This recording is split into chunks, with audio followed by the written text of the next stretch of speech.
And happy Tuesday, boys.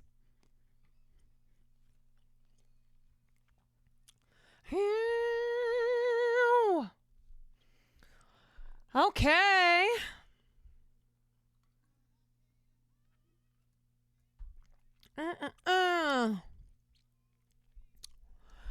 Alrighty.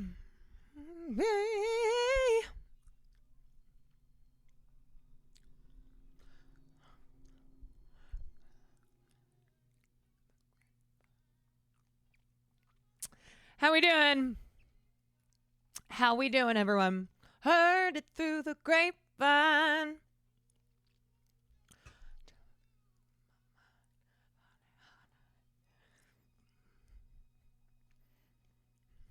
Baby.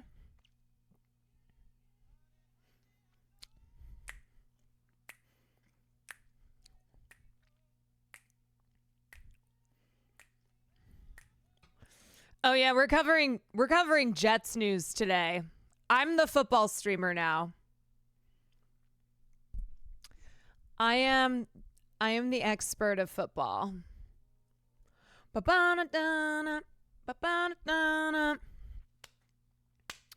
color is this? Peach? Peachy? Peachy fucking keen. Can anyone name that movie? What that line is from? Peachy fucking keen. I will die if someone gets this. Everything is peachy fucking keen. Don't look it up. Don't look it up. I want someone to know it. Anyone?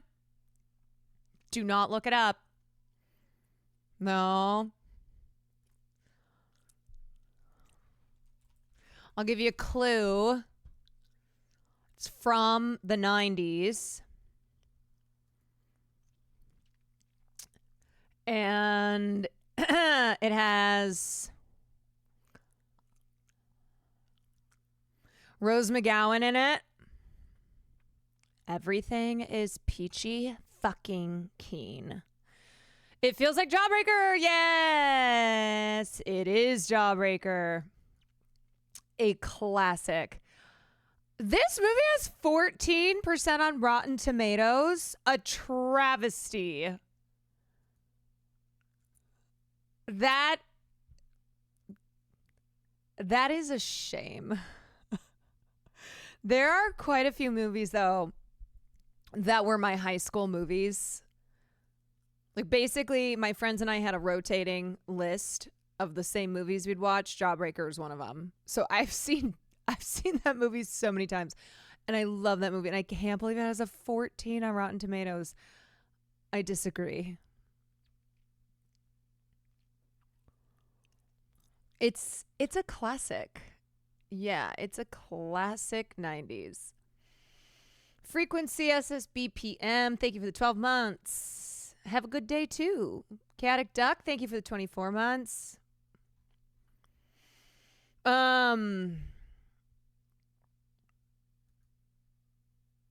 Y'all.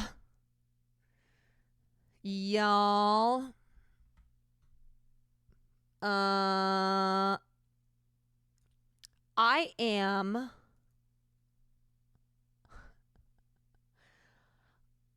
running for president. No.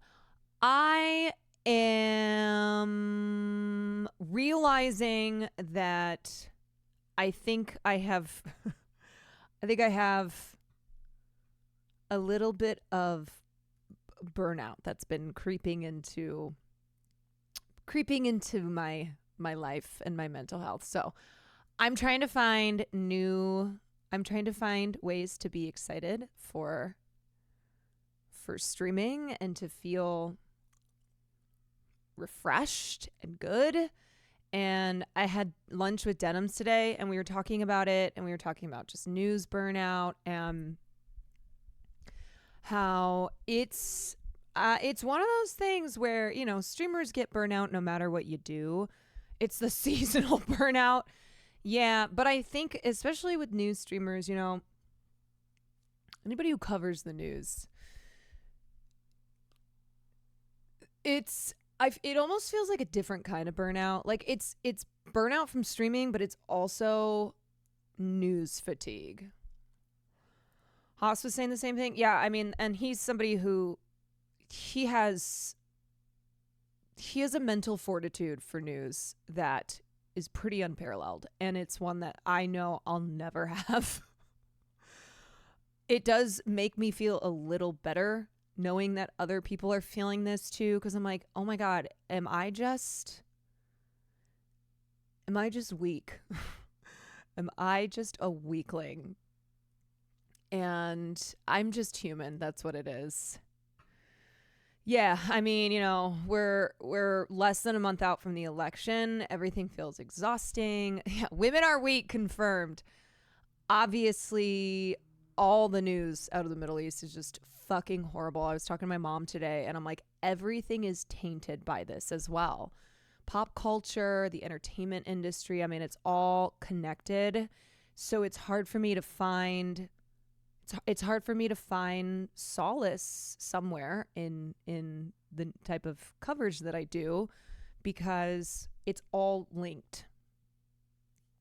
I think chat feels the same. Yeah, I mean, look, I know that, however, I feel from a just human standpoint, not from a streamer standpoint. Obviously, y'all are the chat, I am the streamer, but from a human being standpoint, it's I know that they are probably feeling the same way that I feel. I found out the guy who played Lucifer on Oh, I thought you were about to say Tom Ellis. I was like, Tom Ellis, Lucifer? Okay, Lucifer on Supernatural and Jacob on Lost is a fucking raging Islamophobe, so that sucked. God damn. Wait, Jacob on Lost. That's Mark Pellegrino. Motherfucker. He was also in Dexter. Yeah, it's because it's acceptable to be Islamophobic. It's normal and it's acceptable. And I think this is something we've always known, especially if you are Muslim. And yet all of the events of the last year have just really blown the roof off of the deeply entrenched Islamophobia. And it's like, woohoo, have a party with it. You're all good. Don't worry, you won't face any consequences. Jacob got shanked by Ben and deserved it. I'm grateful the streamers are giving adequate coverage to what's happening, because we won't get the same kind of coverage in the mainstream media. That being said, thank you, Kelly, for all the work you've done. Thank you, Funky. And we'll keep doing. Sometimes you got to take a day off. Yeah. That is the beauty of Twitch is, I say this all the time, like, we don't answer to a network.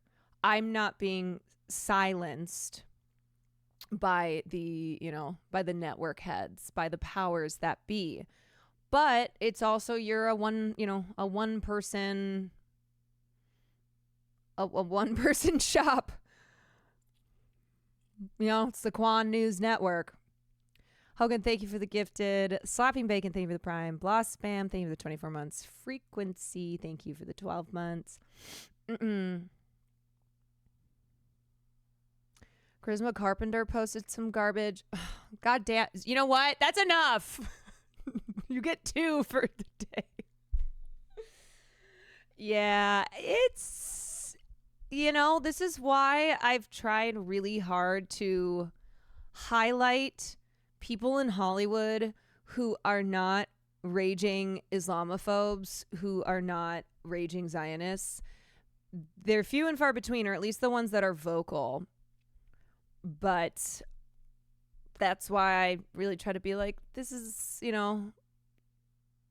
here's Nicola Coughlan. Here's Melissa Barrera. Permission to hit the bong, Big C? Abso-fucking-lutely. Do you know why Twitter is now Brat themed? Because Brat Summer is never ending. We are stuck in perpetual Brat summer. It's never ending.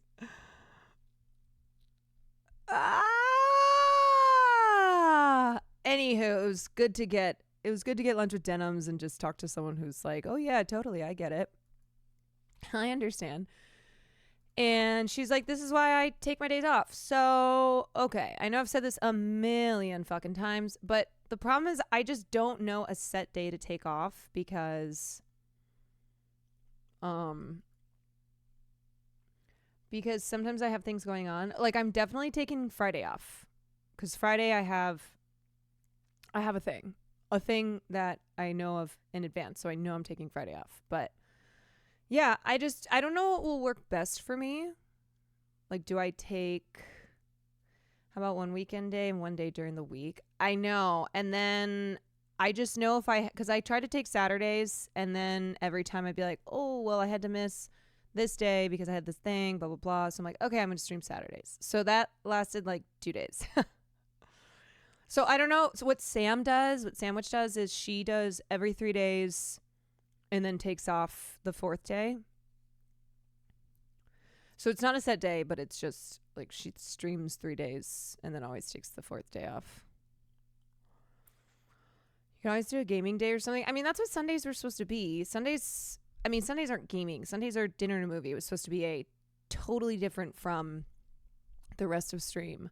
But then, there's the stress of trying to do film night, and we no longer have Twitch watch parties. So that sucks. We don't have that option there. So I don't know. I mean, I still have Sundays. Sundays are good.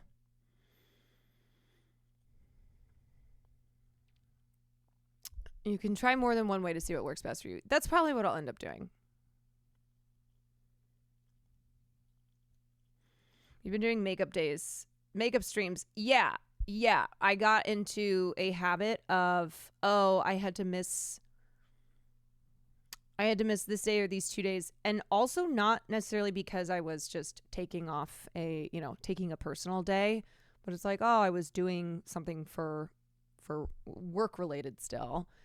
So then I'd be like, okay, I'm just going to stream all the way through until I know I have to take another day off in 2 weeks, which that's not good. That's just endless. And burnout, especially with news, it creeps up. You're like, I'm fine. I'm not burnt out. And then you just feel a repulsion for all the news. And there's like a dread of going live. Like, ha. And it also will waver. You're like, okay, now I'm feeling all right. And then you don't feel all right. But, the tough thing with doing any news whatsoever is you dip a toe or you put a whole foot in. And it's kind of hard sometimes to straddle doing news and then not doing news, which is why I introduced Sundays as we're not doing any of this. We're doing something totally different. And I specifically say we don't do any politics. We don't do any news. Baby matcha latte. Oh my God, darling. Thank you for the 10 community subs. You are the best. Good thing about Fridays off is that for some reason some big news breaks on that day. You can cover it on Saturday when odds of big stories breaking are low. You do a lot on Sundays. It's true. Yeah, I mean, what's also weird about me is because I did the 9 to 5 corporate life, I very much still, even as a streamer, Monday through Friday is the work week. Weekends are chilled. I feel better on the weekends, even though I no longer have a 9 to 5.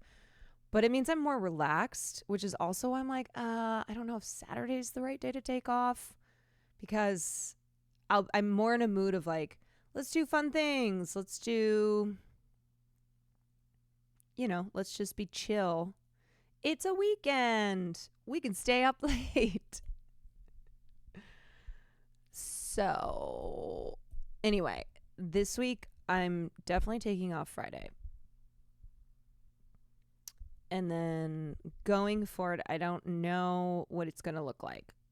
But I think I need to, at minimum, take a day off. And also because I want to start getting other projects going. I don't want to just live and die by my stream because it puts a lot of pressure on to stream every single day and to produce like super top quality streams. And I want to be working on other things so that I don't feel as much of a pressure to go live every day. So we are doing the yarn tomorrow. I think the yarn is coming back tomorrow. Blame Cutie for how busy she is, okay? I'm just kidding. Don't blame her. But I think that's our plan. We have been trying to schedule our yarn night. And I think tomorrow night we will be back. We will be back with shit talking, spoopy game playing. This will help with your burnout. It's really inspiring. I bet you it's not inspiring, and in fact, it's going to make me want to Brian kill me, but I'll watch it. Oh. Yeah. Would you look at that? Would you look at that? Talk to her. You know what, this is inspiring to me because Talk to a girl has a podcast and I don't. She became famous for a viral moment and has a podcast, and it's like the third or fourth biggest podcast on Spotify. You gotta give it that walk to a metro station and get on that train. Because even if you own a car, increasing your usage of public transit when available is a great way to save money on gas. See your city from a new perspective and reduce traffic congestion for commuters whose only option is driving. Okay, walk to a. Missing the point, Haley. Driving should be the only option. It's the way things ought to be. Do you really want to be beholden to the whims of the train operator who is bought and paid for by the Wait, this isn't real because he's dead. government? Clip that, chat. Bro really thinks he ate with that cold-ass take, didn't he? I'm a proud patriot. I love my country, and true freedom comes from having the right to choose. Are you saying you don't support a woman's right to choose? Of course I support a woman's right to choose. I support her right to choose to drive a Ford Explorer on the expressway Brian, kill me! or a Dodge Ram 1500 on the turnpike. Everyone knows that true freedom comes from the ability to go where you want when you want. What are you? Some sort of communist? I went to Cringetown, and everyone knew you there, El Rushbo. Cringetown? Oh my god. Dragon Army, thank you so much for the 5. Deanie, thank you for the bits. Oh, buddy, yo, I've never been to Cringetown. No, y'all, this is not real. It's not real. It's AI trash. Rush Limbaugh is dead. He's in hell. He's burning in hell. He's currently in the fires of hell. Sounds like hippie urbanist nonsense. Not me. I'm a based GigaChad, and based GigaChads live in the suburbs like real Rizmericans. Nobody loves mudding in a Ram pickup truck more than me, but if we provided suburbs and the urban core alike with better infrastructure for walkability and transit access, it only makes a better experience for everyone, including us truck enthusiasts. I'm in so much pain. I'm in pain. Oh. Oh. Wouldn't that be sick, actually, if Hawk to a Girl came out and was like just super progressive on her podcast? She's like, let's talk about Marxist theory. Anyway, you know what? Who knows? Anything could happen. Anything could happen. Okay, thank you for the gifted to Rush Zombie. Can you imagine if we had a zombie apocalypse and Rush Limbaugh came back as a zombie? At least I'd get the chance to kill him, though. You know?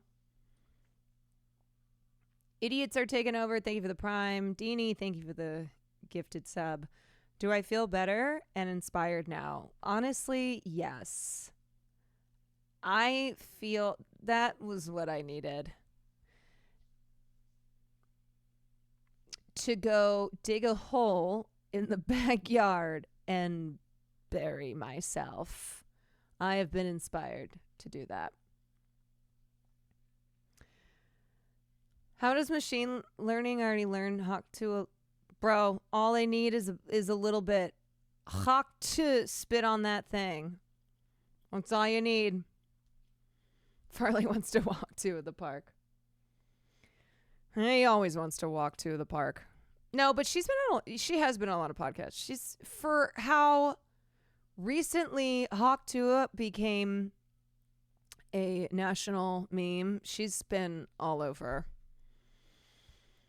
She'll probably end up on Fortnite Fridays, to be real. I remember after he died, someone deadass paid for a billboard near that said, "Rest in peace, Rush." Are you sure it didn't say "Rest in pieces in hell, you fucking asshole"? Well, you know what? That's what we call a big fucking waste of money. It's probably the same guy. It's probably the same guy who spent $4,000 on the Taylor Swift guitar. That's the type of guy who would take out a billboard to commemorate Rush Limbaugh.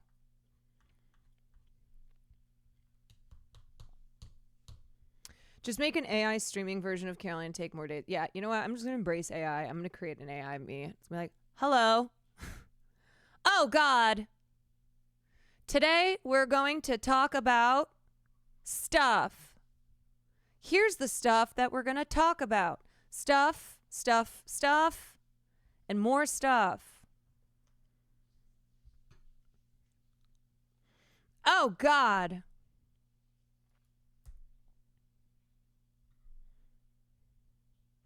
Every streamer did the talk to the AI of me bit already. No, I know. I want a hologram.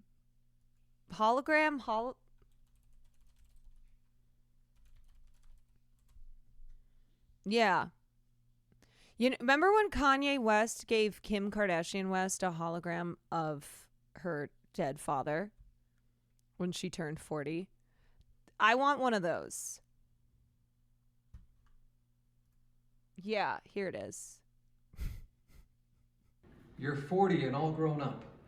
You look beautiful, just like when you were a little girl. Yeah, this is what I want. You and your sisters and brother and the kids every day. It was so strange. It was really fucking strange. And it probably cost so much money. You are a proud Armenian. A special surprise from heaven. A hologram my dad. Yeah, I don't know about this, but I'm going to do it. Girl. I watch over you and your I sisters watch and over brother you and your kids sisters every and day. brother. So much emotion. It's so touching. It's so beautiful. Your work and all the businesses you have built are incredible. But most impressive is your commitment to become a lawyer and carry on my legacy. Ain't no way. No, she didn't become a lawyer, though. She is. I did give her a W. Though, for the piece that she wrote on the Menendez brothers. She did not become a lawyer, though. Yet. You married the most genius man in the whole... Oh my God, I forgot that he had the hologram praise him. You married the most genius man in the whole world, Kanye West. whole world, Kanye West. God, he's such a narcissist. Most amazing mother to your 4 beautiful children. And they The are AI glaze. The AI glaze is pretty nutty. This is so dark. Yeah. It is dark on many levels. Wow, how much has changed since that happened? That was 2020. 4 years ago. I wonder what the holograms are like now. Do you know who I'm surprised doesn't have a hologram? Maybe he does, we just don't know. But I do feel like that's something that he would post. Elon Musk. Elon Musk is the perfect candidate to have a hologram telling him how he's the smartest, bestest boy in the world.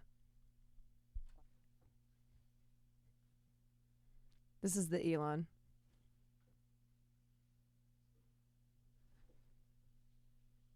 I've never seen anybody jump like Elon Musk jumps. It's almost like he's intentionally trying to... It's like he's intentionally trying to not jump to jump, but not like a normal person. He really does seem like he's an alien who's copying human behavior, but doesn't know how to really emulate it.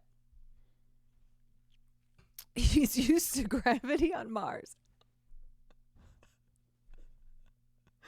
It never not makes me laugh.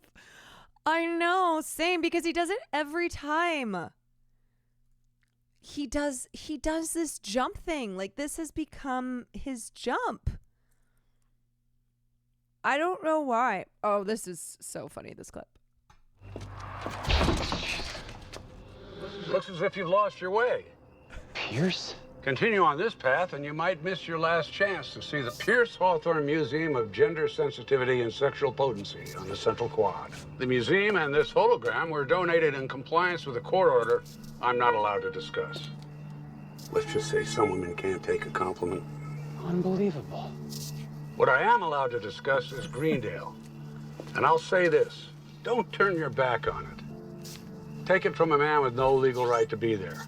You're in a special place. A crappy place, sure, but only because it gives crappy people a chance to sort themselves out. Did I sound gay at the end? You want to do another take?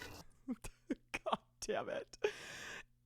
Maybe Elon is the, maybe he is the hologram. Maybe you're right. That would make sense. If Elon Musk is actually a hologram. Will you look at that? Everyone on their cell phones. Nobody's saying a word to each other. Call me a grandpa, but I still like commenting face-to-face with folks. You know what I mean, buddy? Yes. You're heading up to the mountains too, huh? Gonna do some skiing? No, I just need to take care of some important business. Oh, what kind of business? Oh, are you a fisherman? Yes, yes, that's all. I'm just gonna fish and hunt. Oh, you're a hunter. What do you prey upon? Nobody! That's ignorant! Well, you must have a favorite kind of prey. Allegedly, that's ignorant!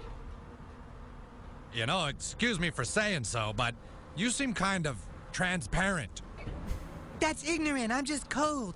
I'm saying it must make it easier to sneak up on your prey. What year is this from? I'm weary of this conversation. Can we please stop talking, please? Ignorant. Well, whatever it is you're after, I'd hope you get it. Oh, I will. Trust me, I will. Yeah, 10 years ago.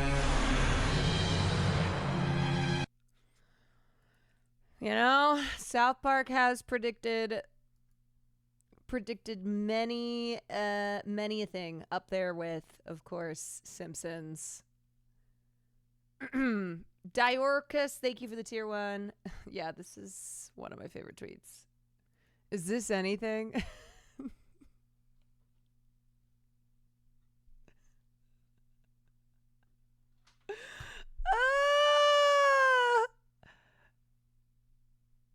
Oh. This is something, all right. Bro, viewed 19 million times. Because here's the thing, Elon. You can buy Twitter. You can promote your tweets. You can try to make yourself cool. You'll never be cool, my guy. People will always own you on the website that you bought. On the website that you drove into the ground. There will always be some random account, Twitter account with 5,000 followers that posts something way funnier than you could ever dream of posting at your expense.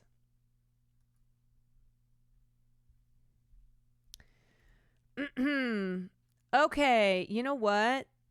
Let's talk about the Jets. We're going to cover football today, y'all. I am the new football streamer. I am the new Jets streamer. For all Jets updates, this is the place to go. Also, you couldn't see his look, but he gave me a look. He did one of these. This is like when Will covers, when he tries to cover award shows. And I go, you tried to tell me about the Oscars last year when you were like, yeah, this is what I think's going to happen. And I was like, no. But I love when you do it, though. I love when you tell me things. What'd you say? Get mogged on. What's this? Get mogged? That feels like a hate crime. Get mogged? This motherfucker. Okay. So, the big news. Just in watching the game. Big news and in the Roberts Jetsland is that Robert Saleh. An eventful morning. Robert Saleh, who was the head coach of the Jets, and he was also the first Muslim head coach in NFL history. So, breaking barriers. And he'd been with the Jets for 4 years, and he got fired today, which, okay, so at first I was like, damn, that's crazy. But coaches get fired all the time, right? Well, they don't get fired during the middle of the season, especially pretty early on. And it's the first time in Jets history that this has happened, where a coach was fired during the season and also 4 or 5 games into the season. It's pretty early. So the news was very sudden. Of course, I asked resident Jets expert, what are your thoughts on this? Because what I had seen too is I had seen Robert Saleh, who's Mitt's cousin, and their family is Lebanese. And Robert Saleh was wearing the Lebanese flag as a patch on his jacket. And I guess he's worn it in the past. Like, I think he wore it last season too. And I think this was also something where it had been encouraged by the NFL executive vice president of club business, who'd been like, hey, we want to encourage players to represent their heritage, blah, blah, blah. And then coaches added patches to their team gear. So he's worn it before. It's not the first time he's worn it, but obviously the political climate around Lebanon has changed from last year when he would have been wearing this. So I obviously saw people online being like, trying to put everything together. I asked Will what he thought on it. He was like, I don't know if, from his understanding, he's like, the writing was on the wall. The writing was on the wall that Saleh was going to get fired if he didn't produce a winning season. And he has apparently he and Aaron Rodgers did not get along as well. This is from the Neff News Network. This is what I was told, that there were internal battles. Saleh was going to fire Aaron Rodgers, offensive coordinator. Yeah, there's like some drama there.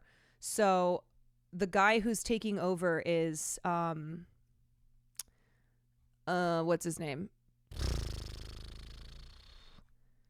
He was the defensive coordinator.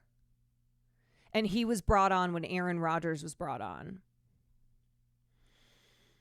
God, I can't find his name right now. Anyway, there's a past interview where Aaron said given the option he'd have a head coach fired. Yeah. So I think Aaron Rodgers is very much so taken over the team. And I think he and Saleh did not get along. Woody Johnson is also a racist piece of shit. Just Woody Johnson, who owns the Jets and who previously worked as the ambassador to the UK in the Trump administration. Jeff Ulbrich. Jeff Ulbrich, who was the defensive coordinator who came on when Aaron Rodgers came on, and he used to work for the Packers. And he has a very close relationship with Aaron. So he is taking over as the interim head coach. So anyway, there's a lot of things that are true here. Woody Johnson, the owner of the Jets, is a racist piece of shit. He's come under fire before. I mean, nothing's going to fucking happen to this guy. He's a billionaire, sports owner of a big sports team. But he's come under fire before for racist and misogynist comments, and he, previously he's good buddies with Donald Trump because he worked for him, blah, blah, blah. So they have a relationship. Smack Attack, thank you so much for the 7 months.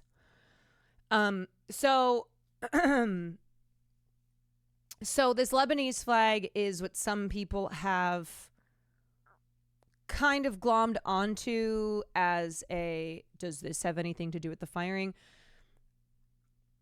Not necessarily, but it is very bizarre because Robert was fired. He was fired and then immediately was escorted out of the building by security. So it was extremely hostile. It wasn't like he was told that he was getting fired and then had a chance to... I just kind of assume if you own a football team, you're a bad person. It's a safe assumption. So he wasn't even given a chance to talk to his team, like to say goodbye. He didn't get a send-off at all. It was just like, boom, you're gone. Security, escort him out. And that coupled with this having never been done before, where a coach was fired mid-season, it's very it's making news. It's making news. And a lot of people in football, from former players to football commentators, they're all very stunned. So this is Rich Eisen, who Will loves to listen to. This is Rich Eisen responding to Robert Saleh's firing. And even for people who are closely following the Jets and aware of all things Jets, this was stunning news. No, this is the first time for the Jets that a coach has been fired midseason. That's why it's also very bizarre, because this isn't something that they've done before. In Jetsland, and to the extent that Jetsland this week extends all the way to London, where our humble host Rich Eisen is coming off of calling what ended up being the final game of the Robert Saleh era. Rich, I give you the floor. Your reaction when you got that news early afternoon London time. Absolutely stunned. Absolutely stunned. Didn't see it coming. Didn't feel it. Didn't see any pressure felt. Didn't feel tightening of anything. The only second that Robert Saleh even intimated anything on this front or twitched in anything close to this direction during our broadcast. I'm going to be so curious if Robert Saleh says anything, or if he's just going to keep quiet because he doesn't want to burn any bridges. I don't know. I don't know if he's got like breaking my silence coming down the pipeline. Cast meeting, which turned out to be his last as the head coach of the Jets, was he said that it was a disappointing result against the Broncos, and that's the difference between being 3-1 or 2-2 and fire everybody. That's what he said, And all of us in the meeting when he left thought he was referring to, the longtime listener, first-time caller set in the 24/7, 365, sports talk radio world. And from what I've learned from the Neff News Network, the reason why even if a coach is sucking ass and the owners are really upset with the coach, that they will wait until after the season to fire them is because the risk that you take firing a coach mid-season, it can be pretty high. Like it can totally fuck up any chances for success the rest of the season. It can send a pretty demoralizing message. It's just not something that's typically done, which, yeah, I guess, common sense. I get it. But it also hasn't been done on the Jets. World that was born out of New York City, pretty much. That was the extent of it. Didn't sense it. Aaron Rodgers talked about his relationship with Saleh as being positive, as being good. The only difference between last year and this year with Saleh and Rodgers potentially was the fact that Saleh showed up in offensive meetings for the first time as the HC of the NYJ. He had never been in offensive meetings before, but I guess wanted to be in on those this year due to its extreme importance. And in my estimation, feeling that the other side of the football was just fine. So that's just my sense of it. I have no idea what this accomplishes. I have absolutely no idea what this accomplishes other than telling everybody you need to be on your P's and Q's. But I think everybody. The Neff News Network also is saying that the final straw was perhaps the London game. And I guess Woody Johnson has a lot of contacts in London who were sitting with him at the game. He was the UK ambassador under Trump. And I guess the Jets losing, even though allegedly it was a good game still, but I guess they sucked in the first quarter and there were just some pretty embarrassing moves and some other things that happened. And so it just incensed Woody Johnson. Perhaps. Maybe. He assumed that coming into the season that Rodgers has even mentioned that if it guest football correspondent William Nefferson doesn't work out there this year, then everybody's pretty much gone. Right. Everybody has acknowledged what's been at stake this season. I just have no earthly idea what handing everything over to the defensive coordinator, Jeff Ulbrich. From my understanding, too, not to get all drama with it, but Aaron Rodgers hasn't even been that good this year. So here's a guy who seems to be dictating this team. Last year, he was there for 5 seconds. 5 seconds and blew out his Achilles. And now this year, he's not been that good. Like, why are we listening? Why do we care about Aaron Rodgers? Maybe he needs to go back into his darkness retreat and figure out how to fucking play good football again. Never been an HC in the NFL before. What this accomplishes, other than you're taking away the play caller of the guy, on the side of the football that's actually been performing in championship level. Honestly, I'm at a loss. Totally gobsmacked. Don't know why this would need to happen. And just my one last right. Okay. So the fact that Rich Eisen, who is a massive Jets fan and also super tapped into football, he's like the football guy to Neff News Network. He is flummoxed. He is shocked by this decision. Observation here.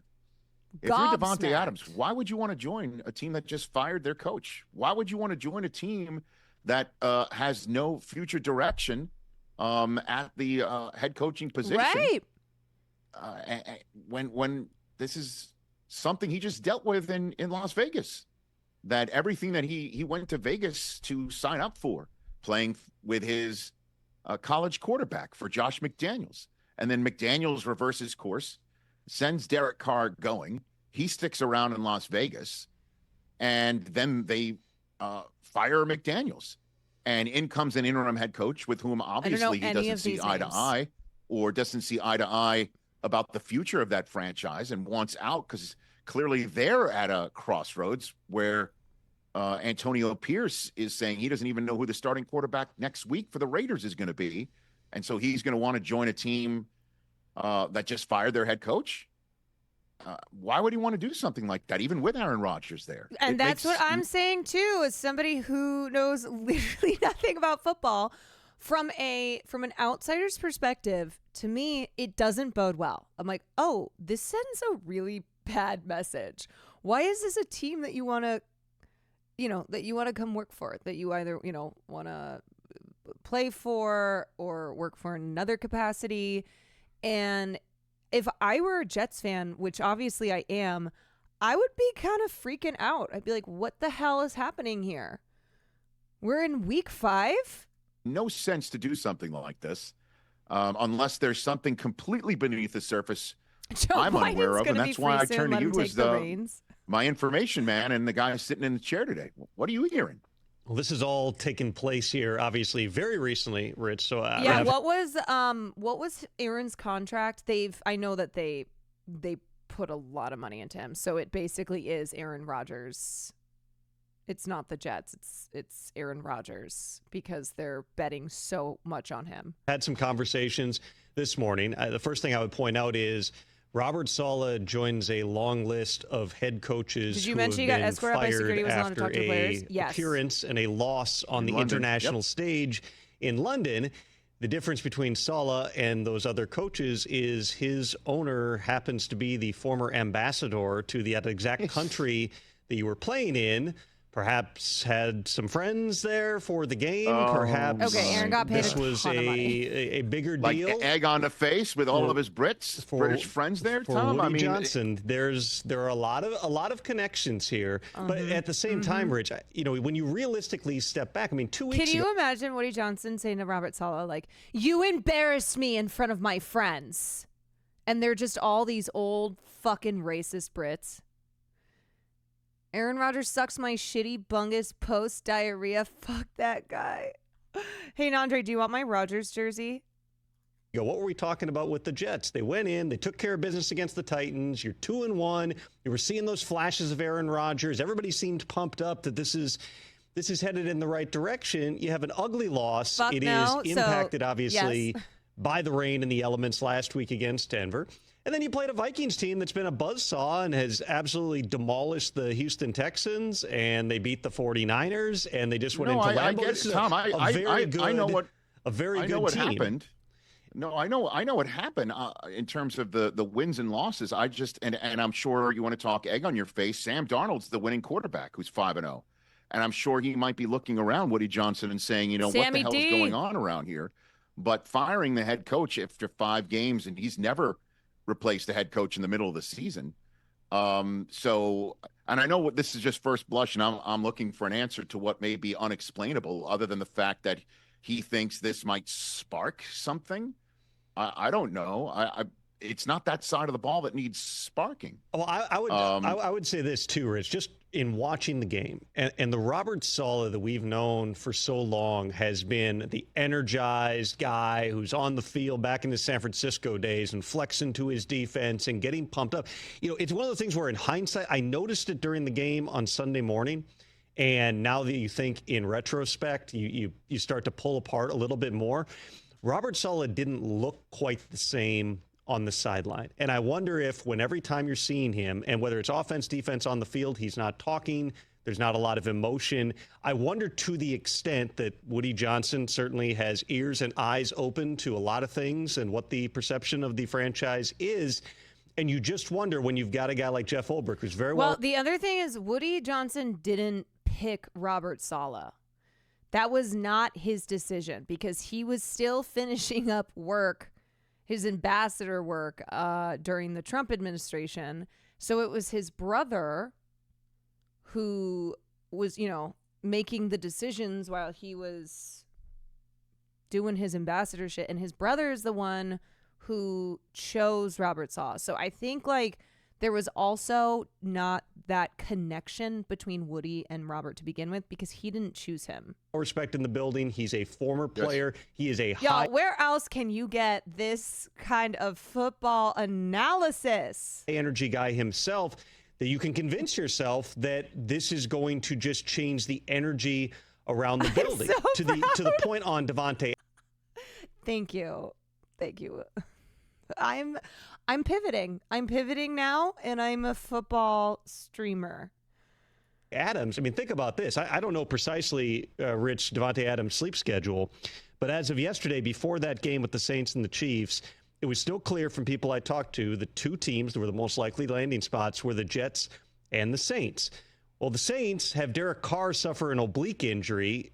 His status is unclear at minimum going forward here. So Davante Adams goes to bed to that news and then wakes up this morning to Robert Saleh has been fired, and suddenly the two most logical destinations for him, the landscape of that has changed. But the thing with the Jets is Aaron Rodgers is still there. Girls. As we discussed on the show yesterday, Aaron Rodgers was throwing passes in that London game that very much looked like he was relying on Davante Adams or someone else to make a Davante Adams-like play for him.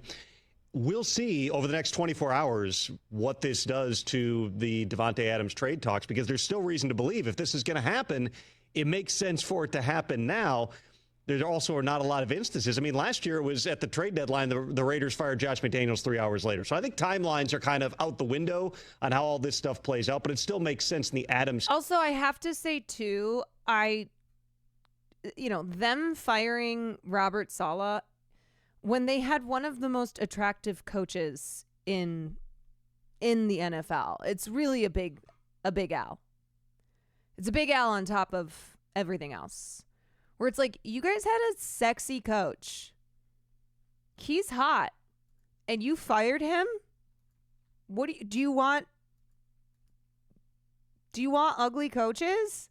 Case, if he's going to be a New York Jet, it happens today on the same day that they've just made a change at the top.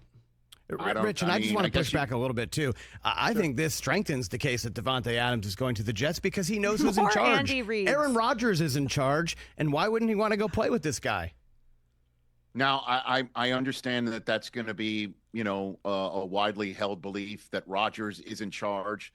I think anybody who's had their ear to the ground, I'm free to say this sort of stuff. Tom, I know you need sources 15 ways to Sunday in order to start saying things with one small W for Saleh is still going to be paid. All I'm hearing is that Rodgers has been all over Davante Adams for weeks, and that he has been talking to him, and that they have been wide open in their communication. And obviously, this might be in its situation where Rodgers is like, I don't know what's going on around here. I love the new DC. He needs to keep those appointments to James Marco St. Marco, which are very expensive. And you should still come here.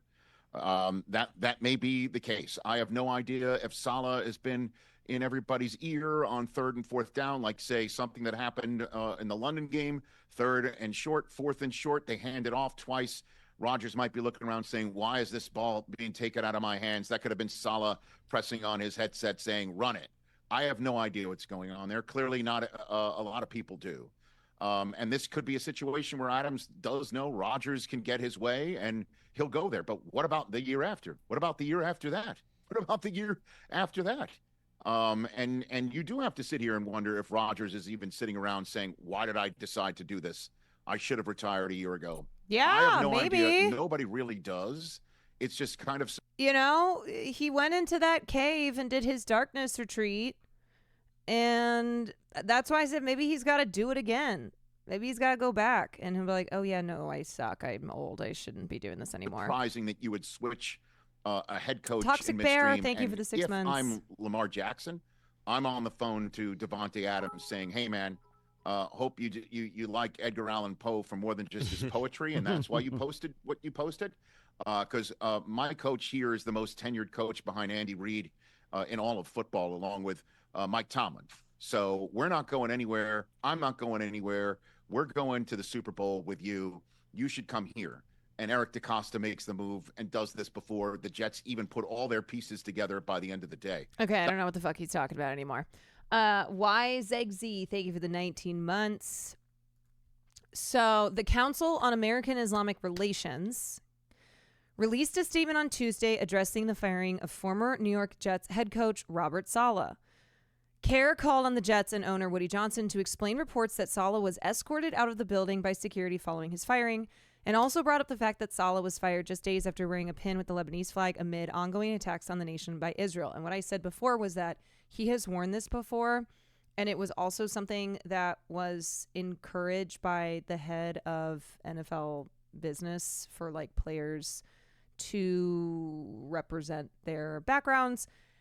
So this is not the first time that he has worn this. He has gotten shit for it before. He is Lebanese. He is the son of Lebanese immigrants. He's also related to Myth, the streamer Myth, if anybody didn't know that. He is Myth's cousin. So I feel really like he's my cousin as well, because that's how that works. So, well, now that feels kind of weird because I guess I was calling him hot. You know what? Anyway, so he's worn this before, but obviously the political climate has changed around Lebanon because of our greatest ally, Israel, bombing indiscriminately Lebanon in their escalation into the broader region. So who knows what effect this had. Like I said, would be very curious to see if Robert Saleh, I don't think he will, but if he were to do a tell-all, if he were to be like, so here's what's up. We recommend Coach Robert Saleh for making history, or we commend Coach Robert Saleh for making history as the first American Muslim head coach in NFL history. Although no one should jump to conclusions about why the Jets fired Coach Saleh, the report that Jets security physically escorted Saleh out of the building does raise concerns about the possible motive for such unusual hostility, especially given that Saleh wore a Lebanese flag pin at a game just days ago, and that owner Woody Johnson is a former Trump administration official who's been accused of making racially charged remarks. We encourage the Jets to thoroughly explain its unusually hostile reported treatment of Coach Saleh, the statement read. The Jets have not responded to requests for comment. Both of Saleh's parents were born in Lebanon, immigrated to the United States ahead of his birth in 1979. He previously wore the Lebanese flag on his arm during a game against the Giants, just weeks after the Hamas terrorists attacked Israel on October 7, 2023. This is Fox News, by the way. Saleh wore that patch during the week that NFL Executive Vice President of Club Business Peter O'Reilly released a statement encouraging players to represent their heritage via decals to the back of their helmets with their flags, while coaches added a patch to their team gear. Saleh's decision to wear the patch in London on Sunday came amid Israel's ongoing strikes on Lebanon and Gaza as it seeks to combat Hamas and Hezbollah. CARE's point that Johnson has been accused of making racially charged remarks references an investigation in 2020 that never confirmed whether Johnson made those remarks. Johnson was accused of making racist and sexist comments to staff while serving as ambassador to the United Kingdom under the Trump administration. Johnson was investigated in July 2020 by the State Department watchdog after the allegations. Johnson denied the allegations in a post on Twitter. I followed the ethical rules and requirements of my office at all times. These false claims of insensitive remarks about race and gender. I'm sorry, y'all, but like a guy his age and of his wealth, this guy's a fucking billionaire. He owns the Jets. There is just no way that this man did not make these remarks. You would be, please find a billionaire white dude who owns a football team who has not said racist or sexist things. That's what would be more shocking. He's one of two heirs to the Johnson & Johnson fortune. Casual wealth. The investigation's findings have never been made public. At the time, Johnson was not involved with the Jets as he was tending to his diplomatic duties for Trump. Still, the Jets released a statement regarding the allegations against Johnson and noted his denial of them. Since the Johnson family became owners of the New York Jets, the organization has consistently and actively supported, engaged, and encouraged the development of many different social justice, diversity, women's, and inclusion initiatives. One of our fundamental principles is treating employees, players, coaches, and fans with respect and dignity, regardless of their race, color, religion, or gender.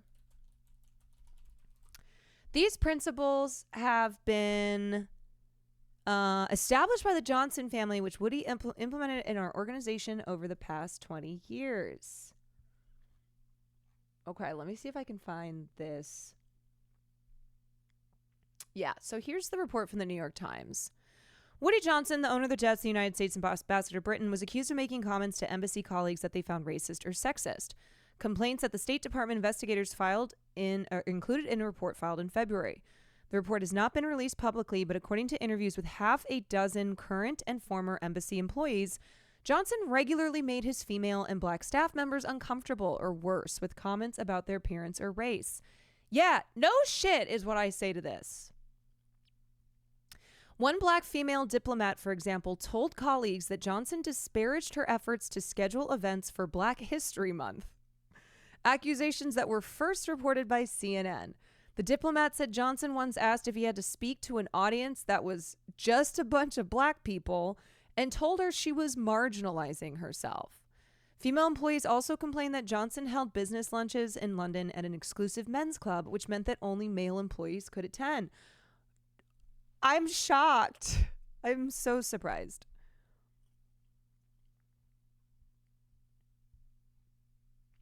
Yeah, and you're telling me that the Jets have stood by the guy who owns the Jets? That's insane.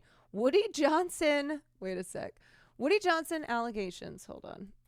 This is paywalled.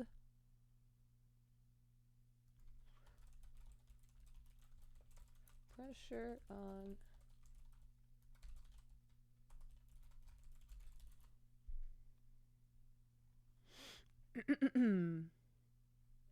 Wait, apparently Woody Johnson didn't consult the Jets GM or staff before firing Robert Saleh, so he just fired him. I'm telling y'all, there's something going on here. Quan News Network investigates, and what we have found is that Woody Johnson is a piece of shit. To not consult the GM or staff and then just making this, this decision to suddenly fire Saleh, and then him reportedly being escorted out, not being allowed to say goodbye, not being allowed to talk to the players, being removed by security. Methinks that something is going on that involves Aaron Rodgers.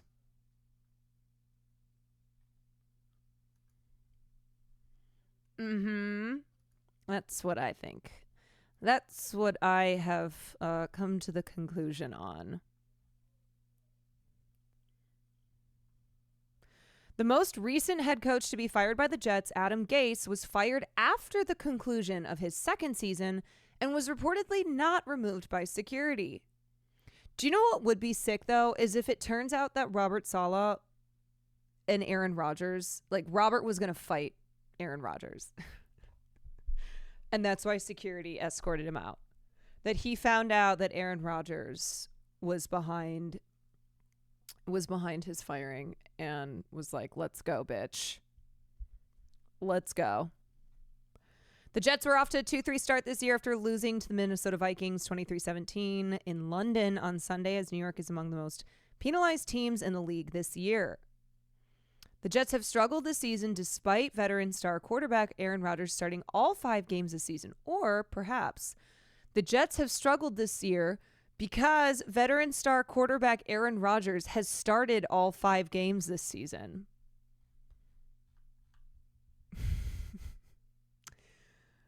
Football fan here, Saleh wanted to fire Aaron Rodgers' favorite coach, and they all said, LOL, no. Head coach Robert Saleh was considering firing OC Nathaniel, offensive coordinator That's what that means. Nathaniel Hackett before he himself was fired. Yeah, I'm telling you. Something's rotten in Denmark. Something is rotten in Denmark.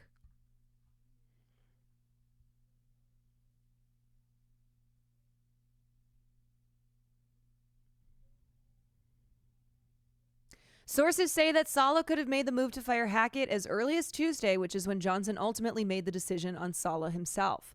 Defensive coordinator Jeff Ulbrich takes over as the interim head coach.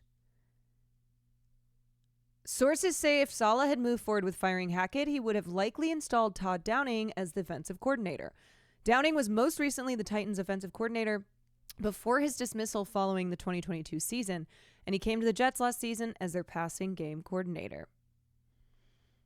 These are all different positions or coaching positions. The Jets offense has been one of the worst in the NFL this season. They ranked 23rd in first downs. Oh, that's not good. That is not good. Hackett has been among the most maligned coaches in the NFL in recent years. After a successful tenure in Green Bay as offensive coordinator. Oh, wait, maybe that's who I was getting confused with before. I think I was confusing Jeff Ulbrich with Hackett, who came from the Packers. Whatever. Hackett served as the Broncos head coach for the 2022 season. He lasted 15 games with the Broncos before being fired.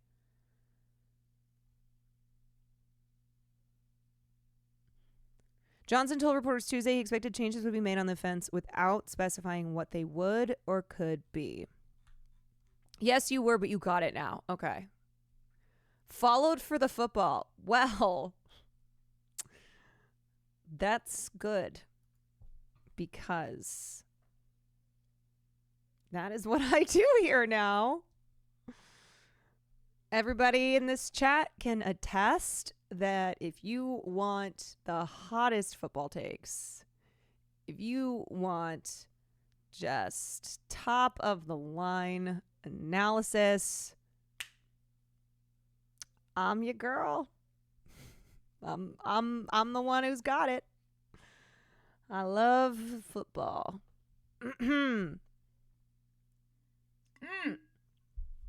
Yeah, it's been non-stop football takes over here. Hesitation Station, thank you for the 22 months. Hogan, thank you for the gift to Sports Ball. Sussy D. Baca, thank you for the prime. Jazz, thank you for the 18 months. Do you like 5-4 or 3-4-1? What about 69? Sorry. No. No. I remember you had a hard time finishing Little Nightmares because you couldn't stop talking about the Jets. Yes, that's right.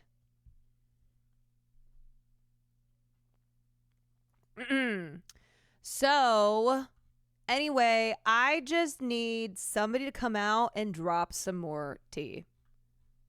Spill it. Spill it. Let us know. Let us know what Aaron Rodgers, what fuckery he's been up to. I don't trust that guy, is what I will say. Football fan here. Jets are an awful org who has sucked and made bad choices at the management level since 2011 are blaming their struggles on the coach. Yeah, look, y'all, I'm not, I am obviously, how much of what you know about the Jets is against your will? 100%. I am obviously not rooting for the Jets to go downhill. The rest of the season, the next game is going to be big. Because if they win the next game, they'll be number one in their division. If they lose, it's going to be an uphill battle for the rest of the fucking season, and it's just going to be misery. It's just going to be like standing out in the mud as it pours rain, and you just drown in your misery. So it's not that I want that, okay? I want to be really clear. But it will be interesting to see what happens now that Robert Saleh is gone and they can't blame him. And now Rodgers has gotten what he wanted. He's got his buddy. He's got Hackett. He's got, he's got Woody Johnson, Mr. Penis Squared, who's obviously, who's obviously given him a lot of power. And now the question will be, what happens with the Jets? We'll see. Because if they get their asses kicked next week, and if they have another losing season, then I wonder who they are going to blame as the problem. So, clip from a pod where Rodgers said he would fire his coach if he could. Let's see this, and then the analysis is done. Yes. But you put in fire your coach, would you do it? Yes. Yeah. Yes. Why is this so dramatic? You put in a good word with him elsewhere? Yeah. If you could fire your coach, would you do it? Yes. Yeah. Yes. But you put in a good word with him elsewhere? Yeah. If you I'm sorry. It's so dramatic.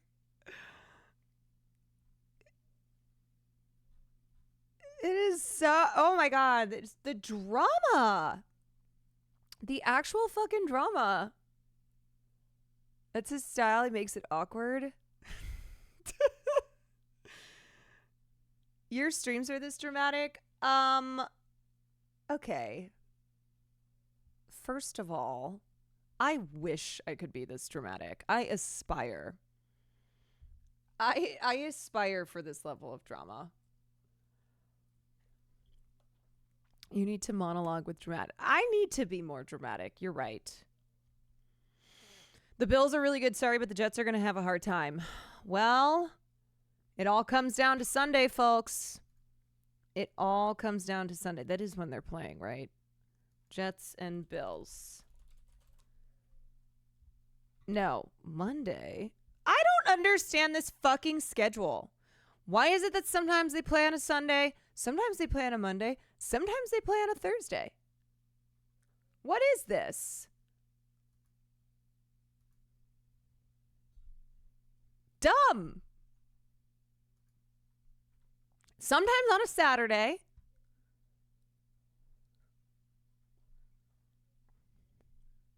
Anyway, okay, they're playing next Monday, the 14th. And I'll be breaking it down for y'all, okay? So next Monday, after the Jets game, I will be breaking it down. I'll be giving you the 411, letting y'all know what's up. I guess that requires me to watch the game, though. Okay. Okay. All right. We are gonna want to take a look at Hurricane Milton stuff. Before we get to that, let's talk about another Netflix show that's been canceled. Improvise and just give a review. So, yes, it would be very interesting to do that because I don't know a lot of the positions. So it would be descriptions of the positions. You feel me? No, you were just watching this, Sag. I hate to be the bearer of bad news, but it's Jover. Hold on, let me grab some water.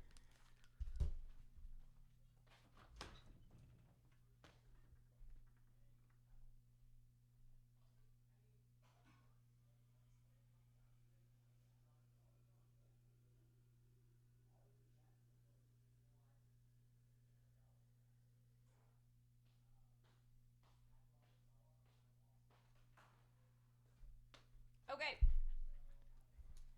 So I'm really sorry.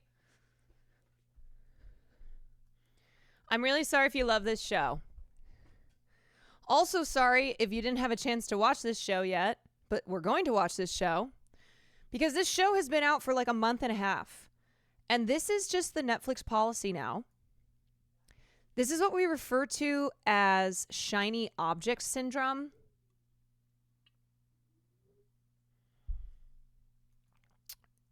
Shiny object syndrome, where, ooh, this thing is really shiny. And now we've got another thing that's shining, and so our attention is over here. And so what Netflix does is, first of all, seasons, as we know, seasons of TV are not long like they used to be.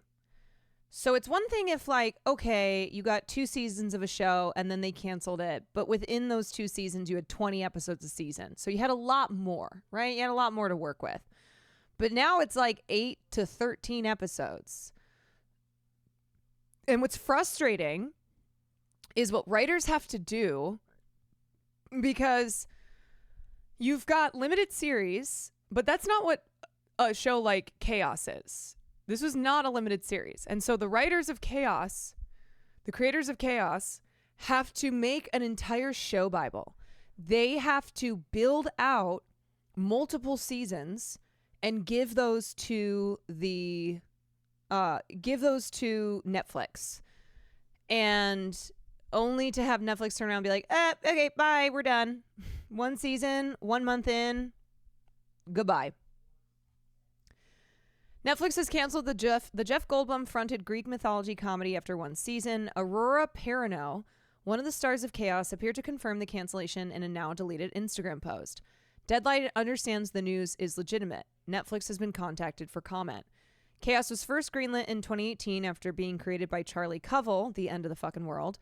The series was produced by Sister, the UK drama powerhouse, and Deadline understands that preparations were well underway for a 2nd season. Goldblum stars in Chaos as Zeus, who begins to fear his reign is ending as he spots a wrinkle on his forehead, making him paranoid and spiteful towards his devotees.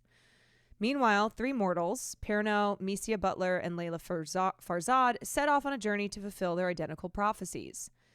Season 1 was ambitious in scale and boasted an ensemble cast that included Janet McTeer as Hera, Naban Rizwan as Dionysus, Cliff Curtis as Poseidon, David Thewlis as Hades, Debbie Mazar as Medusa, and Stephen Delane as Prometheus. The show also featured Susie Izzard, Billy Piper, Killian Scott, and more. Chaos was left open-ended, and Covell has spoken about a vision for 3 seasons. There's definitely more, the writers said last month. I also didn't want to do an ending that was a total cliffhanger. But what a lot of writers are doing now, what a lot of showrunners are doing now, is that they are making a first season of TV that ends in a way where it's not a cliffhanger because they don't know if the show's going to get canceled. So at the very least, if your show gets canceled after a season, it wrapped up, it doesn't leave audience members going, wow, damn, what a massive cliffhanger that we are never going to get to see the next episode of. I hope it feels satisfying as a season 1 in its own right, and there's always hope for the more because I would really love to do more. In her now deleted Instagram post, Perrineau said, I bet you she posted this and then got a call from her team. They were like, delete now. Mayday, mayday. Well, this one hurts. I find explaining how I'm feeling to be really difficult, but I'll try. When I started auditioning for this show, I knew it was special, mainly due to the fact that Charlie Covell's scripts resonated with me in a way most things hadn't. I knew all these people, and I loved them all, every flaw, everything.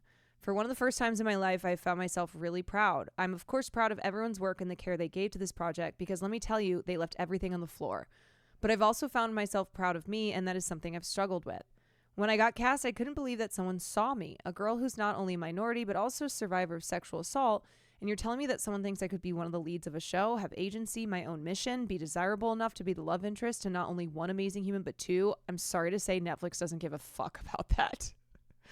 Netflix just greenlights, and then if after a month a show hasn't produced, I don't know, the Stranger Things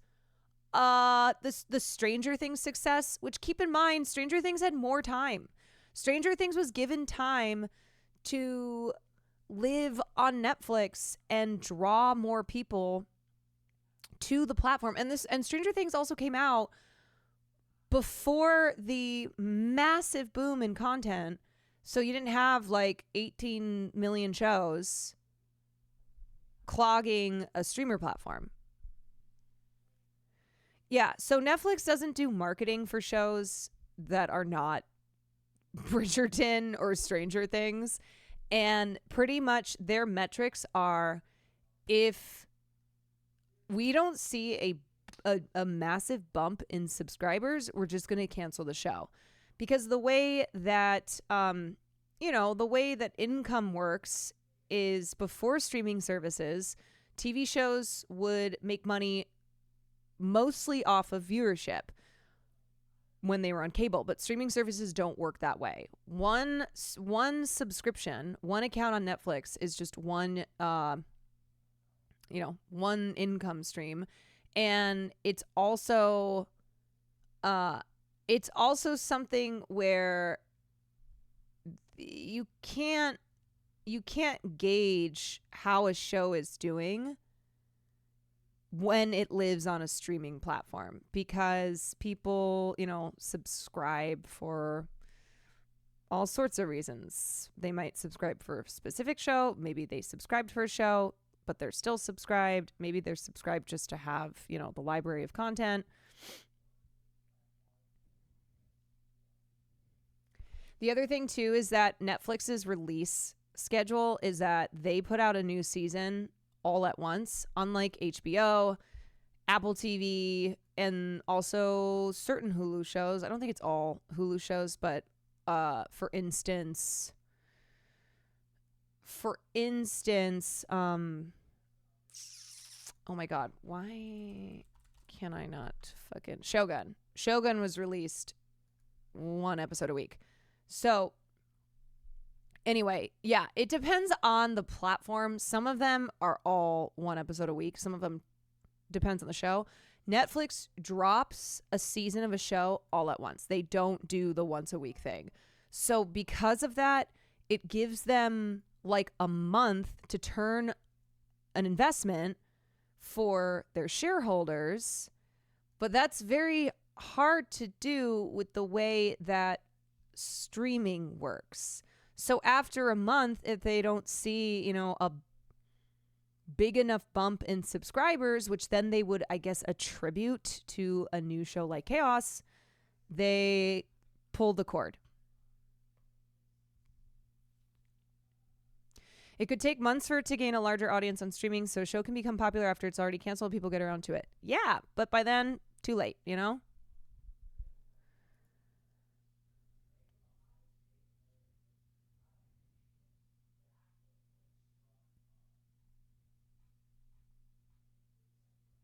Dropping all at once doesn't help the conversations going regarding a show. Yes, because here's the thing. When you drop one episode of a show, you have people who watch the premiere.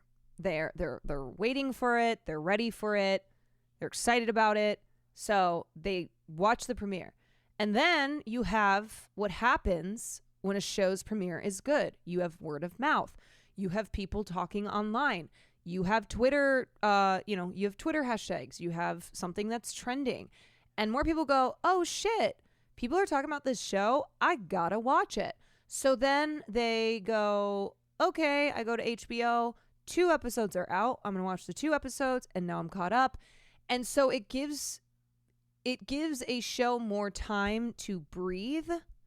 I also think dropping a show 1 episode a week creates excitement, creates conversation. I think when you drop a season all at once, obviously that feeds the binge watching nature that we have now because of streaming. But I don't think it's the ideal viewing experience. But that's how things used to be. This is not anything new. The 1 episode of a week is how it used to be.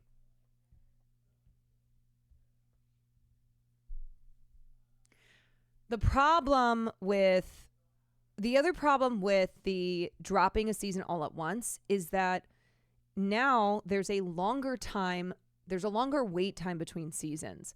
When you look at Stranger Things, the number of seasons with the number of episodes, it's 60, I think? And how many years Stranger Things has been in existence. And then you compare that to shows that were created before streaming took over the industry, and it's not even comparable. So you are waiting a long time in between these seasons. And so for a lot of the shows, they just get cut by Netflix because Netflix doesn't see any value in them, even though Netflix basically just, they are, shiny object syndrome and all about quantity overall.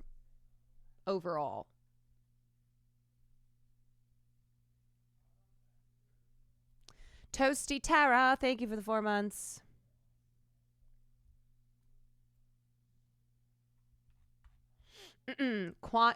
Quantity. So the book, look, dude, I'm trying to find the perfect book. I'm trying to find something that you're actually going to read, that you're going to like, that you're not just going to turn in, you're not just going to meme about. So I'm still searching. Okay, because I'm almost done with Steve Jobs' autobiography. Okay. How much time do you estimate until you're done? Like a week?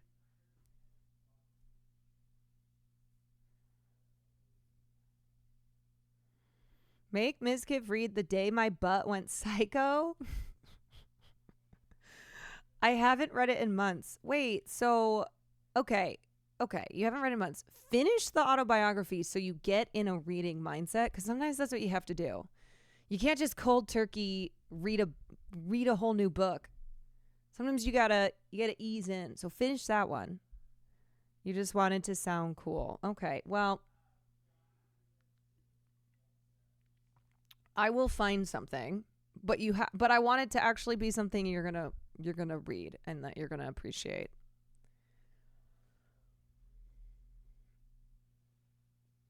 I need someone to do this with me. I will pick something. I will pick something that I haven't read but that I've wanted to read. That's another factor here. I have to find something that you will like, that I haven't read, that won't be a waste of time. The World Cannot Give. It's a sapphic romantic tragedy. Ooh.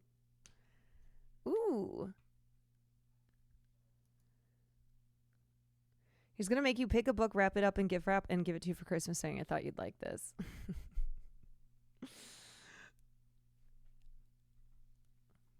Re-gifting books. Something that more people do, I think, than they would admit. I think if we're being honest here. All right. Anyway, RIP to Chaos. Sorry to Chaos Watchers. I'm going to come in once a week and bother you. See you on October 15th. Okay, sounds good, boss. See you in a week. I will hopefully find something by then.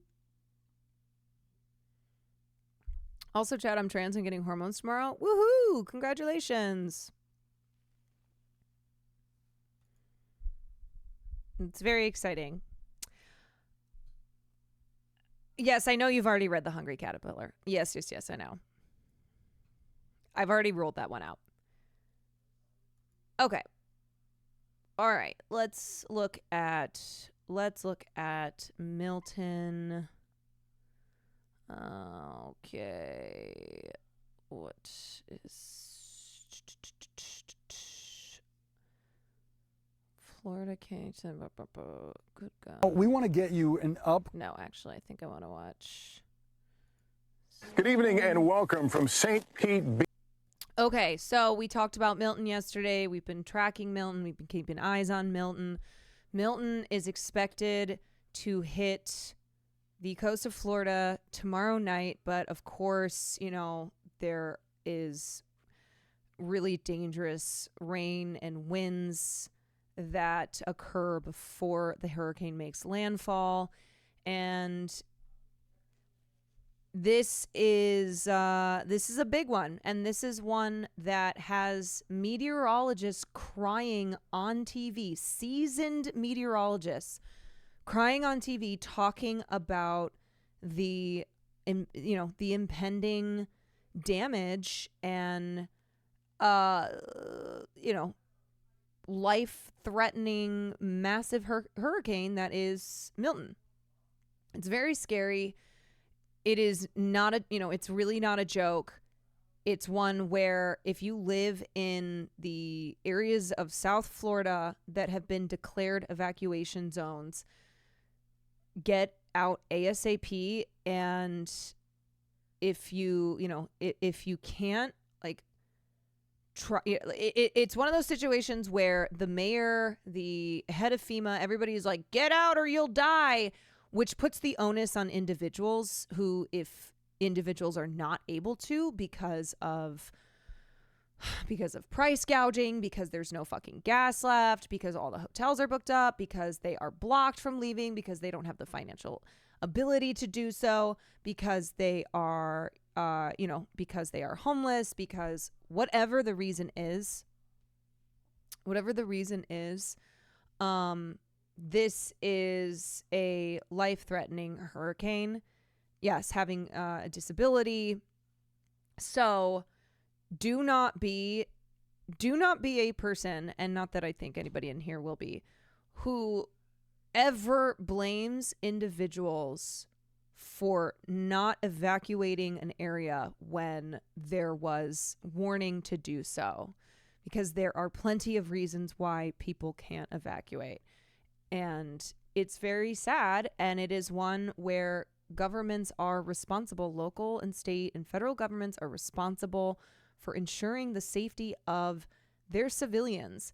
And that starts with addressing climate change as the existential threat that it is. Okay? Because it is a massive fucking problem, and to ignore climate change, which Florida has done. Ron DeSantis signed a bill earlier this year that it's basically a version of don't say gay, but don't say climate change. And climate change is now not a consideration in infrastructure policies, in funding, anything. It's climate change. Who is she? We don't know. We don't talk about her. My grandparents are in the evacuation zone and can't leave because of my grandpa's condition. I'm so sorry. I am sending, I'm sending all the love and safety that I can to those in Florida. I will never be a person who's like, ha, you live in Florida, which I have seen people do, mocking people just for the fact that they live in Florida.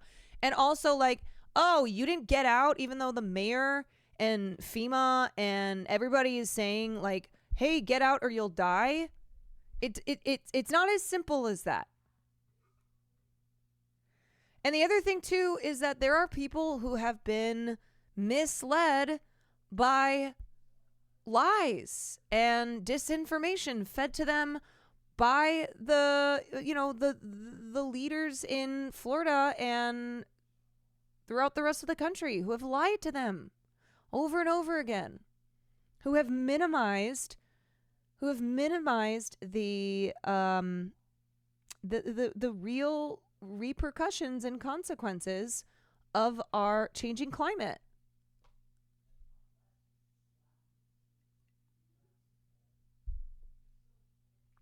Okay, so let me start off by reading this piece. Milton is the hurricane that scientists were dreading. Climate change set up the Gulf of Mexico to birth a storm this strong, this fast.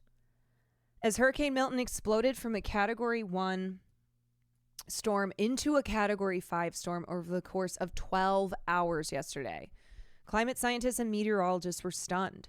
NBC6's John Morales, a veteran TV meteorologist in South Florida, choked up on air while describing how quickly and dramatically the storm had intensified. To most people, a drop in pressure of 50 millibars means nothing. A weatherman understands, as Morales said mid-broadcast, that this is just horrific.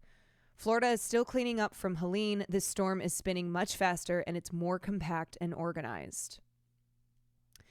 In a way, Milton is exactly the type of storm that scientists have been warning could happen. Michael Weiner, I feel like that's maybe not how you pronounce his name. So I'm Michael Weiner. Michael Weiner, a climate scientist at Lawrence Berkeley National Laboratory in California, called it shocking but not surprising.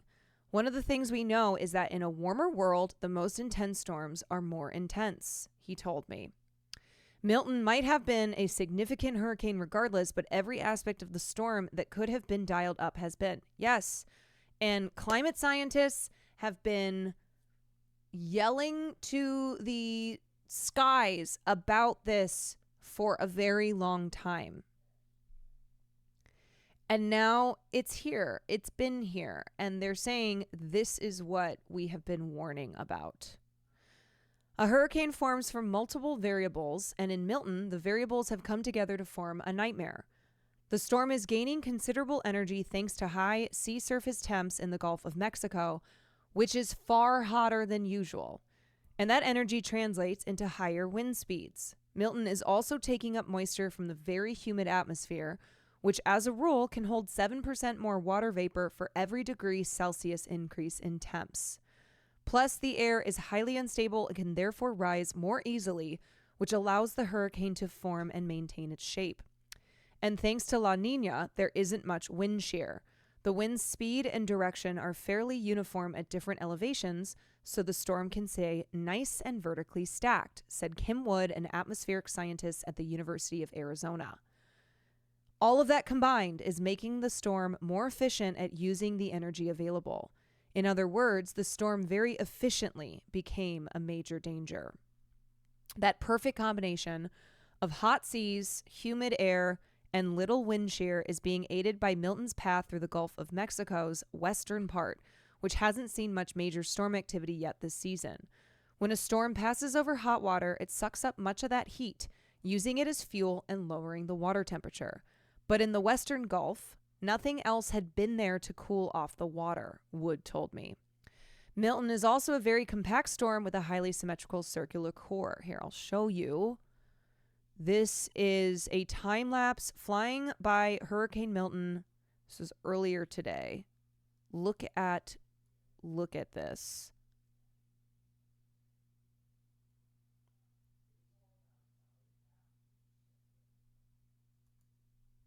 Absolutely insane. And then here's another look.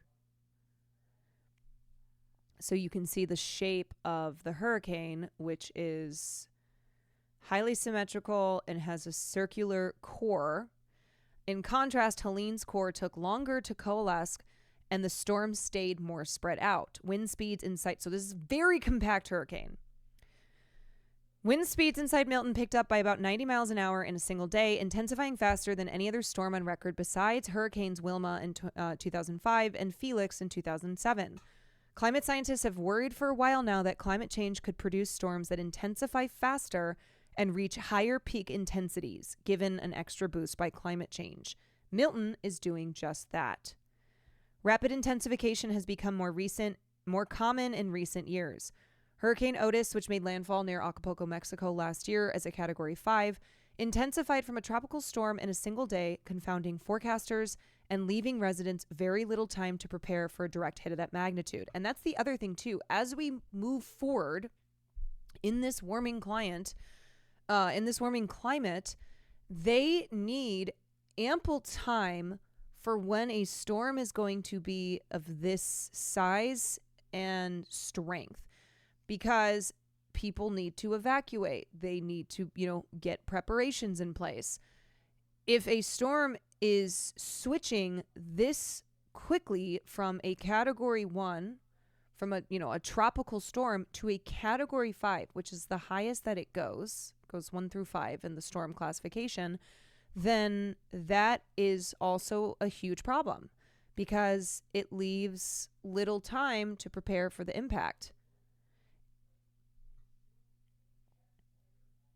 Hurricane Idalia, also in 2023, was another example of rapid intensification, as was 2022's Hurricane Ian. Carrie Emanuel, meteorologist and professor emeritus at MIT, predicted less than a decade ago that hurricanes' rapid intensification just before landfall was likely to become increasingly frequent and severe as the globe warms. And in the past few years, that prediction has borne out in additional modeling studies. It's a new addition to the canon of climate change knowledge, so it's not yet firmly established, but this early research points towards a connection between rising temps and these storms' rapid escalation. Climate change might actually decrease the total number of tropical storms and hurricanes, though the mechanism causing the decrease is still being debated. But the storms that do manage to form will likely be more intense, according to Tom Knutson, a senior scientist at the National Ocean and Atmospheric Administration's Geophysical Fluid Dynamics Laboratory. Oof. His recent research found that more storms may make landfall in the U.S. as Category 4s and 5s by the end of this century. Even if we get fewer storms, they will be worse. Trying to ride out storms of that size can be deadly. Overnight, Milton downgraded to a Category 4, but grew in size. It's now back up to a Category 5, I believe. It could also still re-intensify to a Category 5. Florida is now preparing to evacuate potentially more than 6 million people ahead of Milton's predicted landfall. And the conditions it will collide with on shore have already been worsened by climate change. The Gulf of Mexico has seen twice the global average rate of sea level rise since 2010, according to an analysis by the Washington Post, and the sea along the Tampa Bay coast is now nearly 5 inches higher than it was 14 years ago. My grandparents refused to leave. Dude, if your grandparents have the means to leave, convince them however you can. If they are in one of these areas that has an evacuation order, it is going to be extremely, extremely dangerous and a high chance of death for those who stay. And I'm sure you know that. So I'm sorry. That is horrible to deal with. We've tried, but they tough as nails, but I don't know. Oh my God. Tell them you're going on vacation and take them into Atlanta. Yeah. It's, I don't know. I don't have an answer for you for what will get your grandparents to leave other than just continuing to inundate them with the updates from, meteorologists, climate scientists, the mayor, everyone who's saying like this is going to be very dangerous. Some people just don't want to leave. Yeah. I mean, this is where I'm not saying all these people, some people are just fucking adamant. Some people are like, nah, I can weather it. But there are others who have been totally led astray by these massive campaigns of disinformation, of lies, where they tell them, oh, they want you to be scared because they're trying to push their agenda of climate change. They want to make this political, and so they want to terrify you and get you to believe that these storms are so bad because of the warming temperatures. It's all political.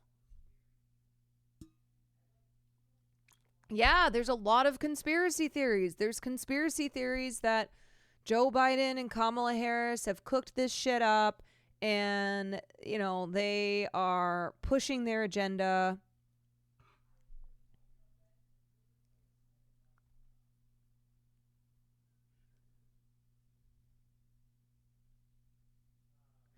And at a certain point, I mean, it might be something where evacuation orders, it's not like, hey, evacuate up until the storm hits, because what you don't want to get stuck on the road either. You don't want to get stuck in a situation where now it's even worse because the evacuation came too late.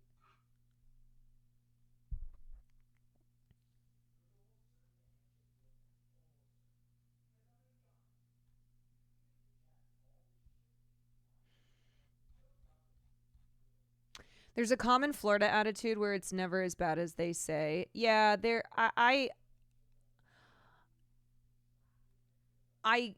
I get that. Not like I agree with it, but I think that is something where people who have lived a long time, grown up in an area that is vulnerable or frequently hit by certain types of disasters. So if you live in like tornado area, tornado land, or if you're like, you get hit by wildfires, there's kind of this tough mentality of it's not as bad as they say. We've been through this before. Earthquakes, yeah.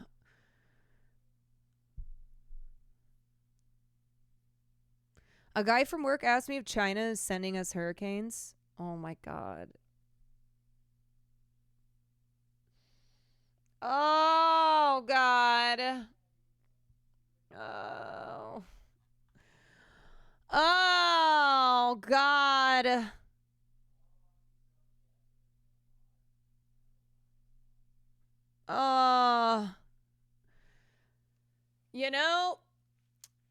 Every politician and lobbyist and corporate stooge who has benefited, who has made money off of lying to people who are vulnerable in believing the most outrageous shit. This is what we mean when we say like they have blood on their hands, man. It's of course one of those where it's hard not to be frustrated with people who believe this insane shit, but at the same time, don't reserve your anger for that. They're not the ones who you should like throw all your ire at. It's the ones who profit off of lying to people and convincing them that China is sending hurricanes. Dude. Yeah, it says made in China underneath each cloud. Oh, God. My work bestie and I have been trying to get our coworkers out of unsafe mobile homes and into real houses. You're doing good work there. And also, if it's not as bad as they say, it's a blessing. It's better to over-prepare and it be not so bad than to fucking die. Yeah, dude, it's like when Hurricane Hillary, when the tropical storm hit California, and people, especially in places like Florida, were mocking Californians who were hunkering down and preparing. They're like, it's just a little bit of rain. First of all, it wasn't just a little bit of rain, okay? Okay, I say as somebody whose apartment flooded. But second of all, that's that attitude of we're tough. We can withstand this shit. They're exaggerating because of a political agenda. Or, first time you've been through this. We're experts at this.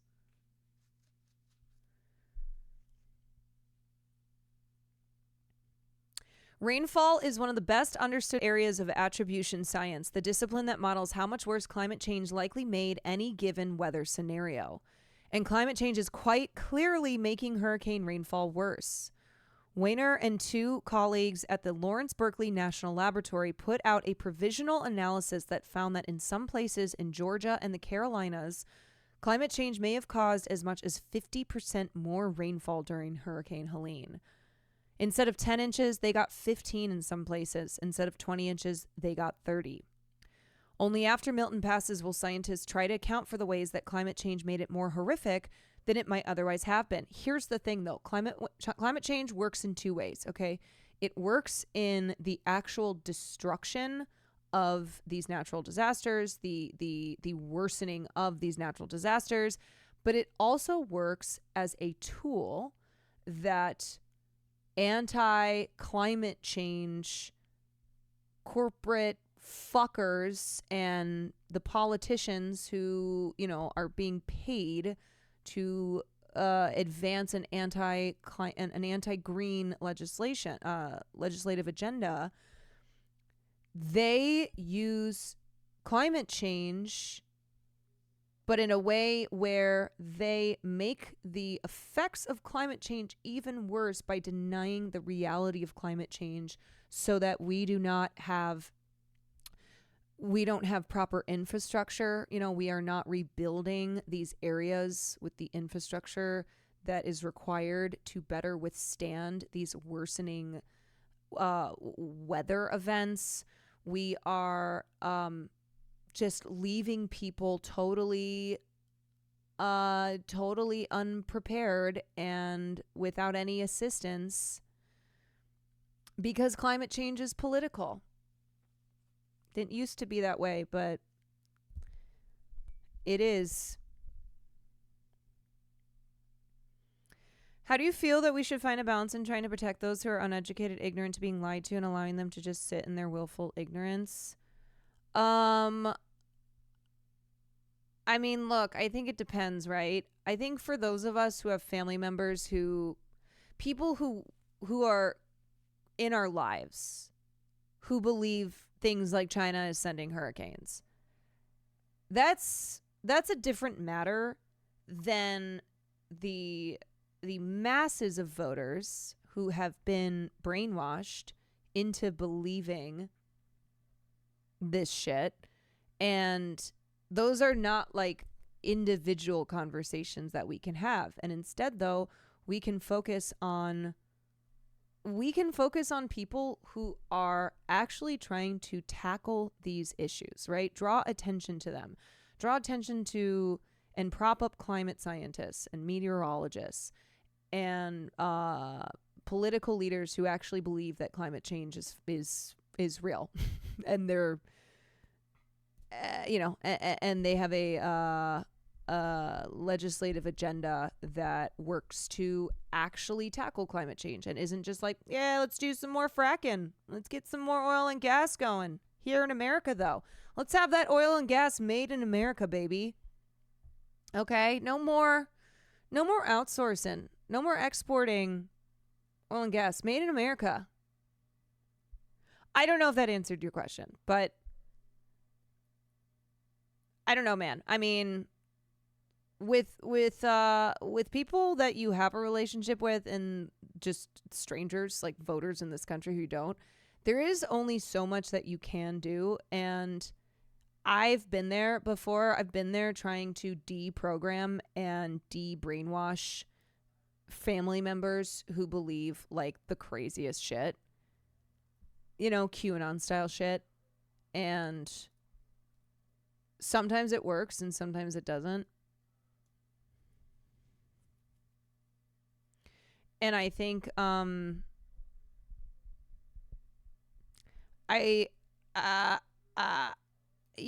I think it's something where when you vote or when you are engaged in political action, you do it for everyone, right? You don't just do it for people who believe the same things as you, who align with you politically. We need to save the planet for all of us, not just for those who are not living in la la land about the existential threat of climate change.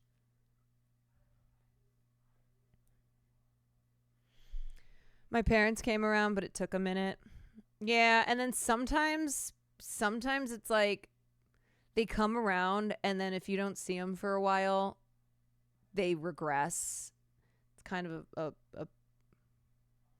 ongoing battle. And then sometimes they do come around and they don't go back. Don't sacrifice your own happiness and energy to educate others. Yeah, you also have to know what the line is. You have to know when you've done what you can and it's not your responsibility. If they're watching Fox News, you will not overcome the propaganda, especially if they are watching Fox News all day, every day. As somebody who has watched Fox News all day, every day, because, I don't know, I've been visiting.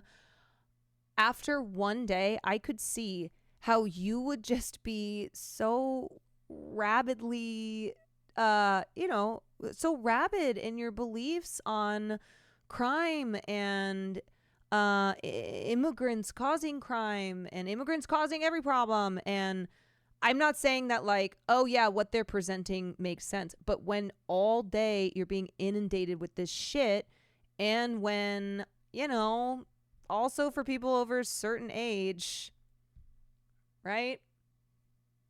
It's brain rot, dude. I felt my brain rotting. I literally felt my brain rotting, and it was rotting for a different reason. It was rotting for a reason other than, oh my God, I'm being, my brain is rotting because I'm believing all of this insane bullshit.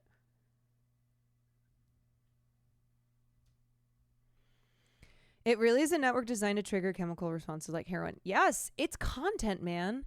It's content. They've got like entertainers, okay? Not all of it is just, and tonight we're bringing you the story of a young, beautiful woman who was violently raped. No, you've got people on Fox News, on all these channels who they know how to make this entertainment. They take this pile of trash of slugs and they turn it into entertainment.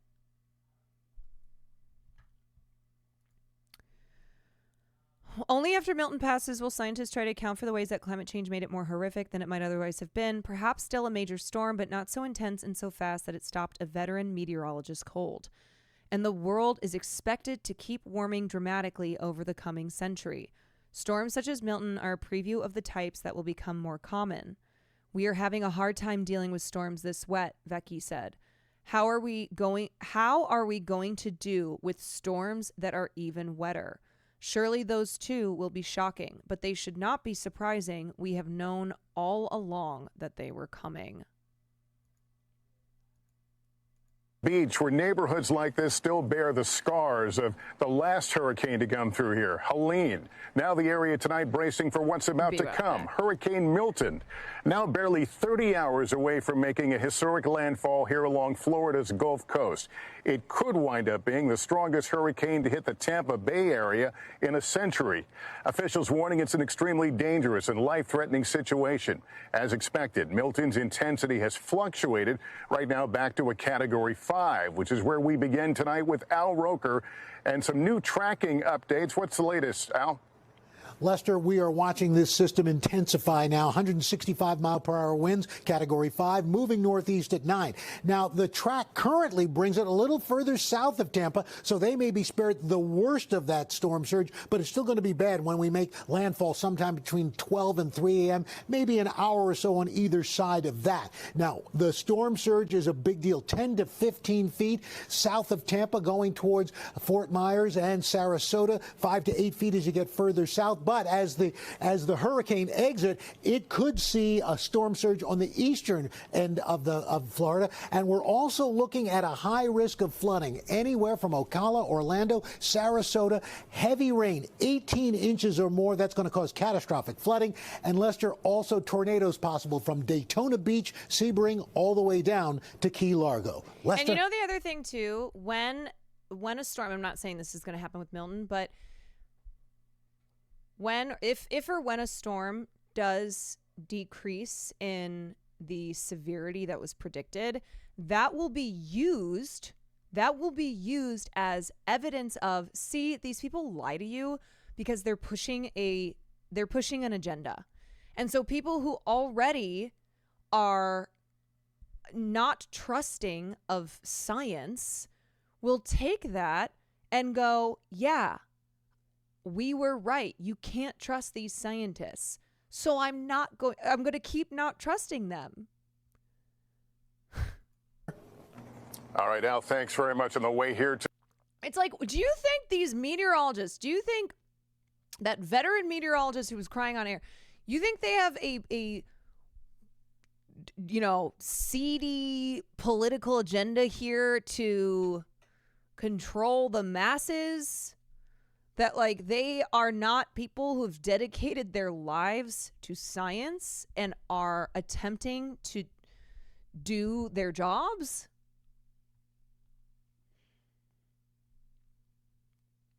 When it snows, my stepdad's always like, global warming, huh? Oh my God. How could it be warming when there's snow out?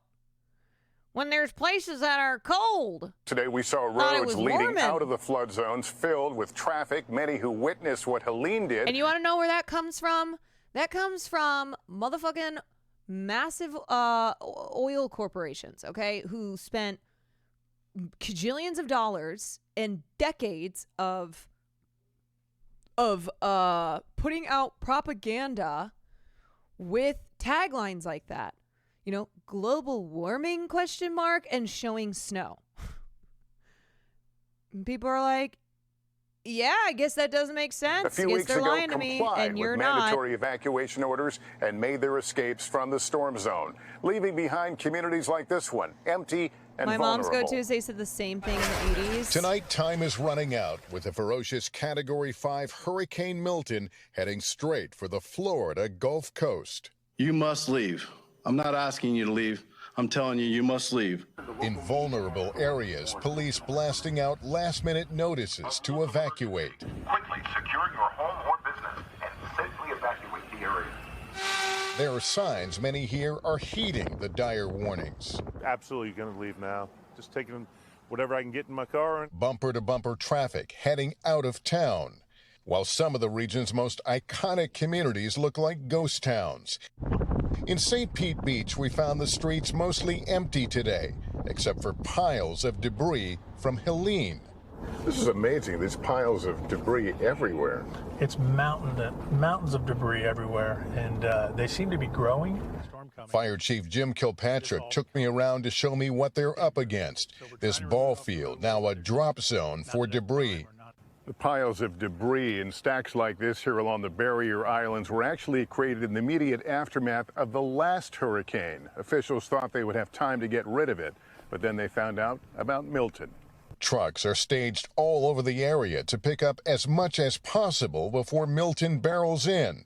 But Chief Kilpatrick says there's not enough time Is it late for hurricanes? No. Clear it all. This is amazing. This is all collected from the streets of the barrier islands. That's right. These are all household items that were put to the curb for the first storm. Yeah. And I'm looking at the 12-inch long stick here. Mm-hmm. This becomes a lethal weapon, doesn't it? Right. It's a missile with 175 miles. Yeah. BP abandons goal to cut oil output, resets strategy. Yeah. Why would they continue with this goal of cutting oil output when they have support from both major parties in this country? When the Democrats have absolutely leaned into this frothing at the mouth of increasing oil and gas production, but making sure that we're doing it in America first. BP has abandoned a target to cut oil and gas output by 2030 as CEO Murray Auchincloss scales back the firm's energy transition strategy to regain investor confidence. When unveiled in 2020, BP's strategy was the sector's most ambitious, with a pledge to cut output by 40%. Dude, they're not even talking about climate change this election season. They brought it up more in the VP debate, but as far as the presidential candidates go, climate change is a footnote. Climate change is, hey, I went around the country listening to voters, and we're going to do more fracking in Pennsylvania. When unveiled in 2020, BP's strategy was most ambitious, blah, blah, blah. BP scaled back the target in February last year to 25% reduction, which would leave it producing 2 million barrels per day at the end of the decade.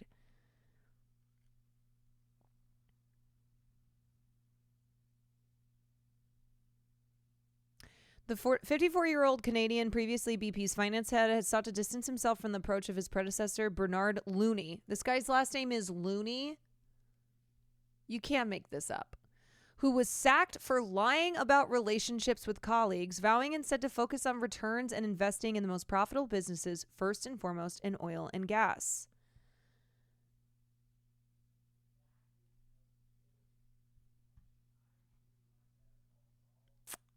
Yeah. Mile-an-hour winds, that could kill someone. Mexico is already being pummeled by Milton's heavy rain and intense wind. It's the strongest hurricane formed in the Gulf of Mexico since Rita back in 2005. Its stunning scale apparent in this view from space. It's going to be a catastrophic impact, potentially across two of the major population centers in Florida. Even inland cities like Orlando expect to be impacted. Disney and Universal both closing their theme parks early tomorrow.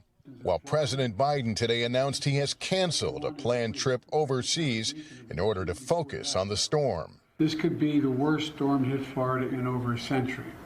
And God willing it won't be, but that's what it's looking like right now. And that's exactly. You know what? Send Joe Biden there to fight Milton, okay? Joe Biden, do your job as president. Why Emily Siegel and give him the old 1-2, Jack. Samuel Shearer are leaving. This is debris from Helene. Yeah. They closed on their new home 3 weeks ago, just before Helene roared ashore. What does this house mean to you guys? What does it represent?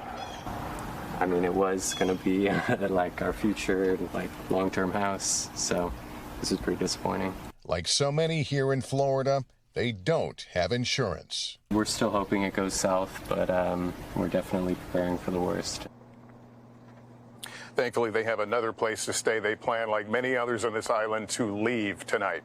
And as Milton sharpens its aim, Tampa is bracing for a potential direct hit. Tom Yamas is there. And Tom, that area is especially vulnerable.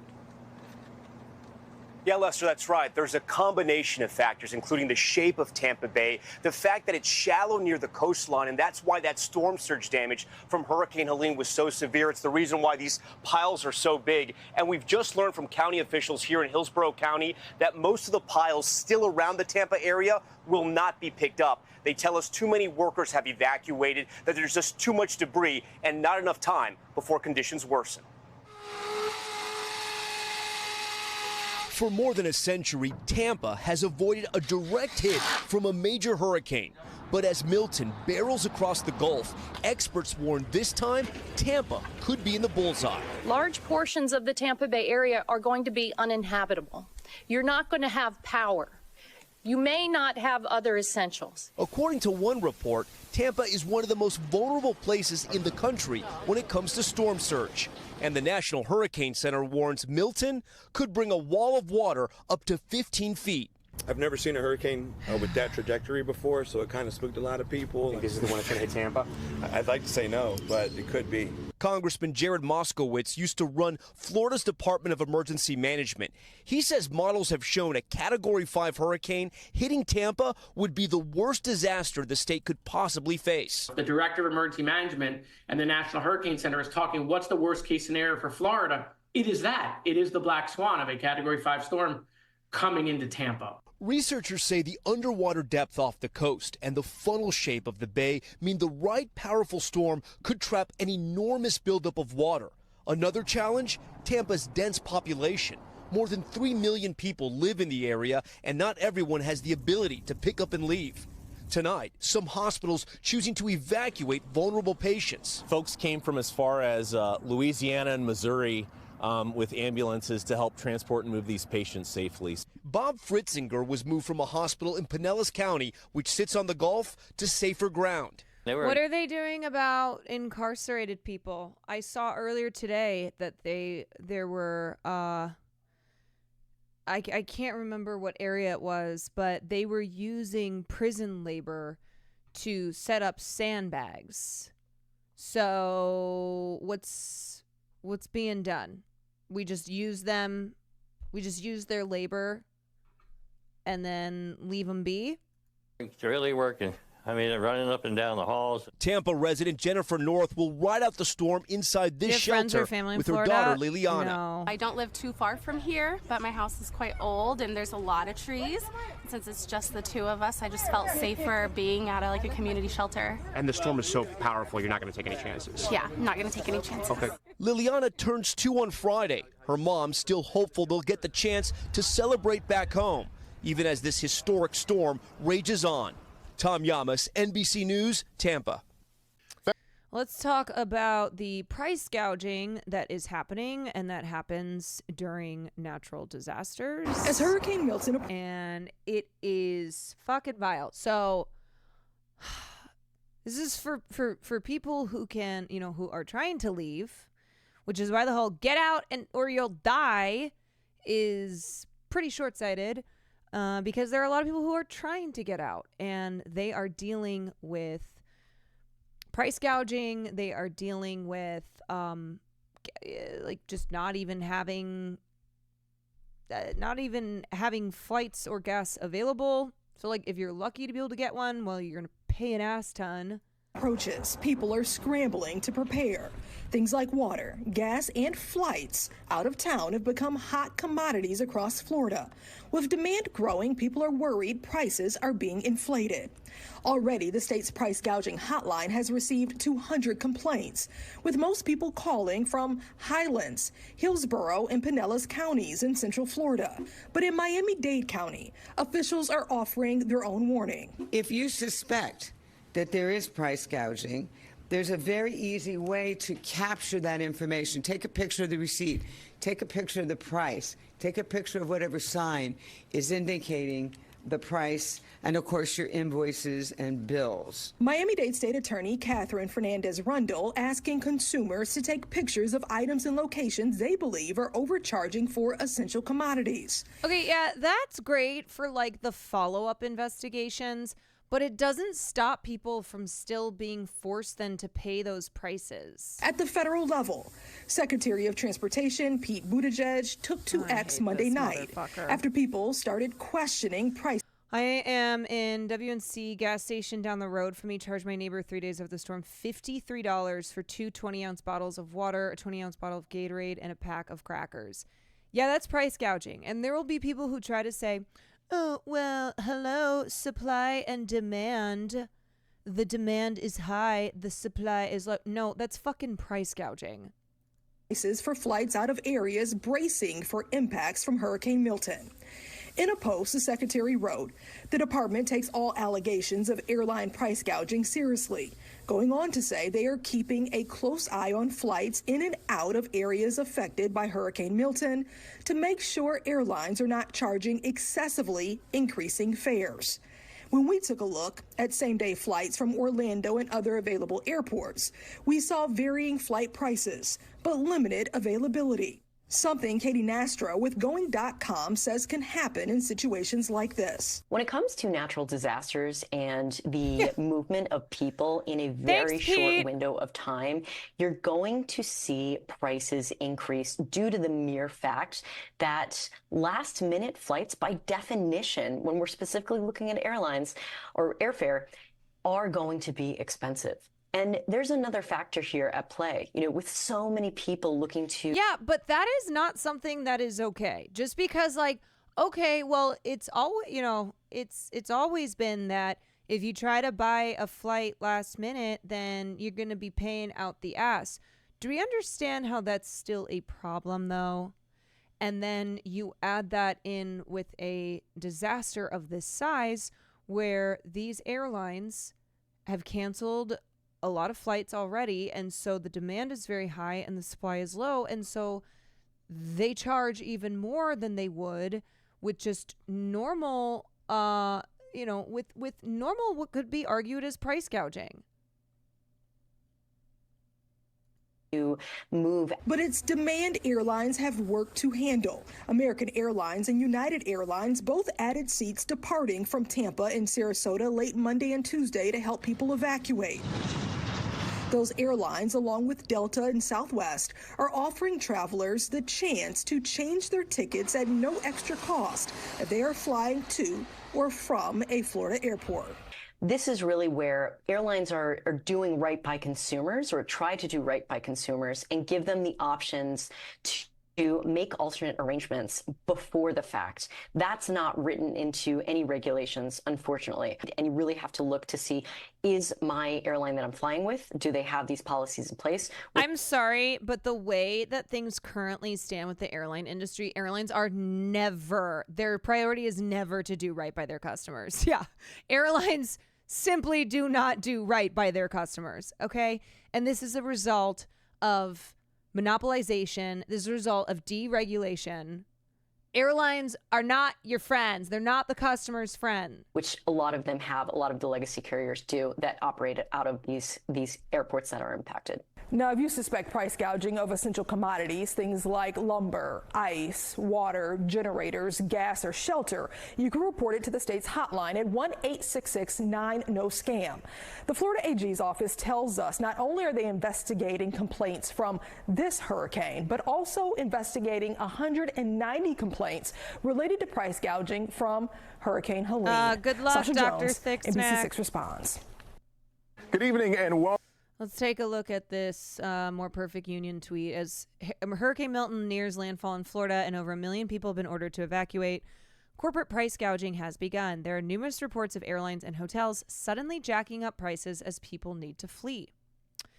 Accusations are being leveled against United Airlines for dramatically increasing prices. Hey, United, what's up with the price gouging in Tampa for people trying to evacuate? Your prices aren't nearly as comparable to American or Southwest shady. Look at those prices for economy. Multiple stops and economy in the thousands.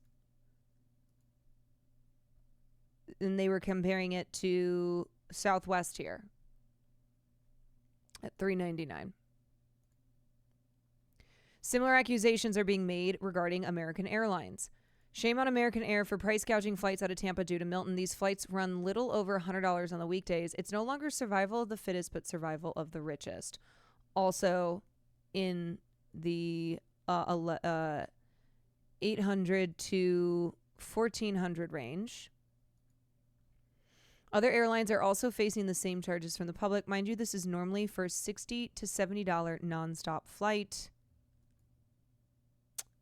That is fucking disgusting. This video goes into more depth on the issue. To evacuate. I'm about to show you why it's almost impossible for anyone to evacuate, and it will piss you off. One-way ticket, American Airlines from Fort Lauderdale to Columbus, $812 a person, what normally should be less than $200. $1,000 a person, $1,700, $2,100 a person. My wife's flight was canceled for tomorrow morning at 7 a.m. The only other flights out of the entire state of Florida right now are out of Fort Lauderdale, and they are jacking their prices up. But hey, you can just drive, right? People are wondering about evacuation and why when typically gas out of stock, when you typically get the evacuation orders, it's already too late. Most of the gas stations where I'm at, as well as other counties and cities, are completely out of gas. By the time evacuation orders are going into place, people that are living in trailer parks, they can't afford that plane ticket out of here. They can't afford to be stuck in standstill traffic on I-4 and 75, risking their life over fuel because it's not available. The fact that people are able to price gouge these emergency evacuation tickets to for these airlines, ridiculous. The airlines need to be held accountable for this. Yeah. And I am going to push for DeSantis to get something like this put into place. They should not be able to price gouge. There should be a mandatory lock-in on a flatline fee evacuating flights out of the state of Florida. No more than $100 per person. This is crazy. And this is the type of thing that should radicalize you. It's not radical.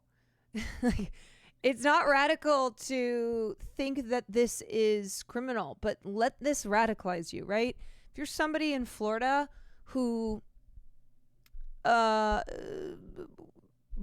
for DeSantis, votes for Republicans every year, but also for people who are sucking Pete Buttigieg's dick, okay? This is the Secretary of Transportation. Pete Buttigieg has been a terrible Secretary of Transportation. When he's out here oh yeah, we'll be investigating all this. Why are you not getting ahead of the problem when we know this is going to happen? Because this is what always happens. Why are the airlines allowed to do this in the first place? So sure, collect your receipts. Make sure you document so that when lawsuits go through and investigations go through, you'll have that documentation. But in the meantime, you have to pay those prices. Buttigieg. Mayor Poot. Hotels and motels are also facing calls to stop their evacuation price gouging. People are trying to save their lives. These Hilton properties are charging this much. I've been an HH member for 20 years. This really disappoints me. It's disgusting. Hundreds and hundreds of dollars. Holiday Inn is facing specific scrutiny over raising prices. Holiday fucking Inn. Holiday Inn's like, oh yeah, we're going to charge $400 for a night. Because we're Holiday Inn. Everything else. And we can tearing up our trucks. I got a tire fixing to go on mine. We've been up and down and in and out so much it ain't fucking funny. Come here last night, got in at 1 o'clock in the morning to get a room. We stop in another. Right. Okay. So I just want people to understand, like, these politicians, these corporations, they are not your friends. They are not working for you. They are working for profit. They are going to fuck you over 7 ways to Sunday and think nothing about it.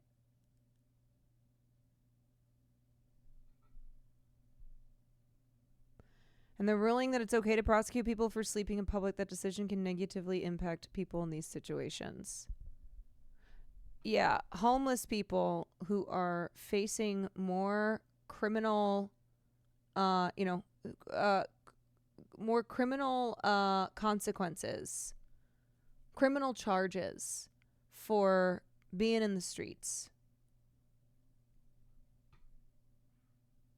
They literally do not care if you live or die. No, they don't. They do not. Transportation Secretary Poot Buttigieg, I'm just going to call him Poot, says his department is closely monitoring the airline corporation specifically. And in Florida, where this practice is illegal as well, you can make a report to the Attorney General's office.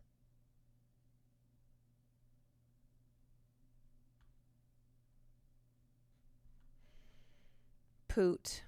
Goddamn Poot.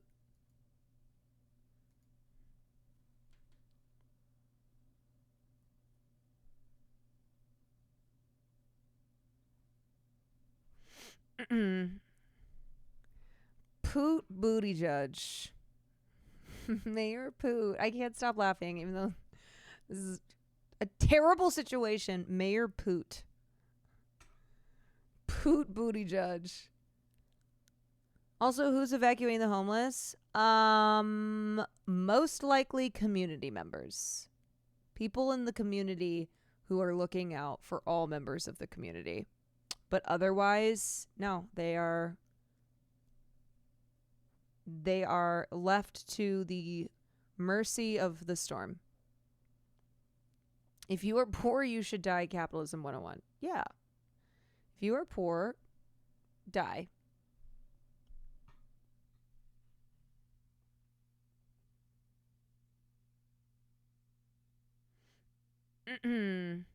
Okay.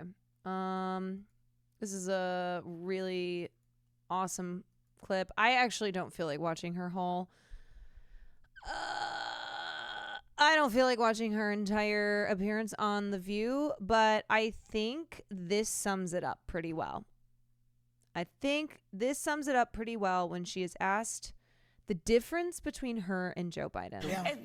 Listen, I plan on having a Republican in my cabinet. You asked me. Oh, okay. Yes, right. You asked me what's the difference between Joe Biden and me. Well, that will be one of the differences. I'm going to have a Republican in my cabinet. Okay, so honestly, at this point, just fucking give us Joe's corpse. Give us Joe's corpse.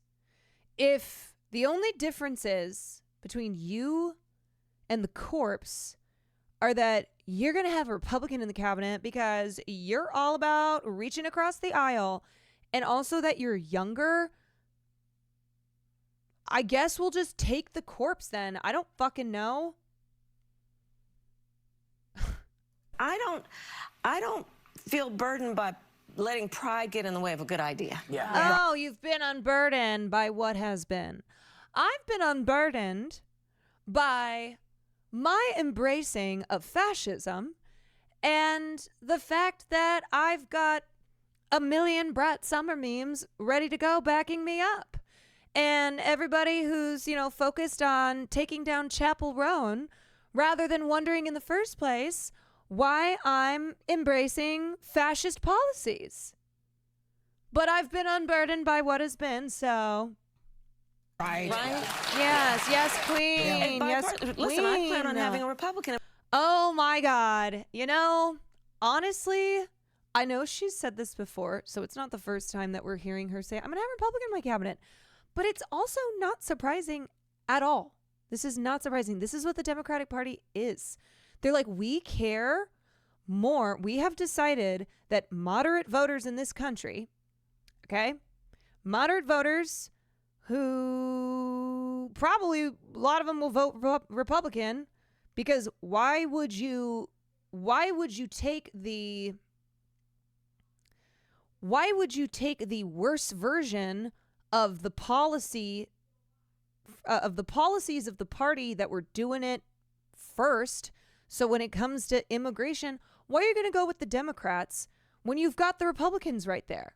The Democrats are just basically trying to do what the Republicans have been doing. So why would you choose the Democrats? But this has been the strategy. The strategy is to cast off the progressive left. We're gonna silence and ignore, and there is no working relationship anymore with the progressive left. Fuck you guys. Fuck you guys. And if you don't vote for us, or if you vote for somebody else, then that's a vote for Donald Trump. So it's your fucking fault. And everybody's going to blame you because we have told them to. We have looked at you and said, you will be the reason if we lose, that we lose.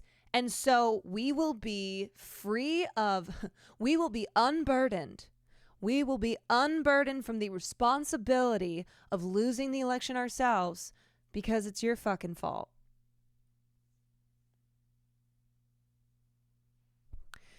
More pissed about the messaging failure here. Your only answer, the difference between you and Biden is more Republicans. Yeah, I'm gonna have Republican in my cabinet. Wow, slay queen. But yeah, it's let's embrace center right, an agenda that is just largely center right. Like, it's crazy when you look at pre-Trump Republican policies and how that is what Democrats now have glommed onto in an effort to win over moderate voters. So it's like, okay, sure, you're not as fucking far right overall as the Republicans are, but do you understand the voters who you are appealing to, that you're just offering up a slightly lighter version of what Republicans have offered them? So if this is what they want, if this is what they believe in, why the fuck are they going to go with you? Thanks for abandoning the progressive left. Thanks for abandoning minority and youth voters who are put off by this shit. And I was listening to Kamala today in her 60 Minutes interview, and she's like, look, I believe that you have to have empathy, or like you have to earn. I'm running for president of the United States. I don't expect people to vote for me. I have to earn people's votes. I'm like, actually, you're not operating that way at all.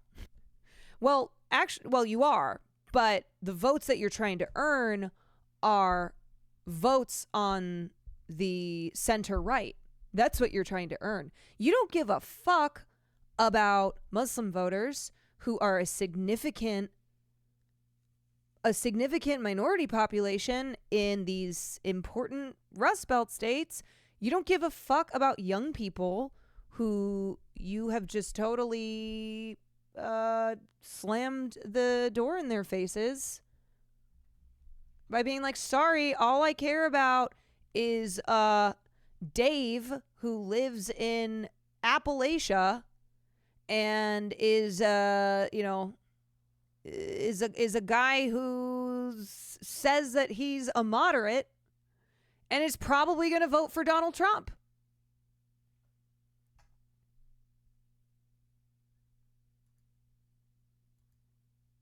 Man, the Democratic shift rightward, man.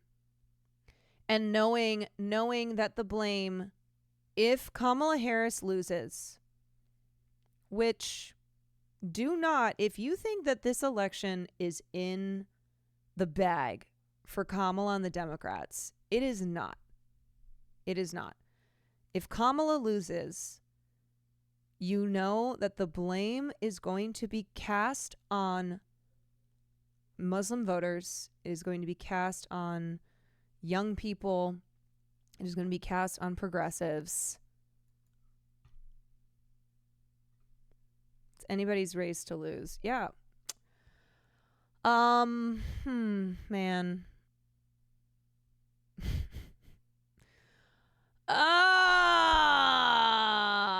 And of course she's sitting right next to Anna Navarro, who was on stage at the DNC. Anna Navarro, who's been a lifelong Republican operative, because that is what the Big Tent Party is all about. The Big Tent Party, which is what the Democrats kept talking about at the DNC, is not really a big tent. It's a tent that has one of its, one of its 4 poles that's now dedicated to washed up Republicans. It's like, oh yeah, if that's you, come on in. Big tent. Big tent my ass, y'all. If she wins, she's going to thank the Republicans for choosing country over politics. If she loses, she'll shit on young people, POC, the left, and anyone who called out her BS. Yeah. Thank you, Dick Cheney. What a hero. That man has done so much for our country.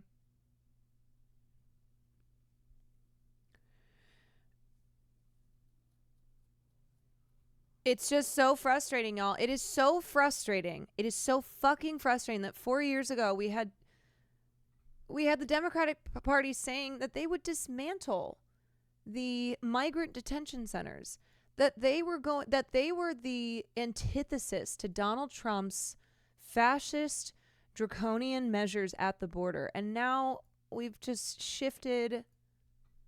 It's pathetic. It's honestly, it's gross. It's pathetic. It's demoralizing.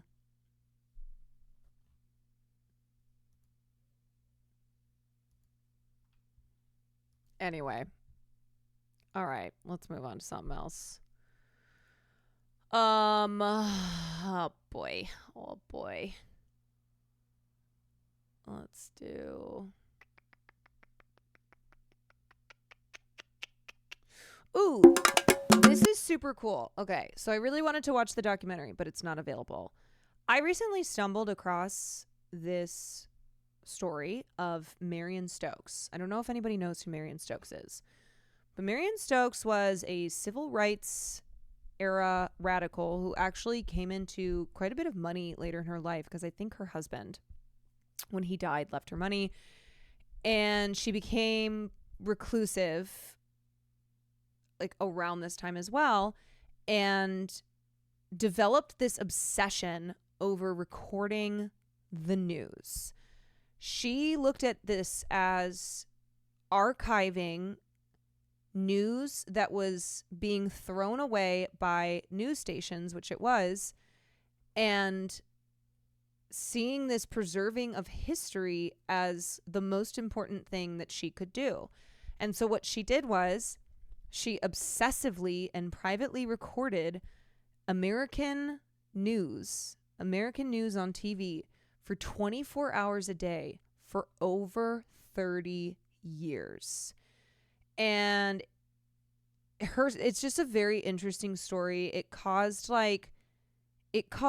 turmoil within her family, because she was a recluse who was obsessively recording the news to have this archive of news footage. And people in her life didn't know that she was doing this. And when she passed, she had a total of something like 20,000 tapes. So there is a documentary called Recorder, and it delves into the life of Marion Stokes and how she was taping nonstop 24/7 for 30 years as a form of activism to protect the truth, because that's what she looked at this as, where she wanted to have these recordings in order to prevent the media from pretending like they had, they had never said these things on TV, because they were getting rid of their archives. They weren't hanging on to it. And we didn't have something like the internet or the Internet Archive at that time, where you could easily go and look up like, oh, this is what CBS said when they were talking about this global crisis. And her obsession started with the Iranian hostage crisis in 1979, and this was at the dawn of the 24-hour news cycle. So we used to not always have a 24-hour news cycle, and it started at the end of the 70s, beginning of the 80s, and that is now what we have today. But this is when she started obsessively recording and was like, I need to record and preserve all this, because we need to this is the truth, or at least the truth of what people said, not necessarily what they were saying was the truth. But anyway, it's remarkable. It's absolutely remarkable what she did. And now the Internet Archive is taking her tapes and they are archiving it online. So it comes, it's a continuation of the archiving work, but before it was done via videotapes, and now it's being archived to exist to exist on the internet so that people can access it too. We're recording the recording of the recording now. And now I'm archiving this by talking about it on stream. So just another reason why the Internet Archive is amazing and needs to be protected at all costs. Anyway, here's the trailer for Recorder.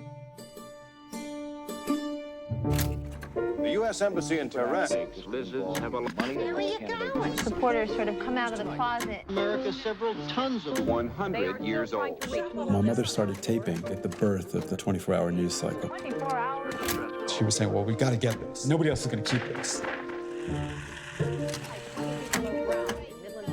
Oh, I'm sorry. She hit 70,000 tapes. I said 20,000, 70,000. Record, and she never stopped.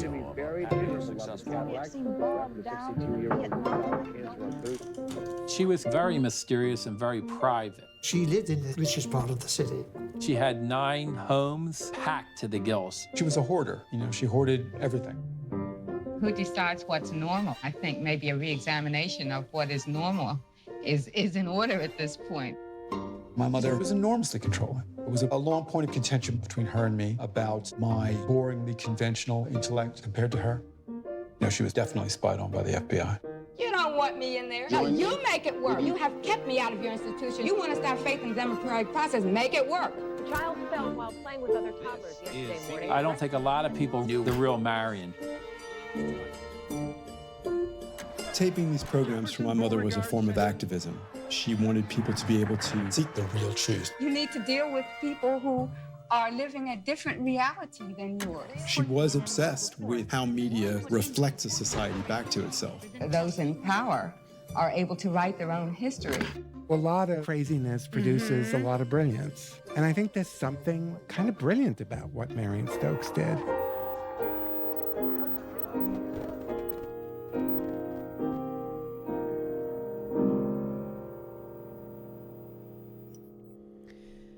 And this is why I super appreciate all journalists and internet vigilantes who have been recording and keeping track of every journalist, every anchor, everyone in the media who have over the last year contributed to atrocity propaganda, have contributed to manufacturing consent for genocide.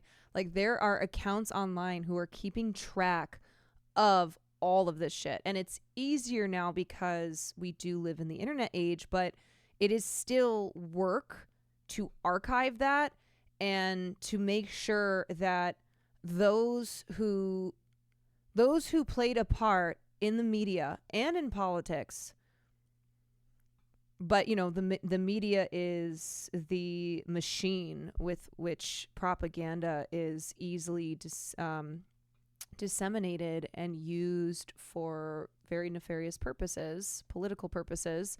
Yeah, it's keeping the receipts. It's saying we have the receipts and we are compiling it all.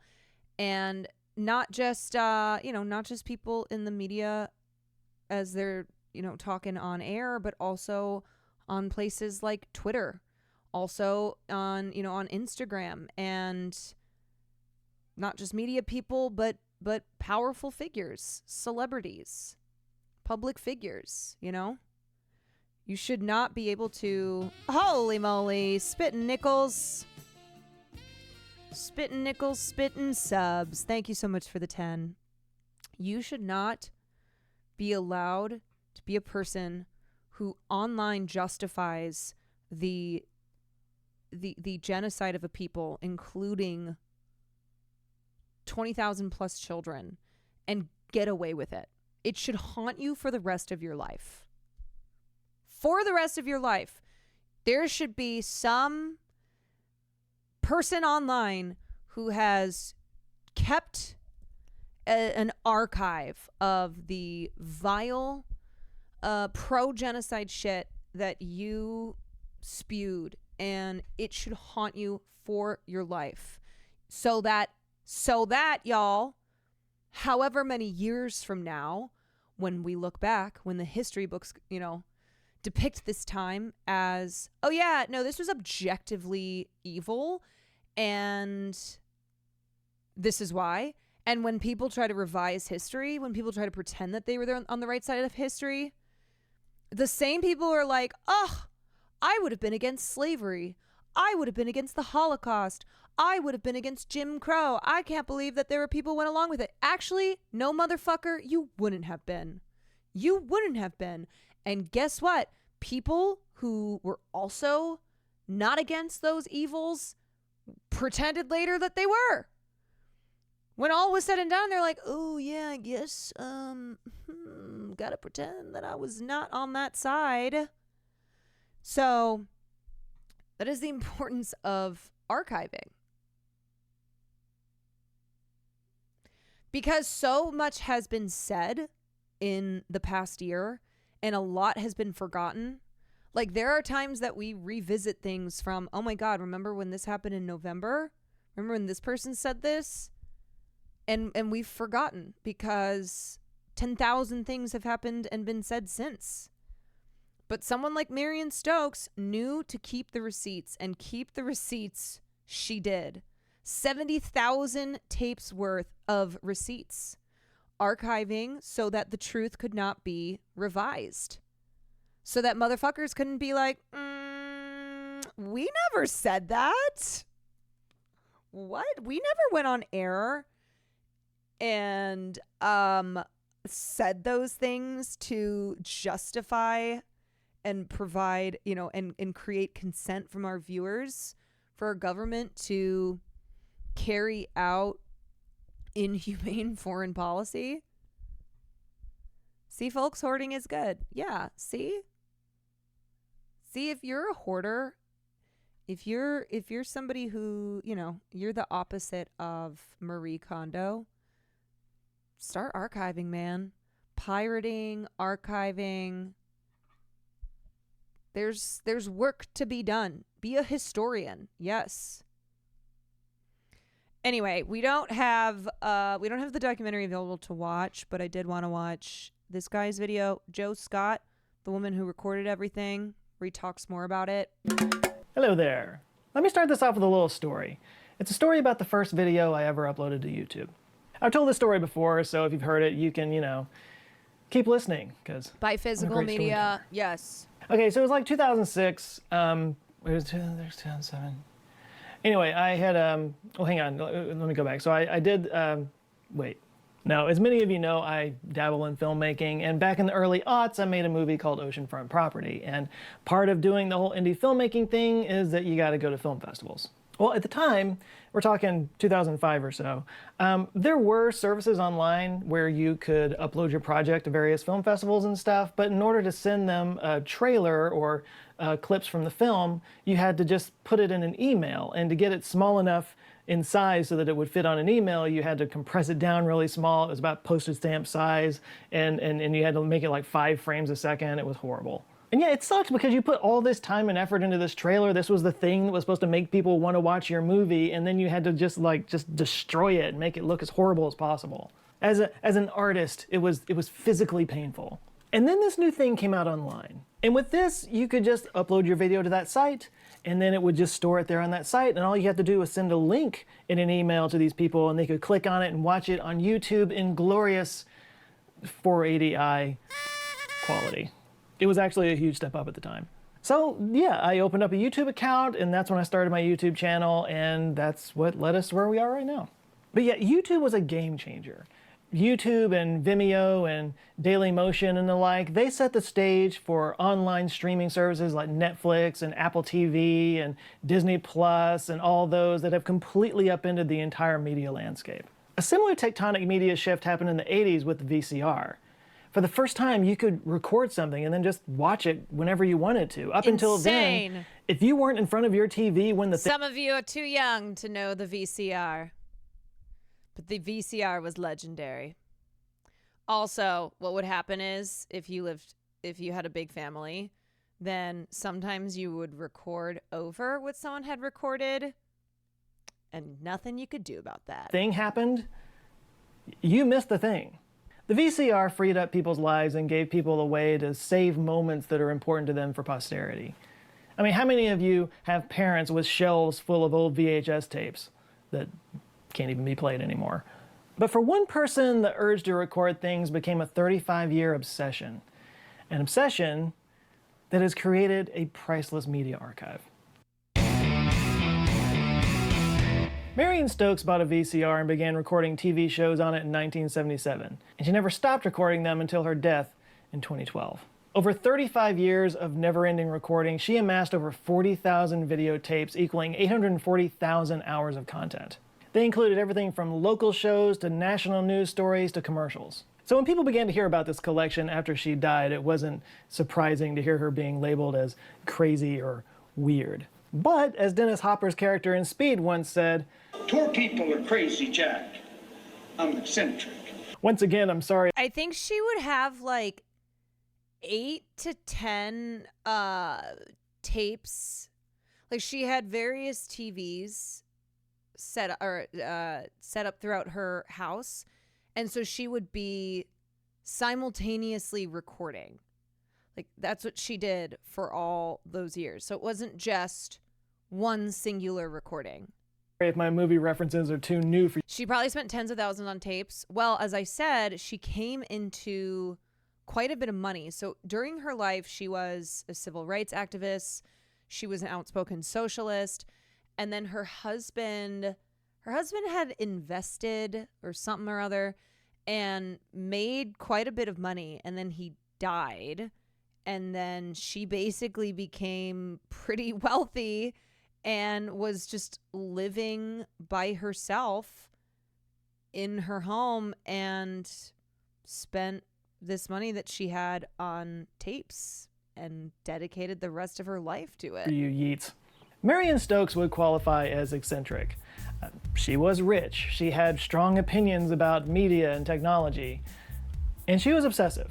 Now look, we all have our obsessions. I'm sure many of you have been called a geek or worse for having gone down rabbit holes and getting all wrapped up in some tiny little thing that you just, for whatever reason, are super into. Maybe you collect baseball cards, maybe you collect Beanie Babies, maybe you collect Star Wars memorabilia or airplane sick bags, whatever. Look, if it makes you happy, great, do you, boo. But what if it starts to take over your life? What if you start to lose living space to it? What if it strains your relationships? At this point is where somebody might be called a hoarder. But let's get real for a second. Sometimes the difference between a hoarder and a collector is based on things like gender, social class, and wealth. I mean, for example, an institution that collects items can be just as irrational as a single individual that collects items. So yeah, the word obsessive can be used to shame or label people. But what if that obsession can be used for the greater good? In the case of Marion Stokes, that's exactly what she was trying to do. Marion Stokes was a former librarian who worked for the Free Library of Philadelphia from the 1940s to the early 1960s. She also engaged in several civil rights issues. For example, she helped organize buses for the 1963 Civil Rights March on Washington, D.C.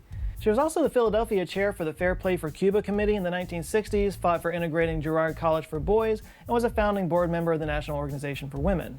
Another way she helped promote social and civil rights issues was a show that she ran with her husband, John Stokes Jr., called Input. It was a weekly panel discussion series that ran on a CBS affiliate in Philadelphia from 1968 to 1971, and it focused on social topics including activists, clergy, and scholars as panelists. Some of the guests during its run included folk singer Pete Seeger, psychiatrist John Fryer, and physicist William Davidson. And I think it was this belief in the power of television that drove her to do all the things that we're about to talk about. Stokes was a voracious note-taker and diarist, and she loved making lists of things. You could say she just enjoyed documenting stuff. To an extreme, which is why she qualifies as a hoarder. For example, she amassed over 50,000 books in her collection, and she also had multiple copies of everything. Oh my God, she was not just a librarian. She was a library. She was a whole ass library, man. 50,000 books. I think I might have 50. That Apple ever produced. Yeah, she was like one of the first Apple fanboys, and she talked all of her family into buying stock when it was only $7 a share. Her assistant, Frank Hilleman, estimated that she read 11 newspapers a day, and she never threw any of them away. In order to house all of these collections of hers, she had 9 homes and 3 storage facilities. According to her son, Michael Milidis, in 2019, he said, quote, "She had been collecting books and newspapers for most of her life, but the television thing really took off from the 1979 Iranian hostage crisis. That was when she became obsessed with the way stories were reported and how they changed. I was 18 at the time, and it struck me as strange, Bro, can you imagine having multiple houses to house your books? And it's like, yeah, I'm gonna get another house because I've got more tapes and I've got more books. My mother was strange for her whole life. She was kind of considered an eccentric local celebrity in Philadelphia. She only ever left her house to record those Input shows, and then she would go to the bar to have a martini once a day. She stepped back from her public activism in the 1960s out of privacy concerns, but she still wanted to find a way to keep everybody informed about what was going on. And that took the form of taking television. She wanted to capture it all. As her son said, it was the Iranian hostage crisis that really set her off and put her into this recording frenzy. She didn't believe the news broadcasters and the stories that they were telling. She was convinced that the early facts did not line up with what they were saying later on. So she started recording so that she could have concrete evidence that the story was changing. And then she never stopped. This soon became a 24/7 obsession. She had multiple TVs recording multiple channels in every room of her house. And she always insisted on using VHS tapes because she thought that digital content could be accessed or tracked. And if you're wondering how difficult it would be to live with somebody like this, yeah, it's as bad as it sounds. In the interview I mentioned earlier, her son talked about how he admired her for her encyclopedic mind, but it was a double-edged sword. She would see connections between things that nobody else would, he said, but that could come at the cost of her emotional relationships. He also said, quote, "The bizarre arc of my mother's life is compelling, but it was difficult to live in." And Stokes captured some amazing world events in the 35 years that she was recording everything. Here's just some of the highlights. The Iran-Contra affair, the police bombing of the Move commune in Philadelphia, the Gulf War, Magic Johnson's announcement that he was HIV positive, Sinead O'Connor ripping up a photo of the Pope on Saturday Night Live, U.S. President Bill Clinton's impeachment. Also, keep in mind that, today, if someone's like, I don't trust the media. I mean, today it's just, it's a totally different technological landscape. So you can just go on YouTube and find a clip. But there's much more of that attitude of the media is lying. The media, manufactures consent. The media is a tool for, I'm coming, hold on. The media is a tool for propaganda. But back then, when Marion was doing this, that was not a common, this was not a common belief. This was not something that was as prevalent as it is today with our, identification and understanding of how the media is a tool. Okay. And the shooting of Trayvon Martin. When it came to 9/11, she documented that CNN was the first news organization to break the news, followed by CBS and ABC, with Fox coming in last. And Stokes could actually watch 2 TVs at once and pay attention to both of them at the same time. At night, she would put in 6-hour videos to record while she was sleeping, and then would wake up first thing in the morning and trade out the videotapes. If she couldn't be there, she would have one of her family members do it. She would even end dinners at restaurants early so that she could go home and change all the tapes. And when she became too old to keep up with the pace of all the changing out of video cassettes and everything, she hired an assistant, Frank, to help her out with it. When visitors would ask why her house was filled with TVs and VCRs running on a constant loop, she would just say, "I'm archiving." Marion Stokes died at 83 years old on December 14th, 2012. And for the first time in 35 years, the recording stopped.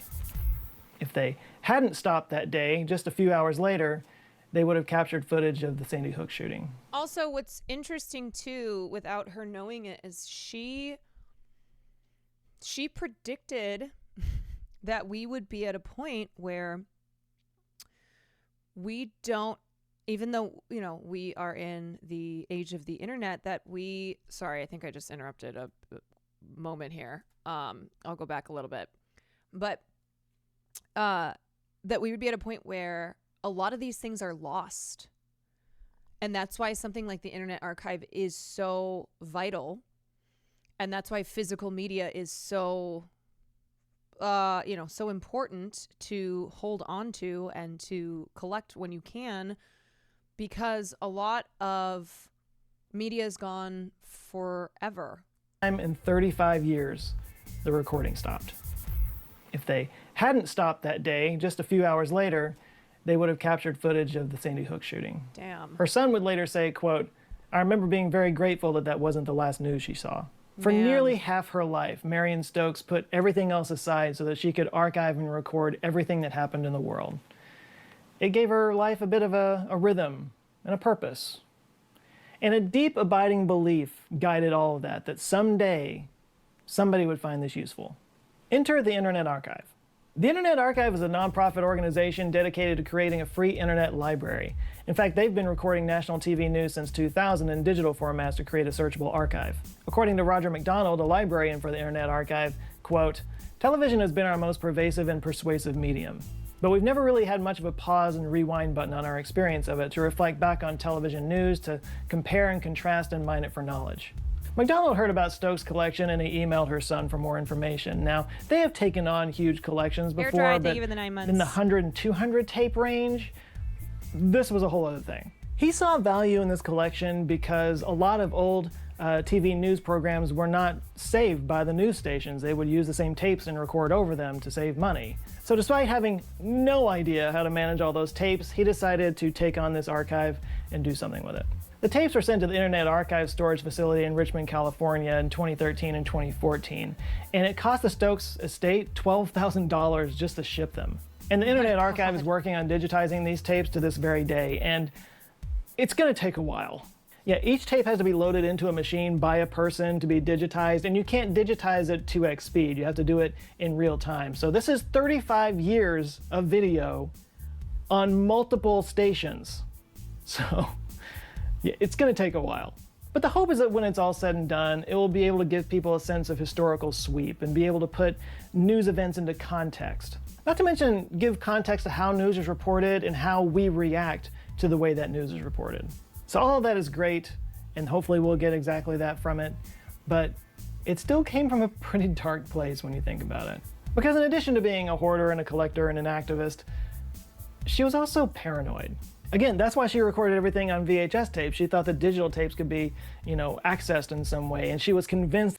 Sorry, a woman who grew up in the civil rights era, who was an activist, who knew firsthand that the government was absolutely spying and was responsible for deaths of civil rights activists. Oh, I get that. Yeah.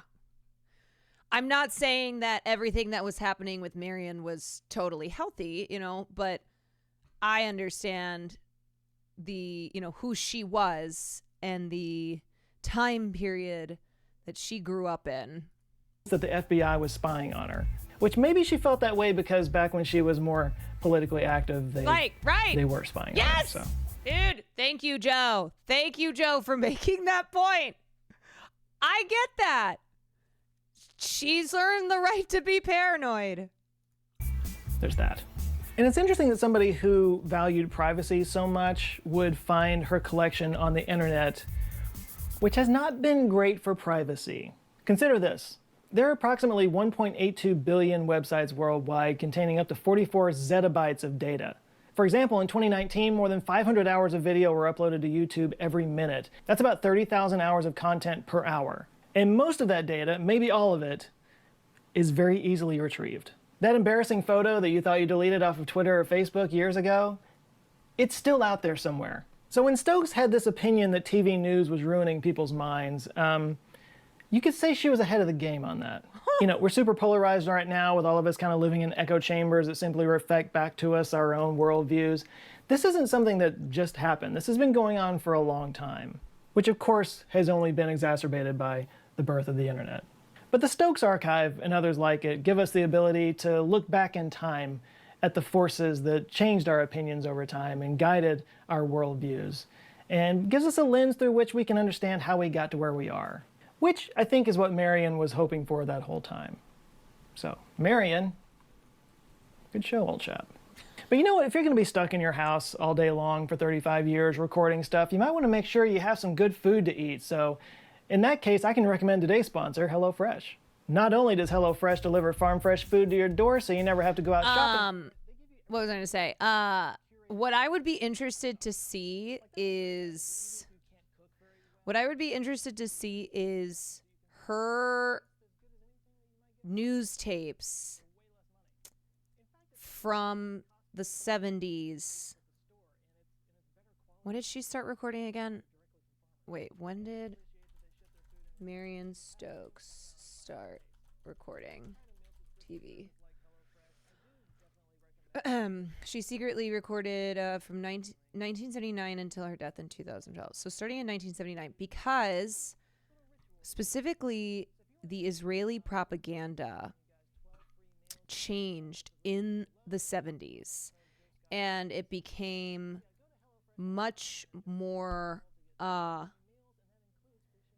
it became much more influential, and also the way that the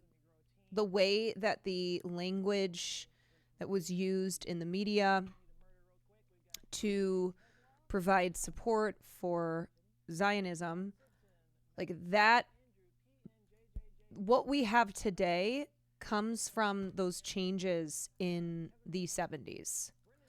So I don't know. I mean, she didn't start recording until 1979. So I don't know. Sarah Delgado, Meat Popsicle, Fry Nexus. I don't know if her tapes would really capture that transition there. I still have VHS tapes from all the major networks for 9/11 the following week. Damn.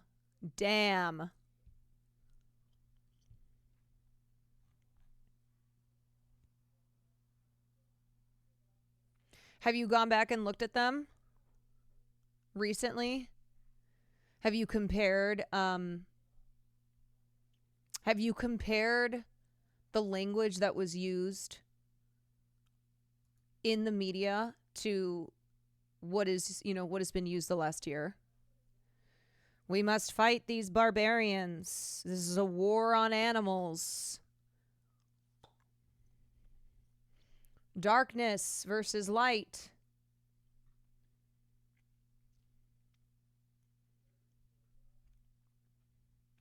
Someone did a lot of work putting together network news broadcast footage during the morning of 9/11.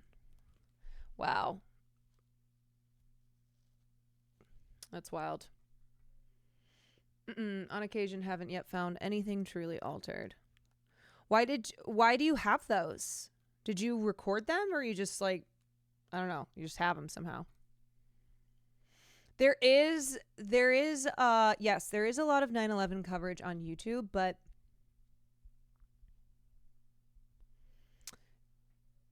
it's one of those where it's harder and harder to find those old clips online, and that's why archiving is so important.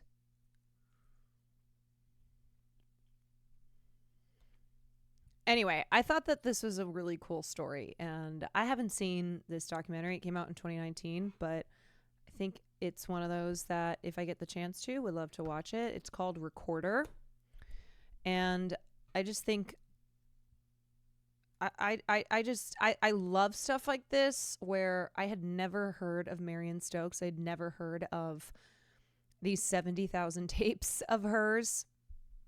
And it's fascinating. I love finding stuff like this.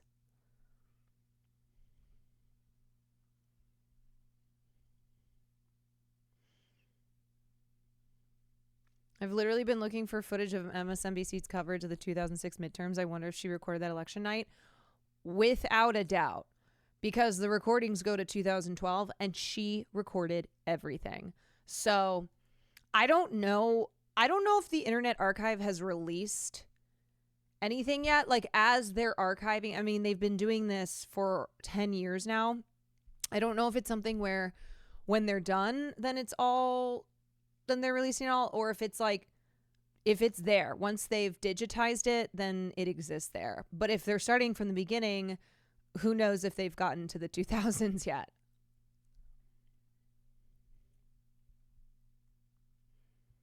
Available with your Kino Film Collection subscription. It's nowhere to be found online, so I'm hoping they'll get to that footage if she did record it. I would put money on that she recorded it. And so there will be a digitized version of it. All right, you guys. Sure. They're still archiving the recordings, puts into perspective how much she recorded. Yeah. Oh, here it is. Okay. Stokes TV Archive Experiment. Whoa.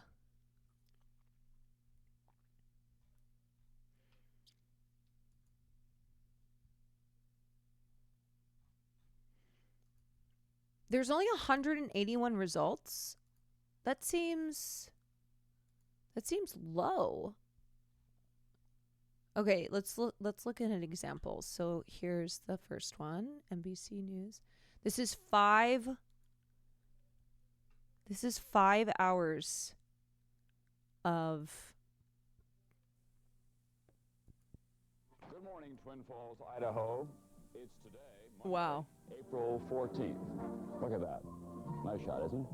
Good way to start your week. Get your heart started with a little far western scenery there. Good morning, all. I'm Tom Brokaw here with Jane Pauley, and we have something unusual coming up during this half hour of the Today program. I think it's fair to say. This is day 163 for the hostages in Tehran. We have some late developments. Okay, so this is when she started recording. And we have some mail from the hostages during this half hour of today. Donald Cook, one of the hostages, wrote his parents and family in Tennessee a letter that began, "Well, I believe the impossible has finally happened. Geology summer field camp no longer the tracking glitches and experience of everything. my rather humble life." These are some of the upbeat. In the way you look, the way you feel, and in Oh my everything God! you do. Yeah, it's just. These young people from Seattle. It's just to give them a report on the hours. conditions. The government that desperately wants to know is the U.S. government. Okay, y'all, I have an idea for a subathon that will break all the subathons. I start at the beginning of Marion Stokes' collection. That is what we watch on stream. And subs keep it going. A Stokes Archive subathon. We are not acting on behalf of the U.S. government in Tehran, and we are acting on behalf of the families. We are acting for the well-being of the hostages and not for... Truly, do you want to know what's crazy? Is that the subs would end long before Marion's collection would. Otherwise, I'm doing a 35-year subathon. Surely the subs would end before that. You know? I mean, here's the thing. I could, while I was sleeping, plenty to play, plenty to watch. Twitch would end before Marion's collection. All right. What's everyone doing for the next 35 years? What are we... For any political purpose. And what are we doing? Anything? Mountain is being continued. Oh my God, this is just amazing to look back on. They have medical facilities. Oh my God, it's just really... It's just remarkable. Got nothing going on. Nothing scheduled. Okay, great. Yeah, everybody clear your calendar. Clear your calendar for the next 35 years. Please don't forget to sign out if you haven't signed in.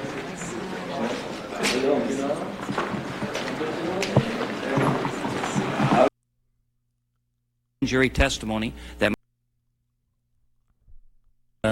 And I think that it's unfortunate that the recommendations of some of her top assistants and... They can't even...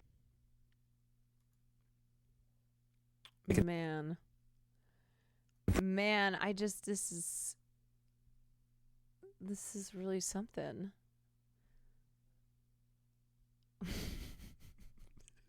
Seinfeld, Barack Obama comedy, Jay Leno on Dave Letterman. This is amazing. Oh my God. Bill Clinton. Look at all this. My God. Yeah, can you see, like, if you...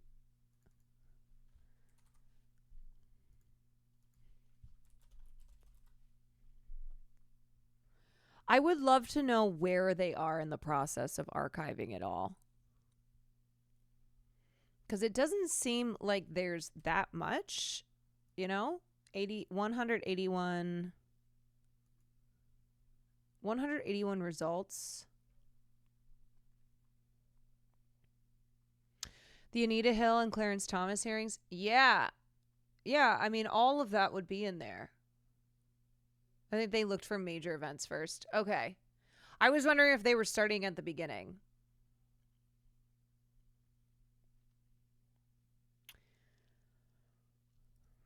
That's 181 tapes. Yeah, and she recorded 70,000, so I guess 181 out of... That doesn't seem, though... Do you know what I'm saying, where they've been doing this for 10 years? They ought to have a lot more digitized, but I also don't know how the process is, so... Yeah, seeing the entire O.J. Simpson trial...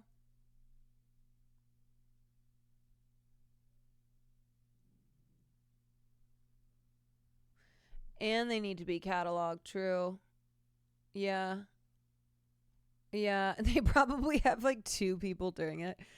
Yeah, they probably got like 2 volunteers who are digitizing it all. Man.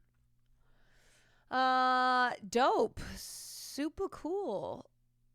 Love this. History, man. Preserving history.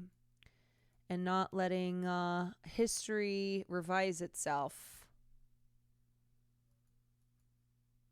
as often happens, you know? All right. So let's do... Okay. Do we want to... I said that I would move the Markiplier video to today, because I didn't watch it yesterday.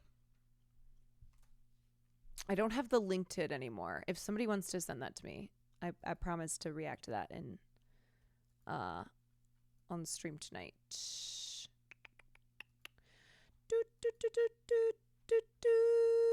Yes, I've never watched the Markiplier vid, and we were watching this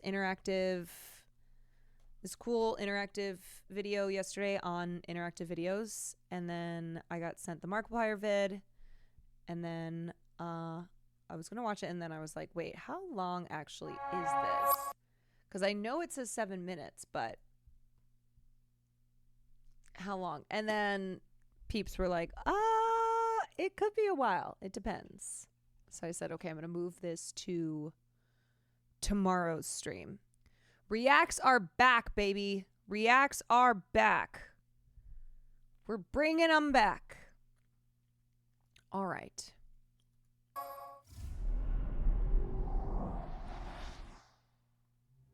"35 years of reacts coming up.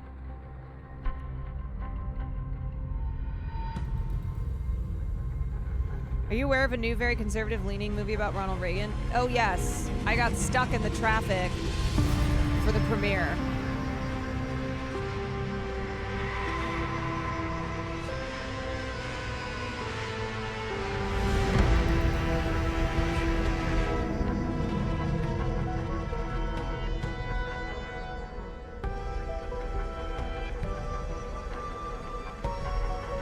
This is cinema.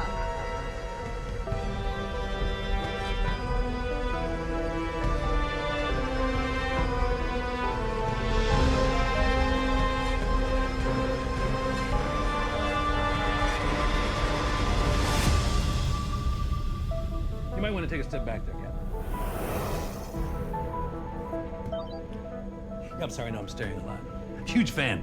Been following your career for quite a while now. Me? Invisible Tower, this is Shuttle Marmota, approaching Docking Bay 4. Closing the blast shields. Shuttle Marmota, you're clear to dock. Yeah, copy you. Truth be told, we couldn't afford to show that anyway. But yeah, don't get me wrong, I know exactly where we're at. Check it out. We're gonna land in 5. Captain, we're here early. Gotta say it's an honor. You know, thinking maybe we could hang out or something. Go get a coffee, but you know, beer's cool. Welcome aboard the Invincible 2, Captain. Oh my God, Glad to this have is you a here. Took you long enough, production. but let me give you the grand tour before we embark. This is my pride and joy. My baby. Well, your baby, I guess now. But I made her, and a baby will always remember her father. Bioscan. Welcome aboard, Captain and Head Engineer. Prepare for sterilization. First stop, the warp core, the heart and soul of the ship.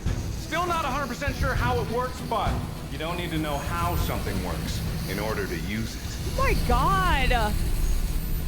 How did he do And when we this? found it again, it passed every safety test with flying colors. It's not gonna be like last time. Oh no. This time, the Invincible is finally gonna live up to her name.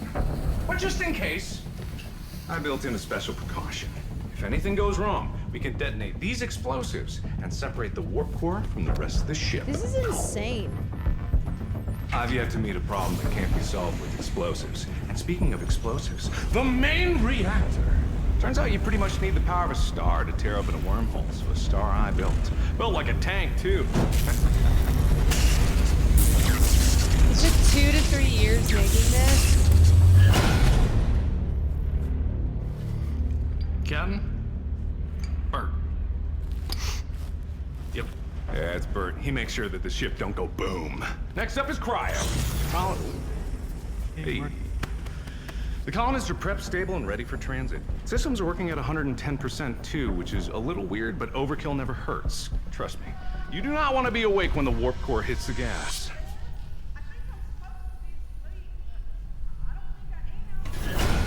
I'm just amazed. I'm amazed at this video. Captain, all colonists are prepped and stable. 100,000 souls ready for a new life. Let's get them there safe. Oh, don't worry. Before they know it, they're gonna wake up to the sight of a brand new planet with a fresh cup of coffee in their hands. Why don't you give them more windows to look through? Well, maybe I will. Maybe then someone might appreciate the aesthetics.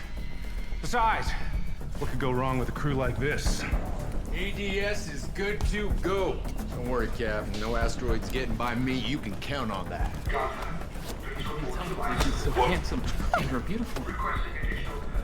Hey, watch! I'm so... Oh no, Captain, I'm falling. Catch me! It does feel like an amusement park ride video. Navigation is online. Yeah. Engines are looking good, Captain. But better. Online, unless it's not, and then we wouldn't know until we passed out. Seems fine. Everything is accounted for. We're ready to see our new home. All that's left now is for you to say the word. Try not to get them too excited, Captain. I know how your speeches can get people riled up. Me?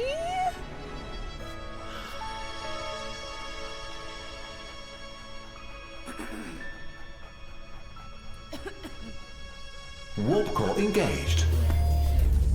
Oh no, the dog! Wormhole opening in 30 seconds. All personnel report to your assigned cryopod. The dog! It's all right, Captain. I'm sure you'll make a great speech once we get there. How do I save the dog? Oh, and I forgot to mention, it's not a problem, of course, but just before you go to sleep, be absolutely sure. Do not... Wormhole opening in 10, 9... Wait. 8... Do not... 7... Sleep? 6... Error. Error. Wormhole opening in 3, 2... A software update is available. Would you like to restart to apply this update? Sorry about that.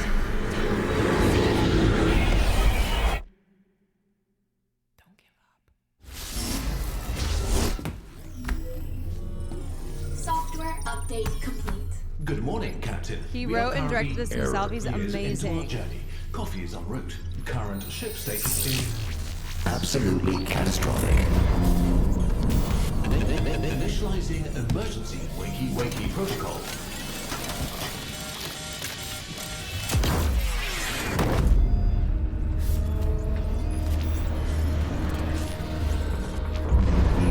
Reviving head engineer.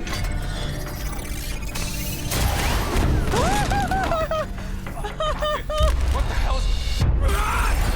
Hull breach detected. Seeing bulkhead. Fire on the bridge. Life support systems failing. Automatic fire suppression system offline.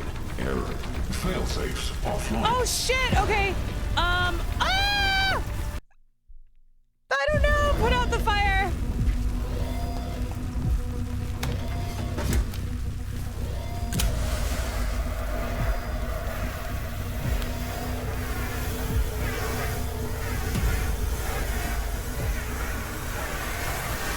Alert. Fire extinguished. Warning. Oxygen levels dropping to unsafe levels. Okay, did I do it? Did I do right?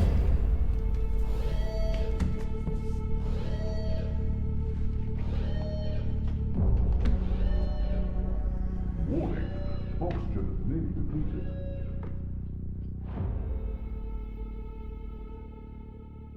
What? What's happening? I died?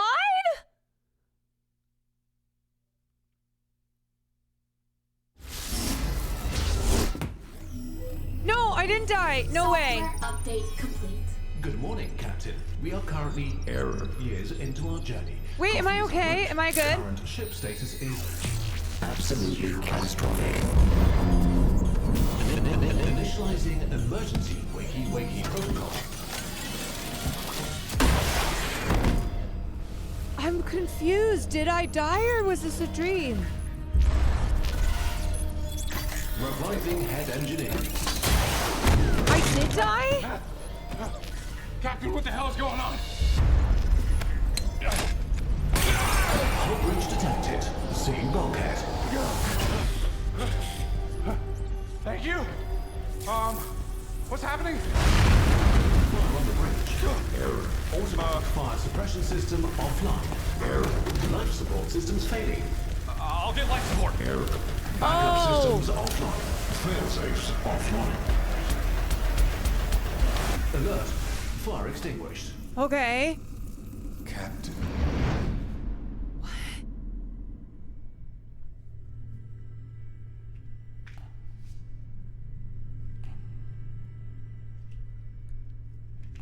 I'm in a time loop?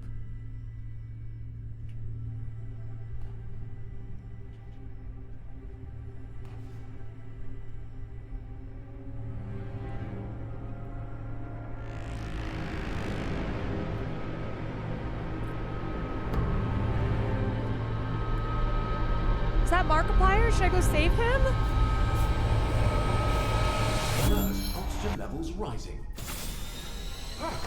Captain, there you are. I got life support back online. I still don't know what the hell is happening, but we seem to have this situation all under control. Get ready. Impact detected. It's definitely not under Activate the control. asteroid defense system. Analyzing. No. What do you mean, no? Computer, what's wrong with the ADS? ADS offline. Why? Offline. Computer, what is wrong? Offline. Computer, what's wrong with the ADS? ADS is offline. This doesn't make any sense. We got asteroids hitting the ship, but our guns aren't shooting them down. Oh, shit. Thankfully, they're still guns, so, you know, we should just be able to point and shoot. The asteroid defense system is...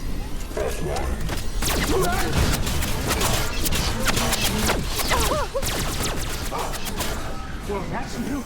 Okay, Something's gone wrong with the computer. The drones shouldn't be able to attack the crew. I programmed them myself.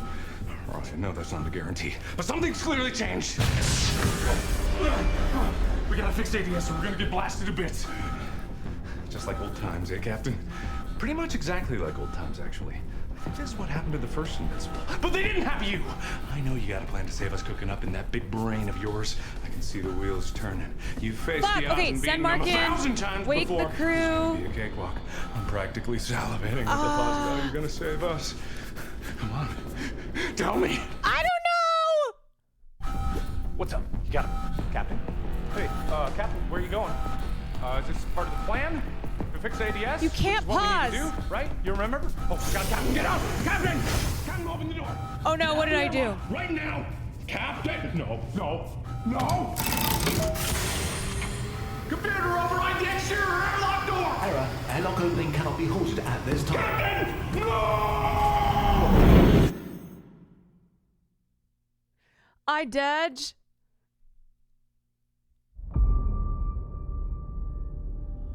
I'm dead again. Software update complete. Good morning, God Captain. damn You are it. currently aircraft into Milton. Copies en route. Current ship status is absolutely catastrophic. Why am I picking all the... Arriving head engineer. I'm picking all the wrong choices. Did we make it?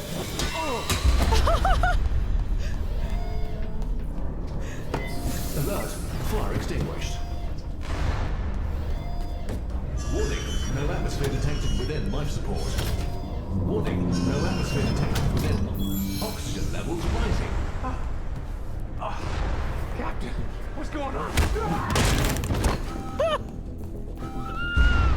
Warning. Impact detected. Captain, why would you do that?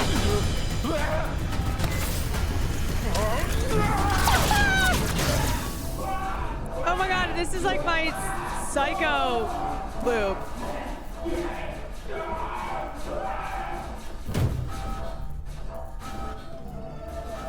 I'm sorry, Mark. It's also running through the correct decisions of Asteroid previous defense choices. system online. Yeah. I fixed it?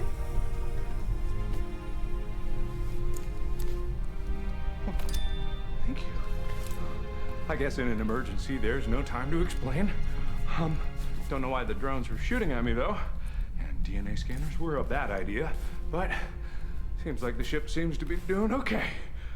Coolant leak in cryo. Computer, what happened in cryo? Maintenance. It just keeps going wrong, y'all. Why? Oh, whatever.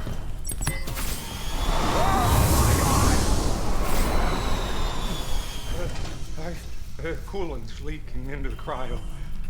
It's negative 200 degrees in there. We gotta fix it faster. We're gonna start losing colonists. What should we do, Captain? What should we do? Together. As a collaborative unit of cooperation. A dynamic duo. Equal partners sharing the burden of responsibility. Okay, send Mark in this time. Send him in. Me? But I just did the repair thing. So maybe, and I know it's not my place, but maybe you could take a swing at this one. Lead from the front or something like that.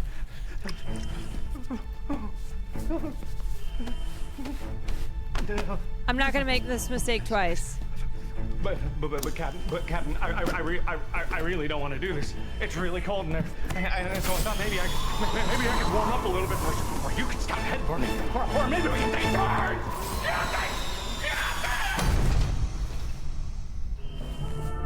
Is this right? Yes? No!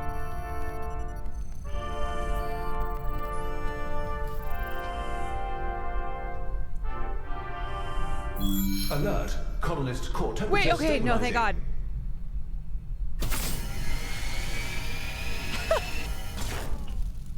Job's done. Yes, we finally made the right decision. Warning, reactor overload imminent. Now the reactor's gonna go kablooey? How many things can go wrong on this ship? We gotta move! Let's go! Hurry, Captain! There's not much time! Alert! Main reactor will achieve catastrophic kablooey in approximately 1 minute. Get the lead out! We're almost there! There were codes this whole time? Damn! You! Captain! Warning, venting plasma. Oh! Warning, 30 seconds until catastrophic reactor meltdown. Someone with extensive engineering expertise needs to enter this room. No. Send Mark in again or fix from the outside? You wouldn't.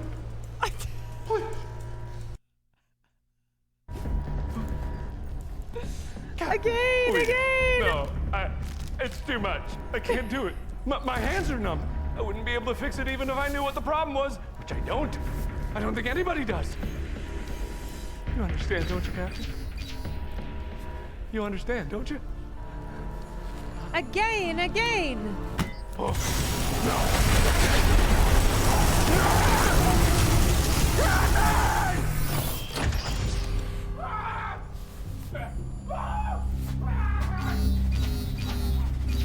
Crying.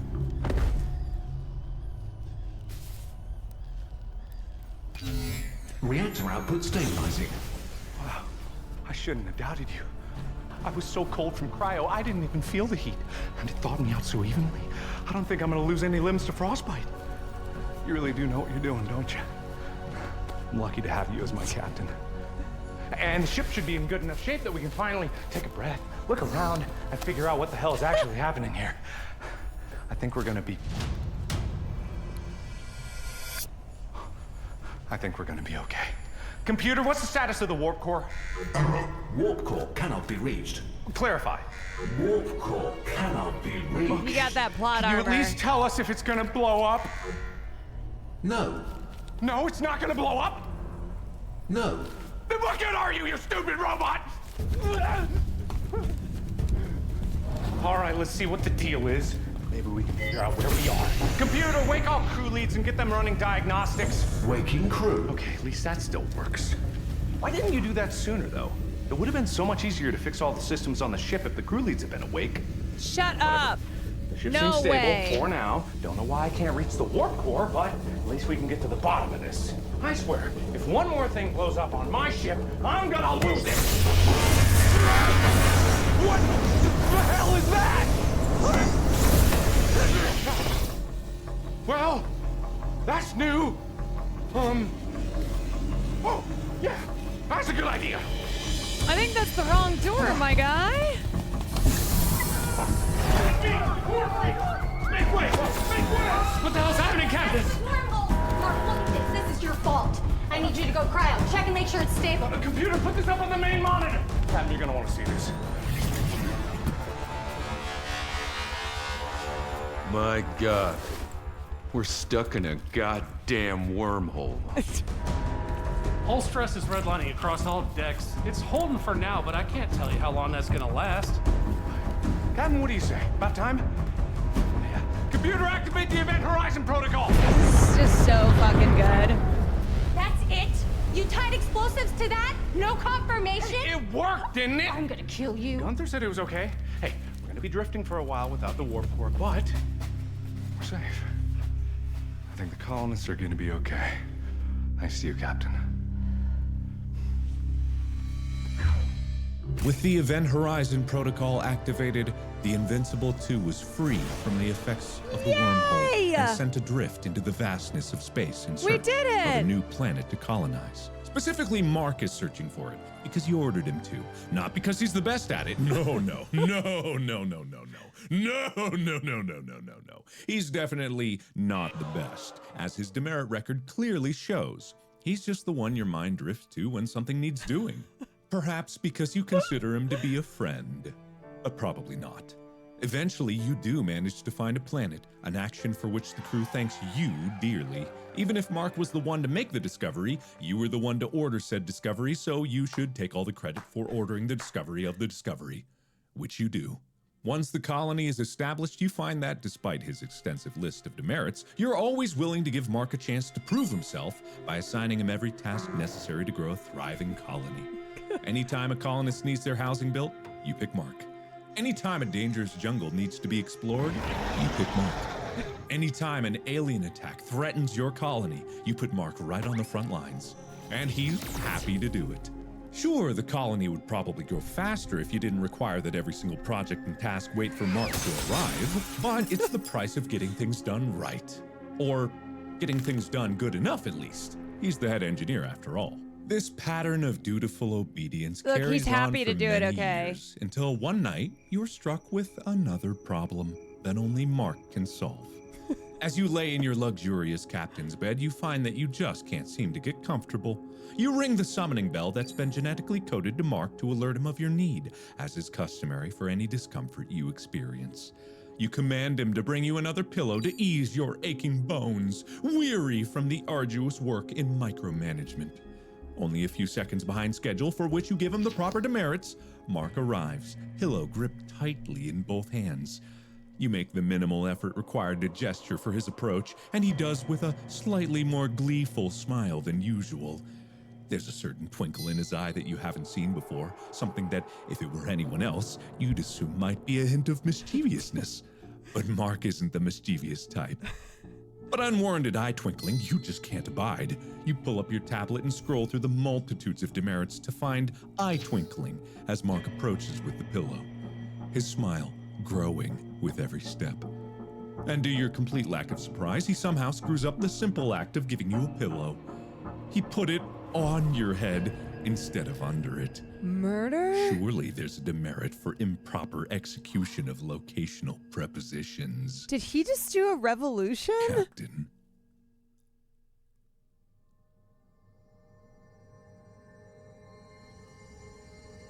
Did he just do a Reaper to the Reaper?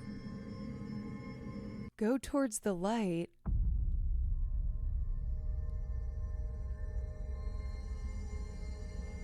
Beautiful. Carol Ann. Carol Ann.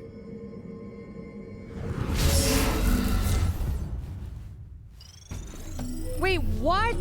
Software update complete. Good morning, Captain. We are currently years into our journey. Coffee is en route. Current ship status is absolutely catastrophic. I'm back? Initializing an emergency wakey protocol. What?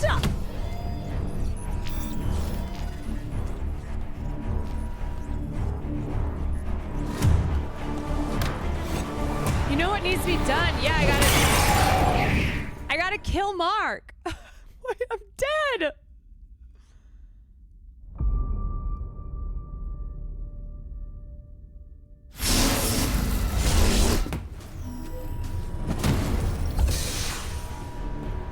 Reviving head engineer. Captain, does this feel familiar to you? Captain, where are you going? Oh my god, I have to kill Mark. Fire extinguished. Life support systems failing. No matter when you die, you start all over. Asteroid defense system is offline. Asteroid defense system online. Warning, cooling leak in cryo. Colonist core temperature stabilizing. Shit! Jump. Oh. Captain, wait! Wait, how do I pick? Wait, what? What the hell are you doing? What the hell is that? It didn't let me pick. No more. No more. It ends here. I'm not gonna. Was that a trick? Let you do it. You're gonna tell me what you did. It was You're a gonna tell debate. me, and then you're Damn going it. to undo all of the damage that you have done. Who's this? Okay, look, lady, first of all, welcome to our ship, and I know it looks bad, but usually it's a lot better. Not you. You. Everything that you've destroyed. Everyone that you have killed, you are going to undo everything right here, right now. Warning, reactor overload in 5. Okay. Oh!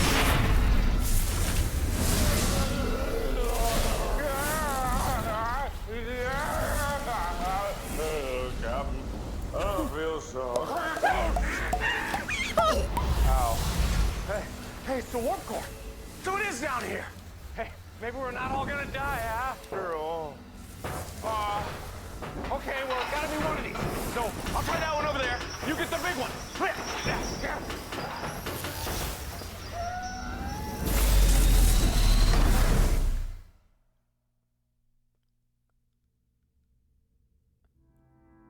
We're still in it, y'all. Paradox detected. Requesting suitable host. Paradox detected. Requesting scanning. Suitable host located.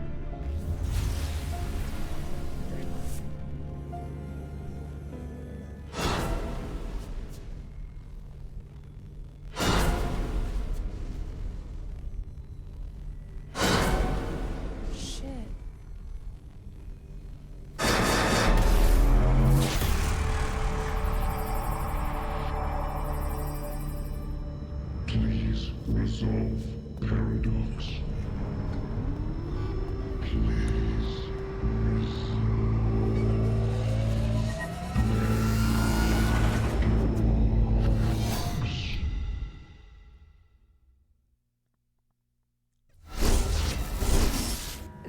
I just, Emergency I wakey cannot get protocol over this. override acknowledged. Opening cryopod. Oh no, we're back. Are you? Are you? Did you? Are Did we? you? We're immortal! Or something like that. I distinctly remember falling through that door and then ending up in the center of a star. And then slowly feeling the flesh melt from my bones. But I'm alive, and you're alive, and I remember, and you remember, right? This is incredible! Computer, activate the emergency repair protocol! Oopsie boopsie protocol engaged. Full system reset in 5.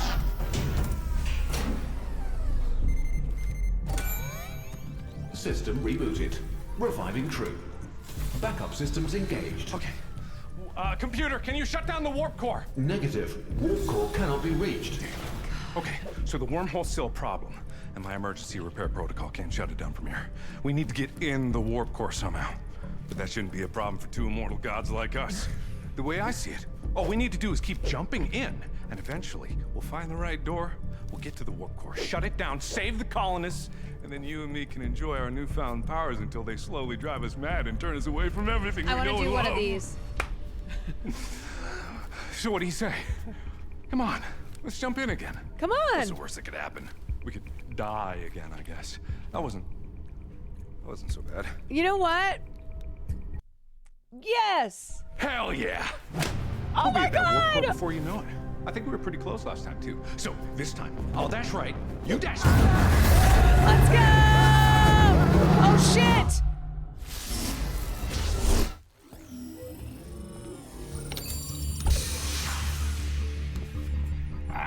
Okay. Okay, that didn't work. Not quite what I expected. But now we know what not to do. So, what do you say? Let's jump in again. We almost had it last time. We'll definitely get it this time. Probably. You know what? Probably. Hell yeah! Shouldn't be long now before we're resting on the shores of our new home planet. We'll be heroes. First they'll give you a medal, then they'll give me a medal, then they'll give you a medal, then they'll give me a medal, then they'll give you a medal. They might give her a medal, then they'll give me Oh no, again!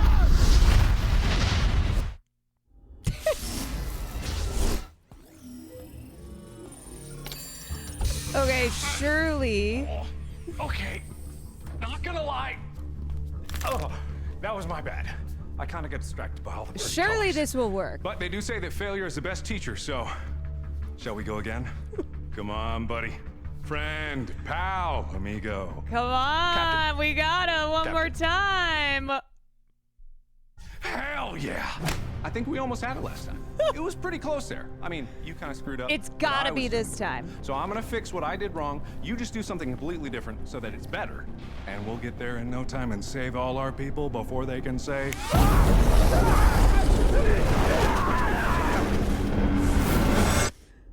Shit.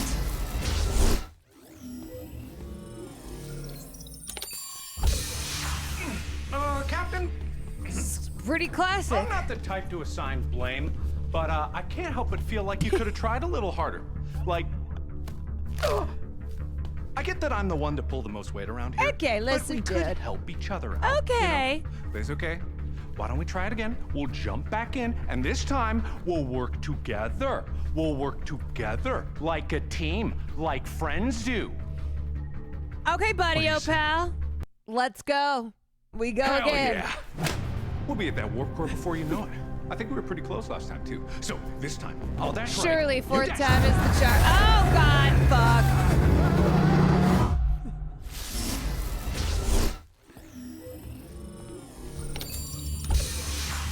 That wasn't me. That was not me. That was him. Not quite what I expected. But now we know what not to do. So, what do you say? Let's jump in again. We almost had it last time. I mean, come we'll definitely on. get it this time. Probably. Definitely. Probably. I mean, I think we gotta. Hell yeah! Shouldn't be long now before we're resting on the shores of our new home planet. We'll be heroes. First they'll give you a medal, then they'll give me a medal. I think then it's they'll give you a definitely medal, this time. Then they'll give me a medal, then they'll give you a medal. They might give her a medal, then they'll give me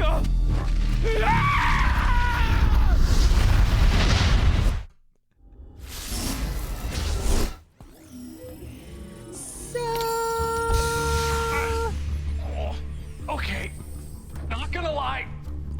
Oh, that was my bad. That was him. I kind of get distracted by all the pretty colors. But they do say that failure is the best teacher, so shall we go again? Come on, buddy. Okay, we're moving on. We're moving on. Yeah, you're probably right. They deserve to know what's happening. And they might have some ideas how to solve this. Probably not good ones, though. Although I think that could have. I think it could have worked. Captain, thank you for such an upfront and thorough explanation of the situation. The mark of a great leader, always being open and honest with the crew, never holding anything back. Sweetest things turn sourest by their deeds. A lily that festers smells far worse than weeds. What? Bottom line is, we need to get to the warp core and shut it down. It's having effects that I never could have predicted. The captain and I, we've tried some things, but we need fresh ideas. Yeah. Have you tried blowing it up? Obviously, they've tried blowing it up. Look who you're working with. No, we haven't. But that is a good idea. and I'd No, like it's to- not. You know nothing about wormholes. You could actually cause a false vacuum collapse. Well, no, we wouldn't, and also that's impossible. What if we back the ship up into the wormhole? Interesting. What if we pop her in reverse and just undo all the wormhole stuff? Okay, Mark, I owe you an apology because obviously you're not the stupidest person on this ship. Thank you. Hey! Captain! We never do my stuff. Clearly, we need to send out a distress signal because someone sabotaged this ship. You know, now that she mentions it, some of the damage on the ship did seem intentional. I think someone needs to go over every inch of this ship and do some rat. Yeah, no. No one sabotages the ship because the only two people that can change anything on the ship are me and the captain. And the only person that I trust more than myself is the captain. And two, how could anybody find us if we don't know where we are? That's my point exactly. We don't know where we are, we don't know how we got here, and we have the lives of the colonists at stake. All right, here's what we're gonna do. Or, hear me out. We're gonna blow shit up. No, it's not up to you. It's not up to you. And I'm sorry, it's not up to you. It's up to the captain. They haven't let us down yet. That's true. So I'll defer to your wisdom. What do you say, Cap? Okay, wait. What's the plan? Distress signal or How are we getting popper out in of this? reverse? Okay, I think this one. Captain? No, you can't possibly think about. Hey, you heard the captain, and they know what's best. I know, and this is such a horrible idea. It's gonna kill all of us. Relax. The captain knows what they're doing, don't you, Captain? I'm sorry. I feel like I'm crazy. We're all gonna die. Oh my God. For once in your life, just step back and put your faith in proper leadership. You got this, Captain? Back that up. Good. We're good. Oh, this doesn't actually seem good, I don't think. Oh no. Another day. I think another we crisis. died. Current ship status broken. Just like my marriage. Wait, it worked? Here I am again, back for another ride on the merry-go-round of life. Am I immortal? Am I some kind of god? Or was this just another cruel game, leading you on with beautiful promises, only to stab you in the back and leave you for dead? Whatever it was, at least the company's nice. Yeah. Seems like that didn't work out so good for us, eh, Captain? Oh well. You can't win them all. All problems solved. Well, not all problems. Not the problem of my broken heart. Oh no. Some problems can't be solved with a swing of the fist, no matter how strong you are. When the love of your life tears you to pieces, well, that's a wound that just won't heal. The kind of wound that leads you down. The captain looked right through me with This is those so baby sick. gray eyes. The kind of look that could kill. And the kind of looks that could kill to match. Maybe someday I'll work up the courage to ask them out on that date. Yeah, right. Maybe someday I'll destroy the universe. So, Captain, got any other ideas to get us out of this mess? Or, you just happy to see me?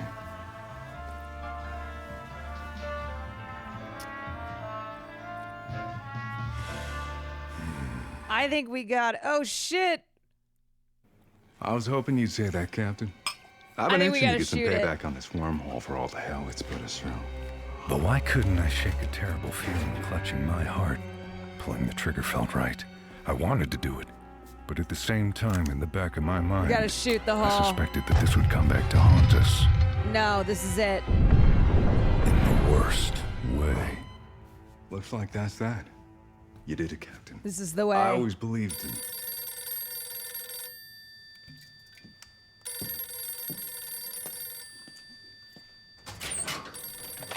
Hello? Uh-huh. Uh-huh. Uh-huh. It's for you. It's me, the wormhole. I bet you thought I was dead, didn't you? Why is it I British? gotta admit, it was a pretty good shot. But when you shoot to kill, you better make sure they're dead. Oh, 'cause it's they not. might just come shooting back. I'm coming for you, Captain. God, the wormhole was British for a second. I got scared. Wrong number? We're gonna need more boybin.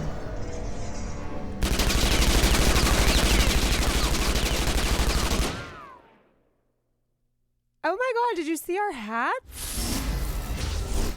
With a sucking whoosh and a swirl of blue energy, the captain of the Invincible 2 finds themselves back in their cryopod. God. The captain looks around, slightly confused for unknown reasons. Eventually, they get on with it and pull the emergency release to free them from the confines of their cryogenic The Tommy guns. prison. Stepping out of the pod, the captain wonders to themselves if they are, perhaps, stuck in some sort of purgatory, doomed to endlessly repeat the mistakes of the past. The captain's intrepid engineer also wonders the same as they emerge from their pod. Captain, do you hear something? The captain laughs a boisterous laugh at what is, obviously, another one of Mark's hilarious rubes. Mark must still be delirious from the after effects of cryogenic slumber. Right. Now, to be honest, we've all seen this part before, and I don't want the viewers at home to get bored, so why don't we skip ahead a few pages and get to our good friend, Wug. Wait, what viewers? What did you say? He just What broke the viewers? fourth wall. What? Ow! You! Wug, being the stoic, battle-hardened brute that he is unfazed by this new turn of events and proceeds to extract the English language out of Mark's soft, supple skull. What? Wug pilots the ship to the space fast food restaurant. The captain grabs the food. Oh, sorry. That's supposed to be a Wug-only fast food Frick, restaurant. thank you for the 7 months. The ship arrives at the Universal Stability Agency. Wait here!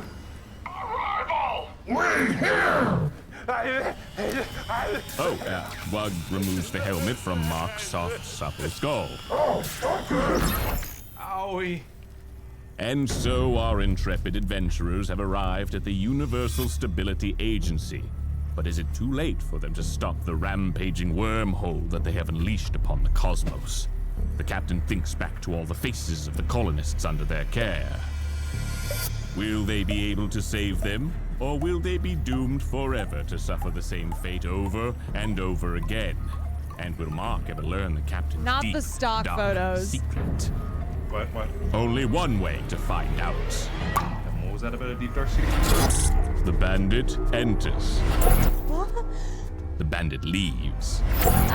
Electile dysfunction, thank you for the raid. What have you done? Not so fast. Now we get to the interrogation. You are destroying everything. The bandit knocks out Lady. What?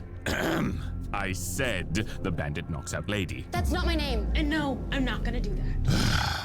It's so hard not working with professionals. A vent cover falls on Lady's head. I said that's not my. What the hell? And back to the ship.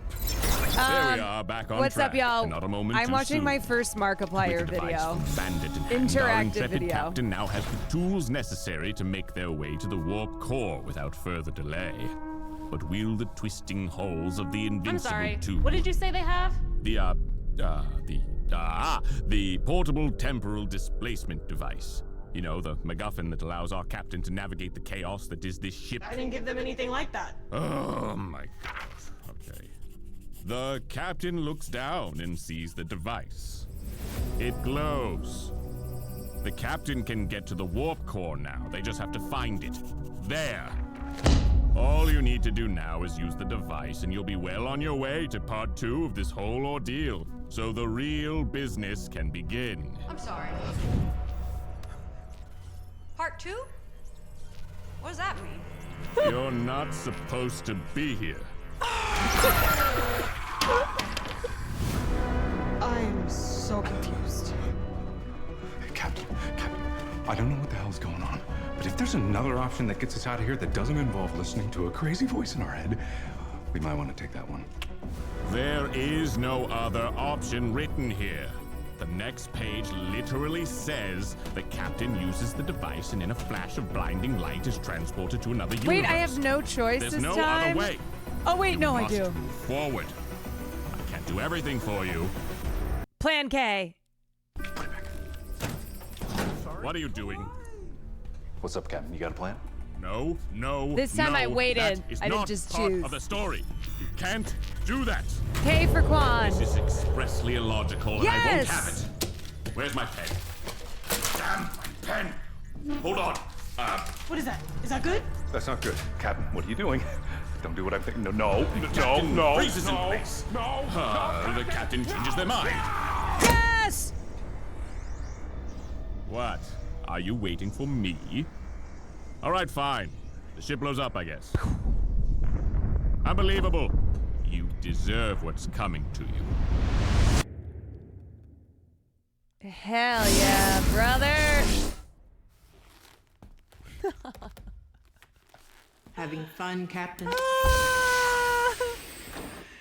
It never ends. You know, they say every choice spawns a new universe.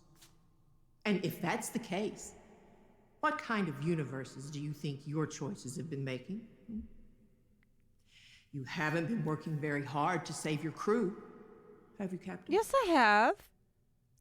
What's one choice among the infinite, you might ask? One mistake is not all.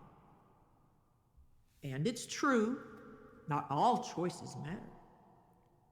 But some choices, Captain, some choices are everything. So, I'm gonna make this easy for you. Oh my god, this I'm only going to give you one choice. This portal will take you right where you need to be. Hey, why can't I have more All choices? you have to do is step inside. No. Don't you want to save your people? You're the only one who can. Think long See? and hard about this, Captain.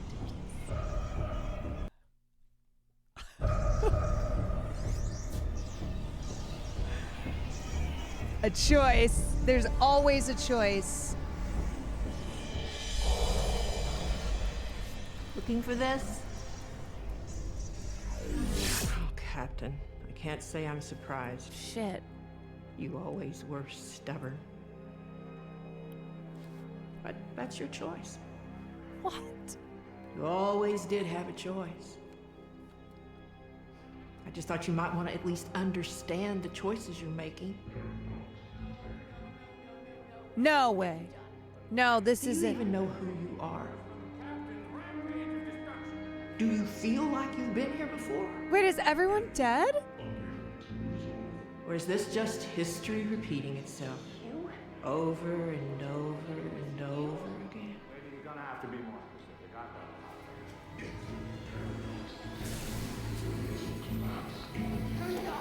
You have to shut it down. You have to. I know I'm involved Wait. What's happening? Oh.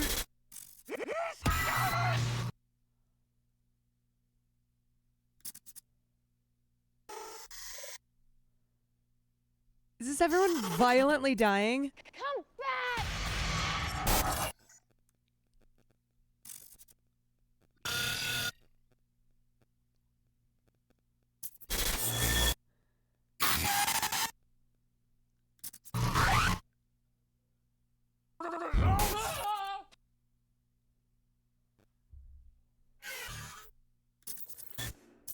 It's the other part one, Pats.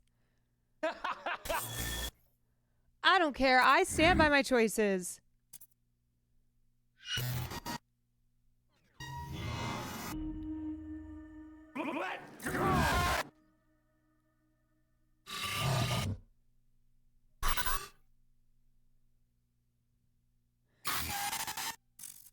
You entered the void without a universe ending all universes?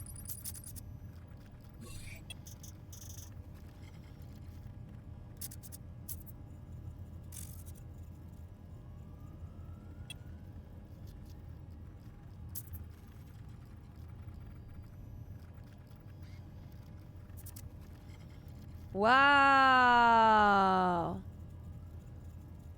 Wait, okay, so is this that was the first part. But we were dead?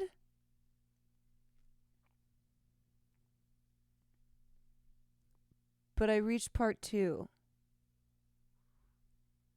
But I'm allowed to continue even though Even though I died?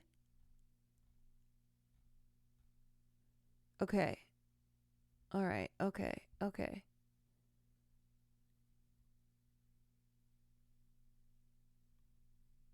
There's different. We don't know. We don't know.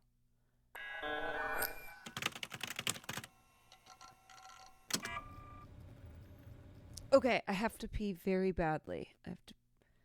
There's no rules in Markiplier land. It's so confusing, but awesome.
Okay.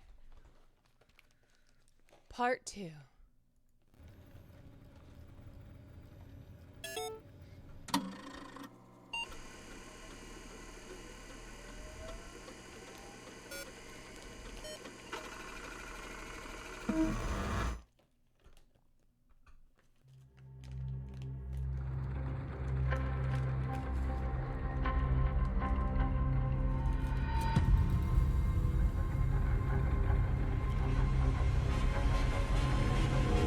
I so want to know what this costs to make.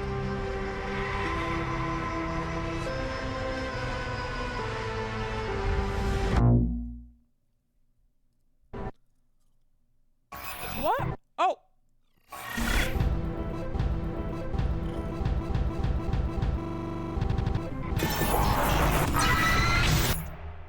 At least $10. I think you're right.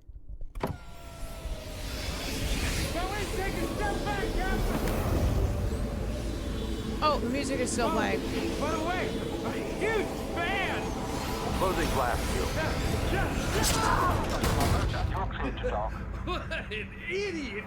Boom, we're here. You like bratwurst? My uncle. Yeah, I has can't believe he's bratwurst making a like movie. like That's a so cool. restaurant. I'm thinking maybe you and me, we could go grab a couple brewskis and pop out there. Welcome aboard the Invincible. Glad to have you here. Took you long enough. Let me give you the grand tour before we embark. Right, George. My baby.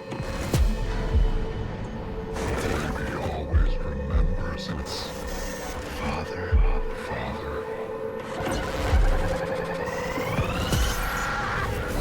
First stop, the heart and soul of this. I've yet to meet a problem that can't be solved with explosives. And speaking of explosives, $500,000 to $1 million. That makes sense.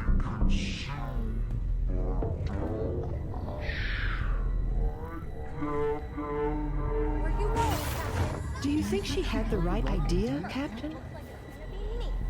Did she give up? Or did she move on? All a matter of perspective. This I episode is suppose. brought to us by Spectrum. Yeah, this is actually about the horrors of Spectrum.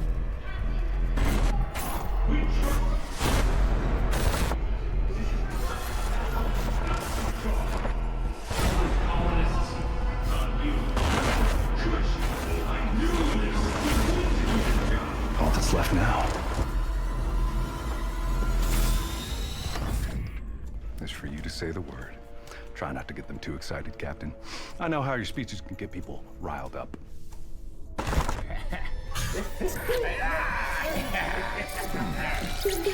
Captain, why does it seem familiar?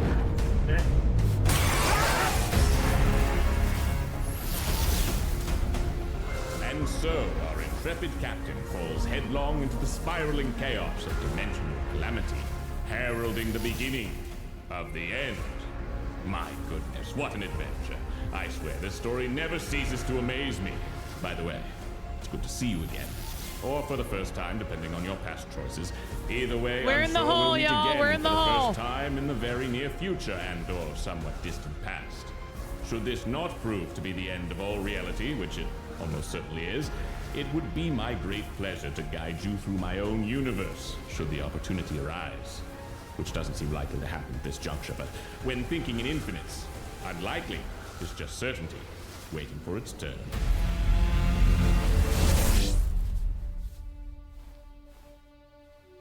What? We've got a setting change?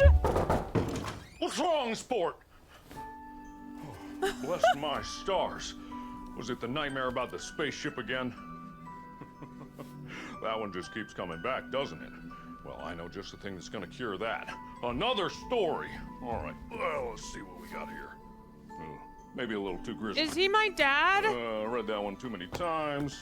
Nah, not in the mood. Not today. Why don't you decide, huh?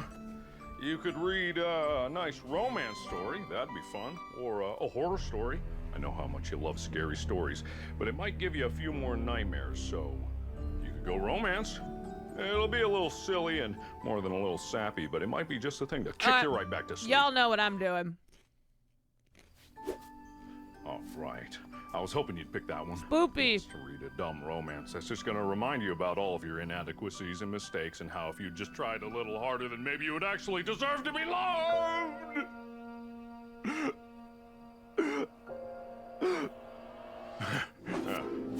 Good riddance. Oh, there are pictures. All right. Reader beware. There is something standing directly behind you.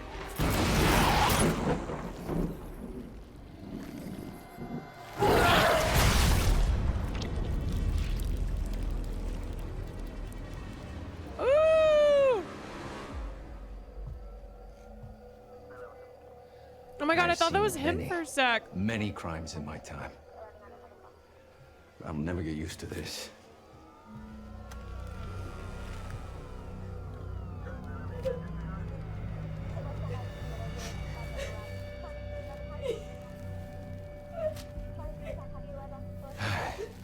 No one ever said this job would be fun, rookie. But we gotta face it. No matter how grisly, no matter how horrible, we gotta solve this case. And we gotta do it by the books. So quiz time, Rook. What's our first step? Hey, don't worry, we got this. Wait, shit! Please don't do this! I have kids! I have many kids! And almost all of them need me. Oh, it never gets any easier. But that's what makes it so fun. Oh my god! Every time is a new experience. Always grisly. Always horrible. Oh, oh man, what are you gonna do to me? Oh, I can imagine so many different things you could potentially do to me. As could I. As could I. Oh, what are you gonna do to But me? it's your first kill. And I don't want to be greedy, so why don't you take a stab at it? Huh? Oh my god! How am I gonna take care of our Manny? Wait, am I missing the QTEs? There. You're gonna be all right. Damn it. The cops. Many cops. Will you follow? You in the adjacent room! We have you completely surrounded! Release your many hostages and come out with your head up! Very, very important. Put down the gun! Right for the horse. It's the diamond. Get all the evidence. You have to put it in.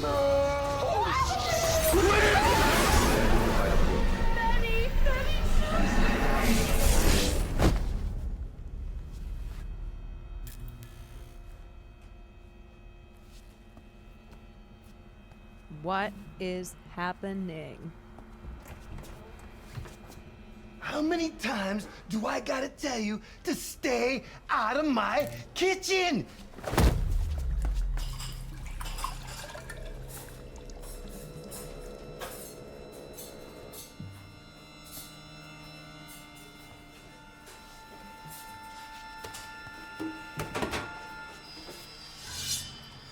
You need to keep your knife clean. You never know when you're gonna need it.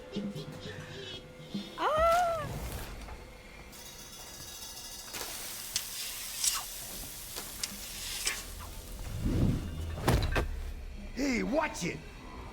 We wouldn't want to have an accident now, would we? Thank you, darling. You sure is I cannot pretty. believe the Anytime, sets in this sugar. video.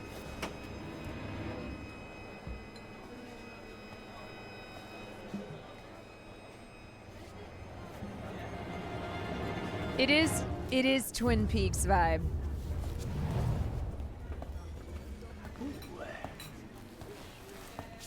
Ooh, would you look at that? Seems like just this morning there was a stabbing.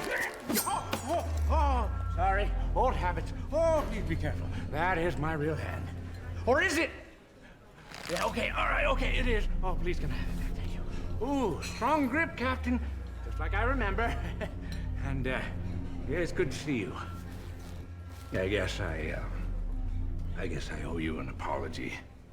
I was wrong. I was wrong about a lot of things.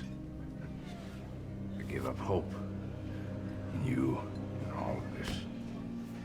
If I hadn't gone back, or if I hadn't tried to stab you, Oops! Dropped my knife. Sorry about that. He came across that actor from a different series, loved him, and brought him back. He's great. I'm tired, Captain. I'm very tired. I've been trying for so long to fix things. I don't think I fixed anything at all, actually. Worse yet, I think I'm the one that caused all of this. Are you all enjoying your dinner? Is there anything I can do to make it better? For what it's worth, Look at the you were mug. an excellent captain. You never gave up on your crew. Not even once. I wish I could have done the same for you. It all seems so crazy now. Maybe if I had gone back to the right time. Maybe if I hadn't sabotaged this ship. Maybe if I didn't go back in the first place, I could. If I didn't go back. If I didn't go back! Captain! If I didn't go back! Oh, there's something you have to tell me. Well, not me right now. The other me, the younger me. You have to find me and... Now, who's gonna pay for this?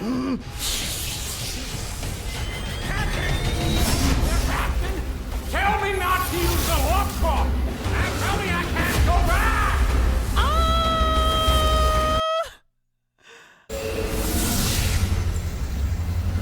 We go left.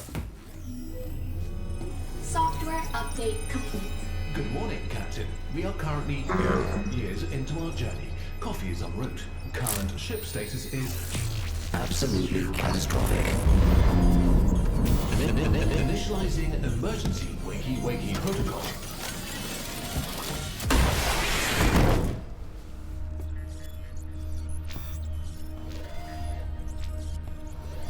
That's Pokey's voice? What? Oh, problem, Captain!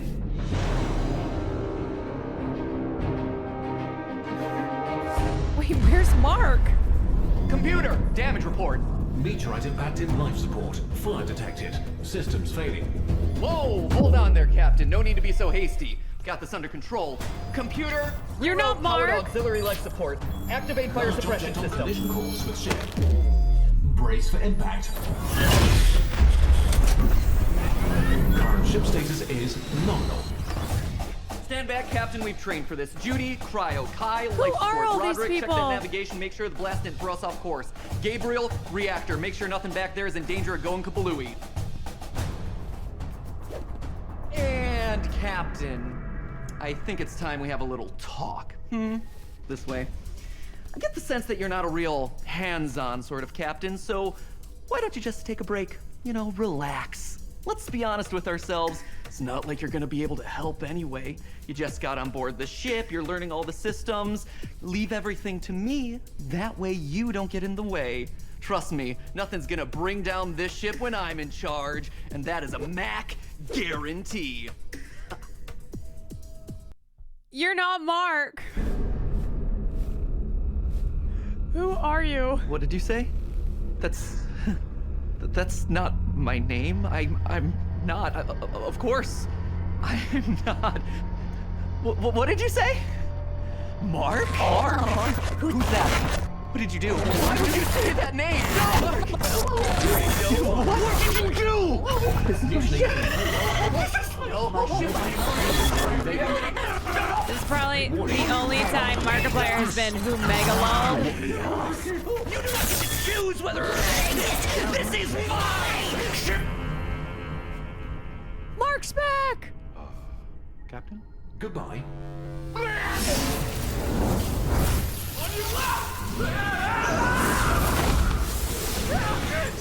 is going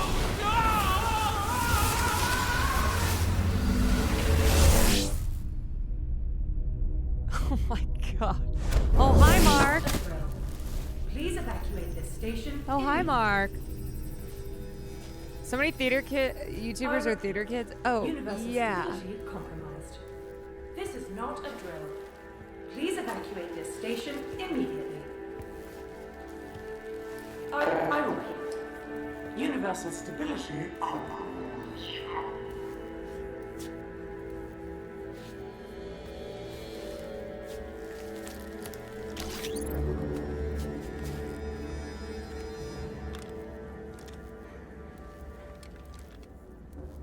I'm sorry, I didn't think anyone was still here.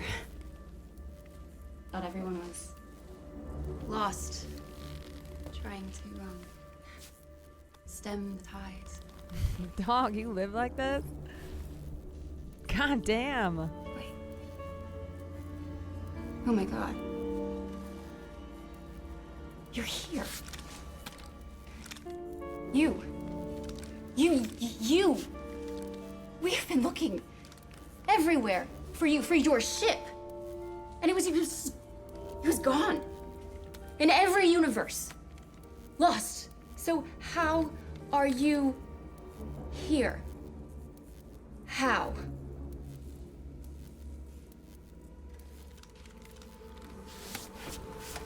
This thing? This?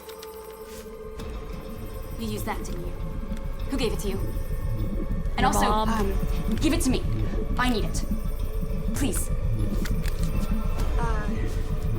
Or I will shoot. Bitch, what?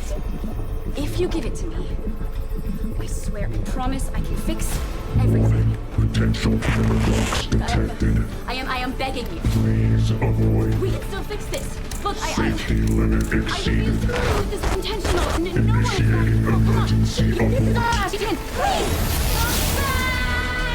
Peace, we're back in the hole.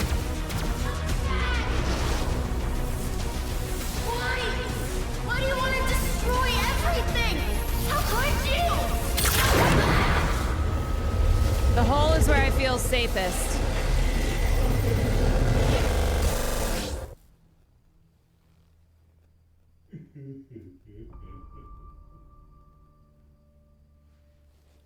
Are we in the bathroom?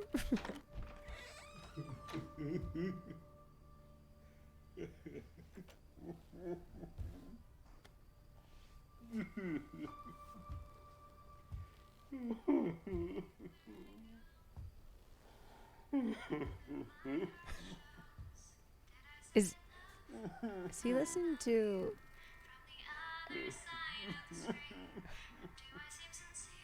You know what? No more toxic masculinity.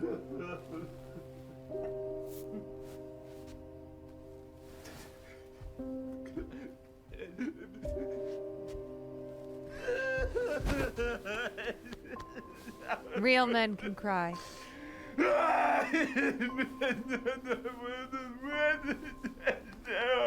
I don't know why he's crying, but cry.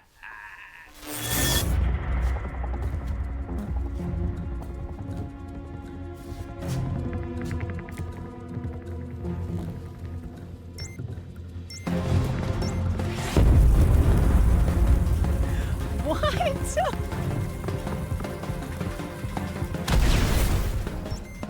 Let me take a look at that, rookie. This just keeps going. That is a beauty of a bomb. All right, no time to This waste. just feels like a one-man show for Markiplier. Perfect. All right.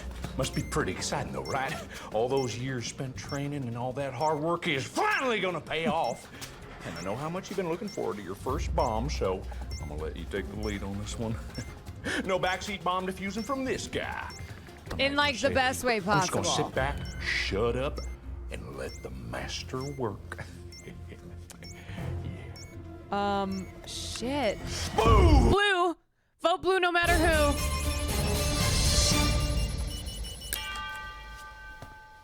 Well... Oh!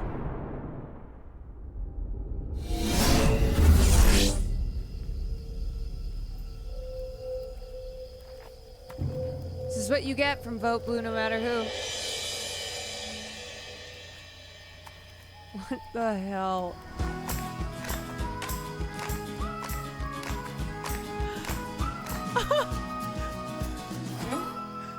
Howdy, newcomer. You made it just in time. We're making s'mores. Would you care to join us?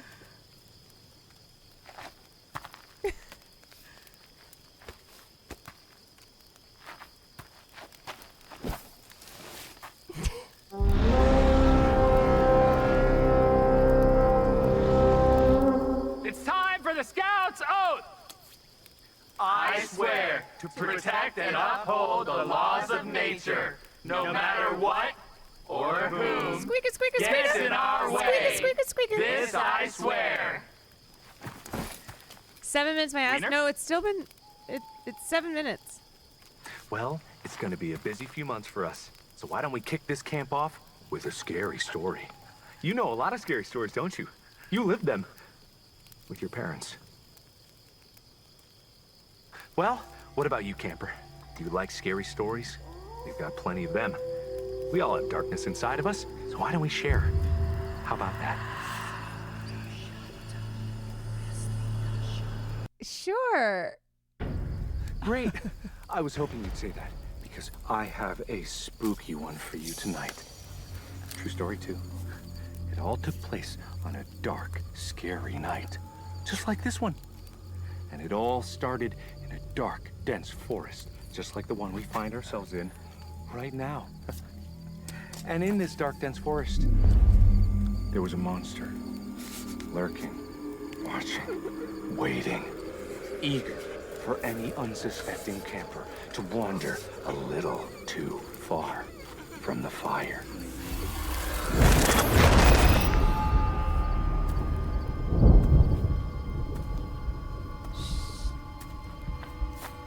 Is Markiplier gonna fucking kill me?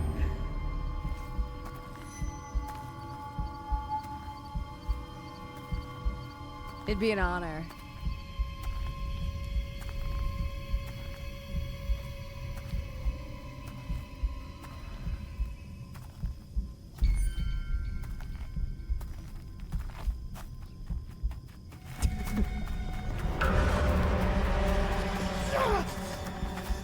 Be out here!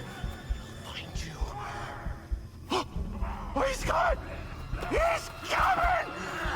Better find you and not me! Oh my God! What are you doing up? Oh no! That's my shovel and arm! Mama! Heavens, the bed! No! Keyhole? I'm running.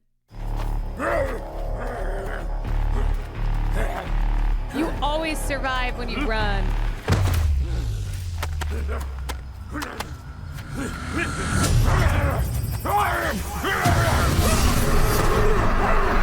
Oh, thank God, back in the hole. god, another setting change.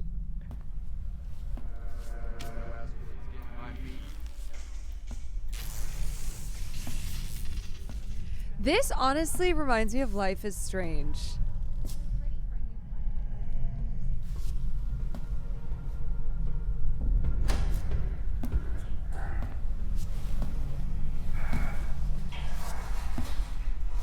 I feel comfortable in the hole.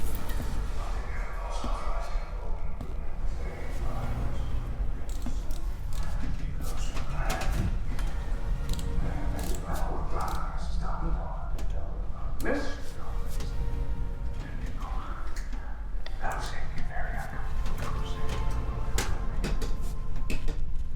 Who's breathing? Who's breathing? There's not enough air for all of us! Give it back! Give... Captain?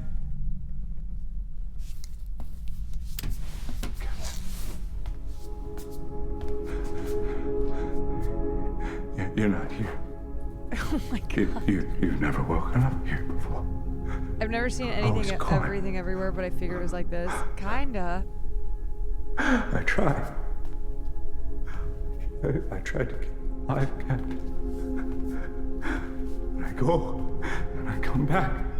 And there's still problems, and I go, and I come back, and I go, and I come back, and I always come back! But this time,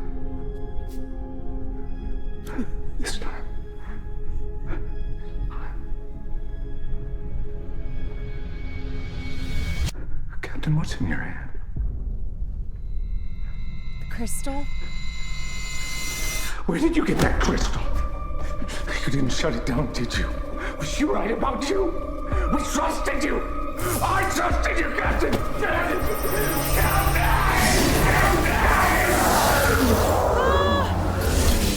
Can we just stay in the hole?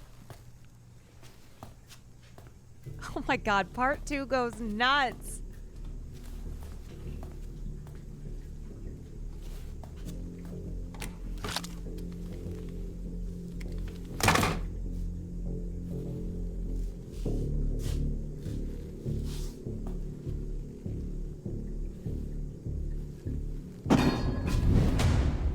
You helped them escape. You helped those monsters, which means that you are just as responsible for what's going on. I didn't have anything to do with that. Come on. You're the most notorious wormhole bandit in the galaxy. You gave them this, yes? Then you can tell me where they are. Even if I did have anything to do with that, anybody knew us, so you can't even do anything about it. In fact, I think... Do you understand what is going on out there? Do you understand what's at stake? People are dying because of this. So there's nothing. And I gotta stop this crazy bit. Oh, we were in this place. I tried to stop it. I swear I did, but I don't even know what they did. They don't even know that that entire universe is smashing into each other in there. I don't even know how I got out. You. Shit. Where is your shit? Tell me, where is it?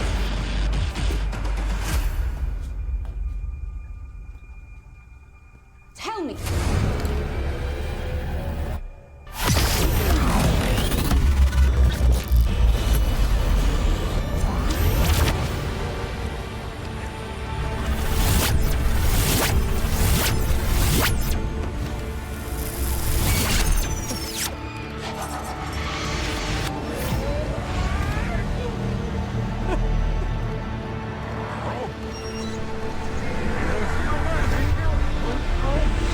Dude, not him acting out going backwards.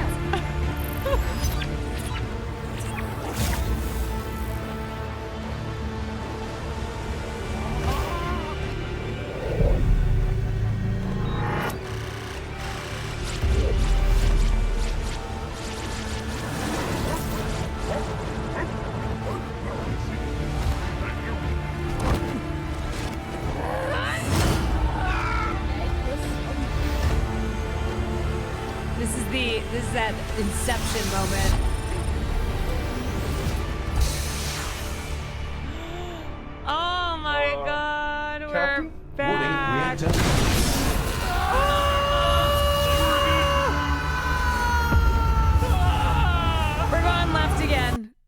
go. We stay left. We stay left.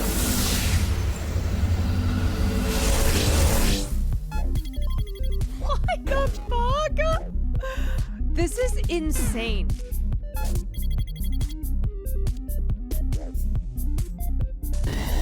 This is actually insane.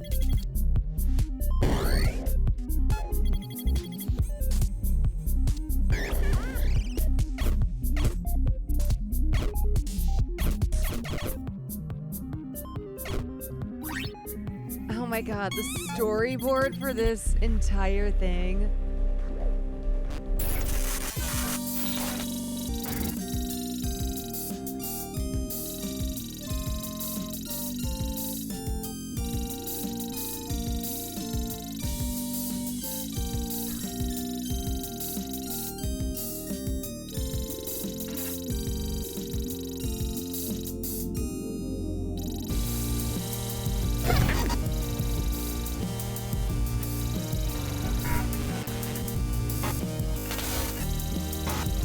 I want to know how many total videos too.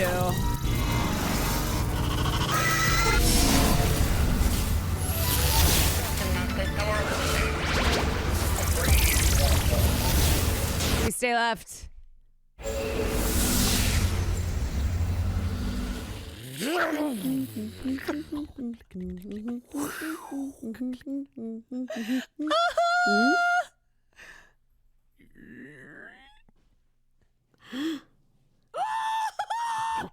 Who are you? How did you get in here?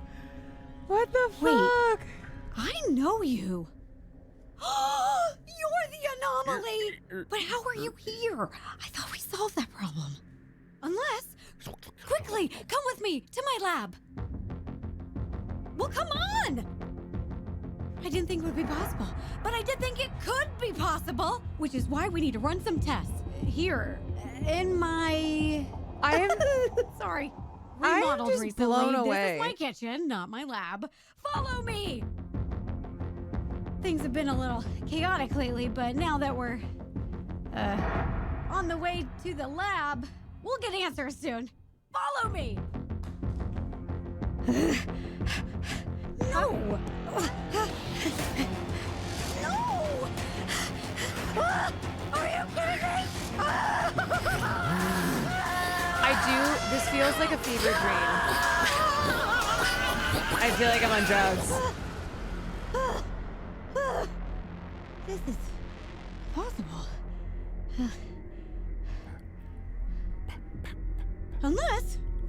Unless it's not impossible, unless it's some kind of a paradox. But there couldn't be a paradox. For there to be a paradox, there would have to be an... What did you do? What did you do? I knew you were the anomaly, and now I'm There's gonna finish what I roughly 80 started. plus total Where videos. is your Oh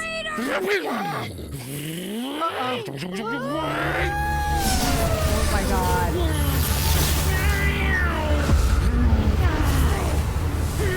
Okay, you know what? Fuck it. We're changing it up. We are here at the scene of the crime, where the perpetrator has returned. It might be possible that said criminal mastermind mayhaps be ready to confess their heinous crimes. What cause did you have to destroy the entire multiverse? Where did you obtain such a reckless disregard for human and unhuman life? Why did you feel the need to end the existence of all that exists? And most importantly of all, which one of us is the real Jim?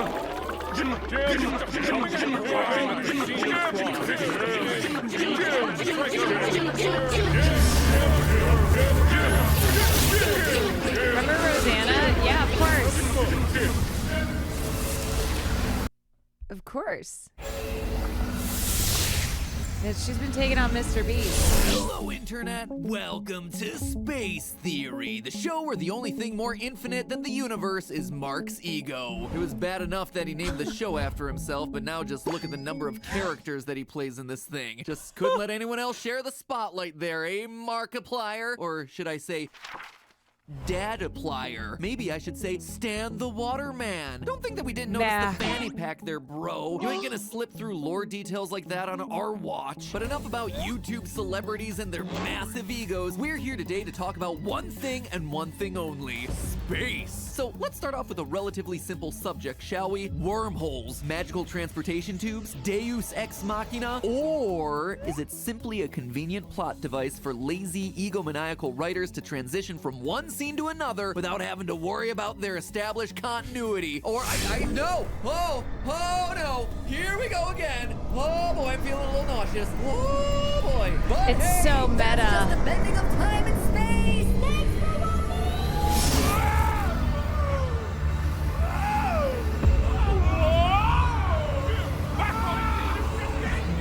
Right? There's a 9-minute difference. Okay, we're going left.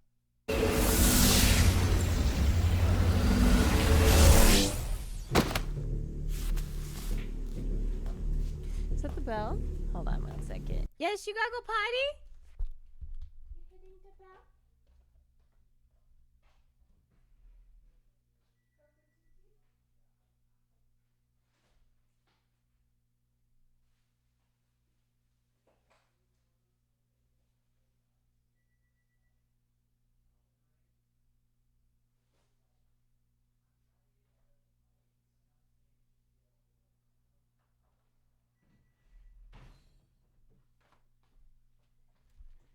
Mother! Mother, let me out, Mother.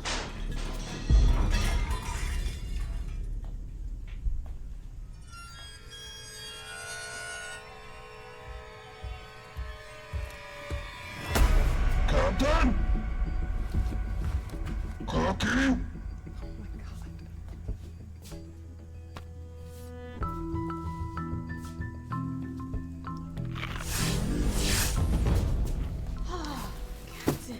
God, it's you! It's been, I don't know how long it's been. Time doesn't really work the same, but oh man, it's been a while. Welcome back! I've been in the hole. Cookie? Oh, well, buddy, that is so sweet, but you know your cooking will kill me. You're right. Anyway, I am so glad you're back. I don't know what you did, but it has been so freeing. Opening wormholes has never been easier. I can go wherever I want, whenever I want. I've been able to see some things that I thought I lost. Oh, well, I guess that means you gotta go now. I know this probably isn't even real. The hole's calling. It was one big dream, but I'm just so glad we met. Hug? Hug? What? No, you know. You can't hug people. It's just...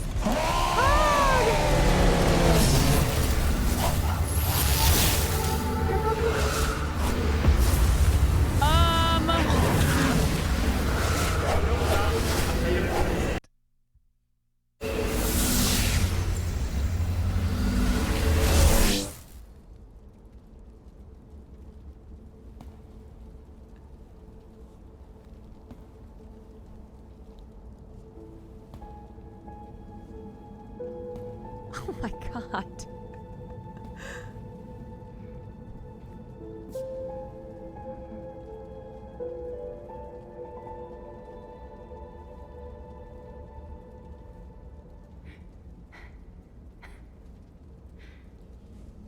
I spent all of this time trying to find you. And it's you that finds me.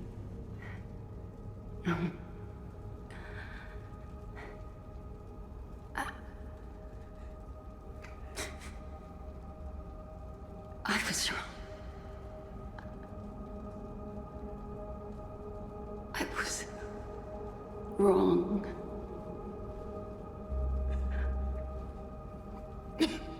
How did he do this? I don't know. I thought it was you. I literally do not know. I thought you did it on purpose. And that if I could have just stopped you.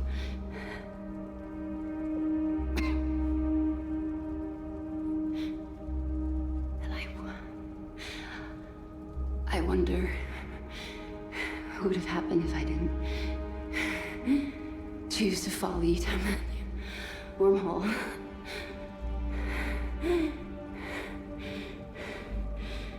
But there's still time to save the universe. He is insane. I'm genuinely like. Now I understand. Why are we still here? We're stuck in the moment of our destruction. I understand why he is the Markiplier. Like that, small mammal from Earth in the little wheel. I loved that. I could have watched that thing forever.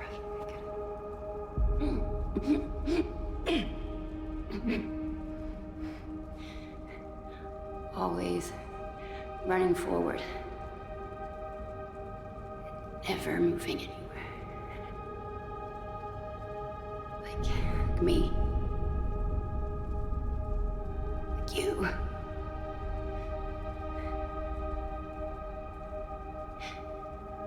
Everything has to end. Oh my God. And everything has to begin.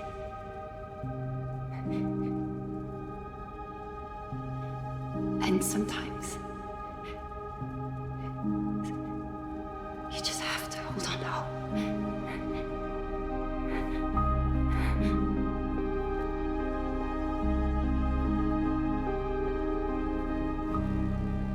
Cinema, baby.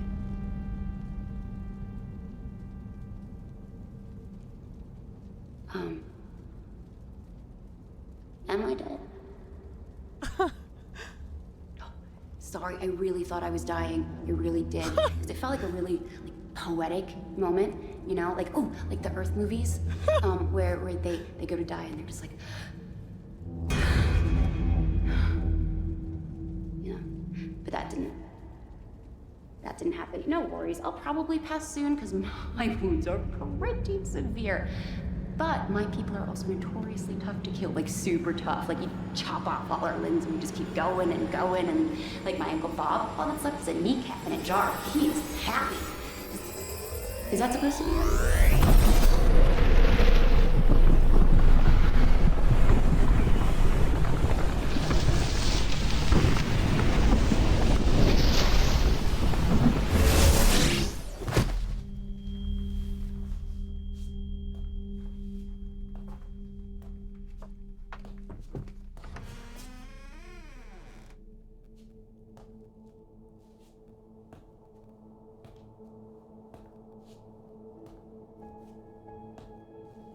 It just goes so deep. I feel like this is every single video game that I have ever played on stream combined into one.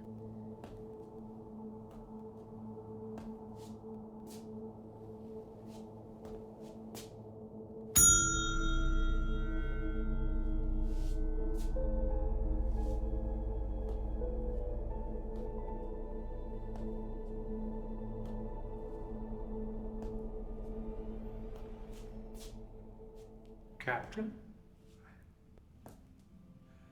I was hoping you'd be back.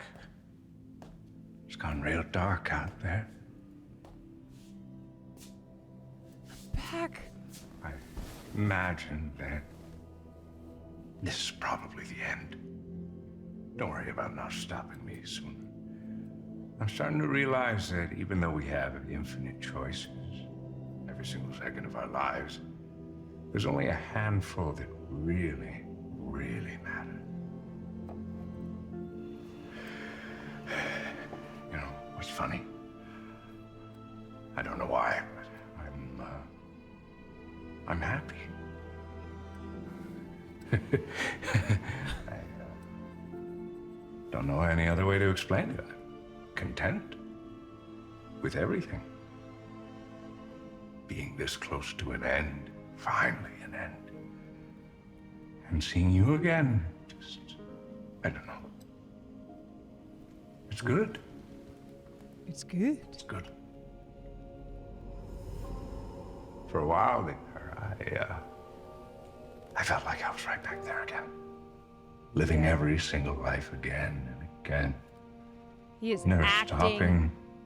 his Always face moving off. forward. But now, it's calm. It's calm.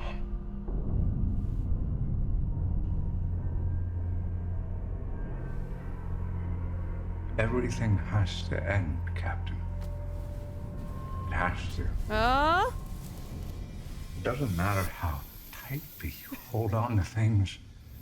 They'll still just slip right through your fingers. You'll always make mistakes. You have to. And that's okay. I don't want to be free. I just wish I learned that sooner.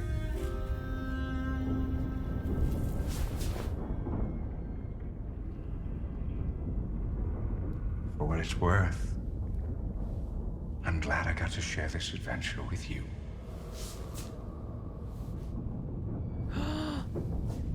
He's gone.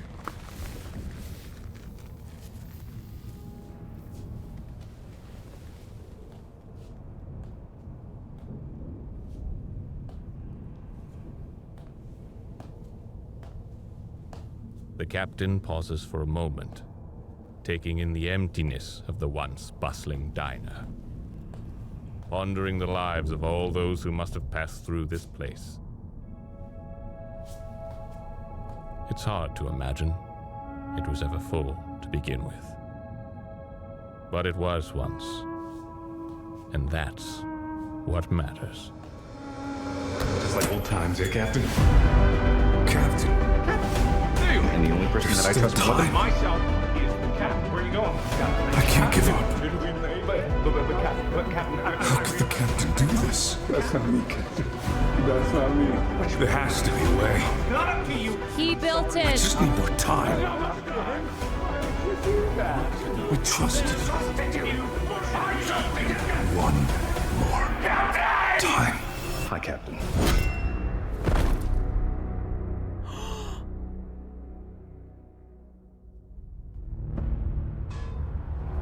Sorry about that. Couldn't afford to let you make another mistake.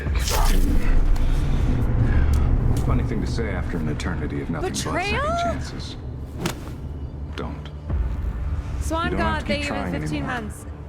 There's No, no I have time not anyway. checked out mouthwashing. Another thing I never thought I'd say again. But I'm gonna fix the damage you caused. I had a long time to spend rebuilding this machine you broke. A long time over too many lives. But I know now that this thing does more than just make wormholes. Distance and time are the same thing from different perspectives. That's all these universes are.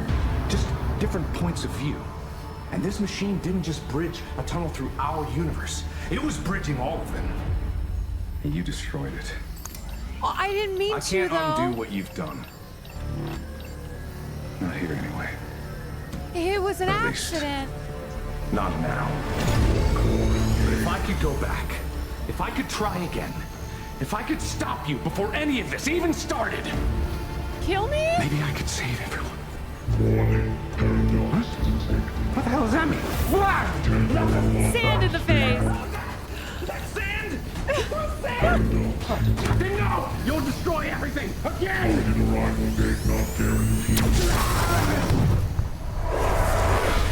Captain! Don't let go! Don't let go! Wait. Let me go! Captain, please, I can fix this. Look, I don't know what you did. And maybe you didn't mean to, but I have to stop you. I have to. God, I wish I thought of a fake hand or something. Please! This is it! This is the end of everything. Everyone that ever existed is gonna get wiped out unless you let me go!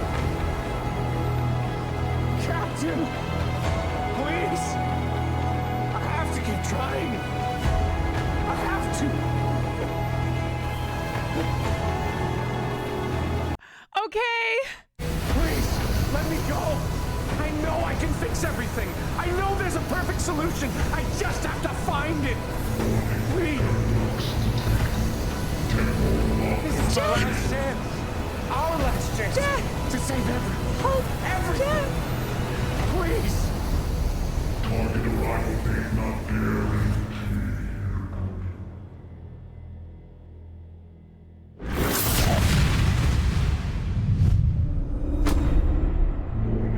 Paradox criticality threshold exceeded.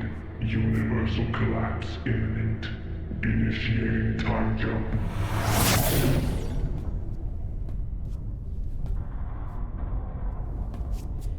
He told you to stop him from going back, but he also told me to let him go. I have a bird brain. I just do the last thing that I'm told. Oh, fuck. Long day, Captain. Oh no. Oh. Strange how some days can seem so much longer than others. She's evil. I bet you're wondering if you made the right choice. Well, it's like an old friend used to say, life is ours to choose. And you have made some beautiful choices, Captain. Because if the universe were made up only of right and wrong choices, then that's not really a choice at all. And that's not really living, is it, Captain? Until next time. Bye-bye. Next time might be a lot sooner than you think.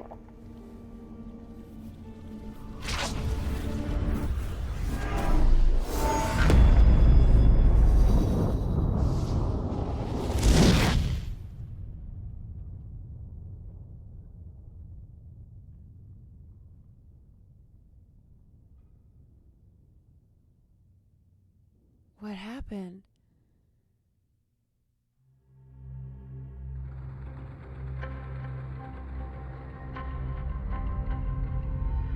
Wait, bad ending? Am I God? We just did the Big Bang?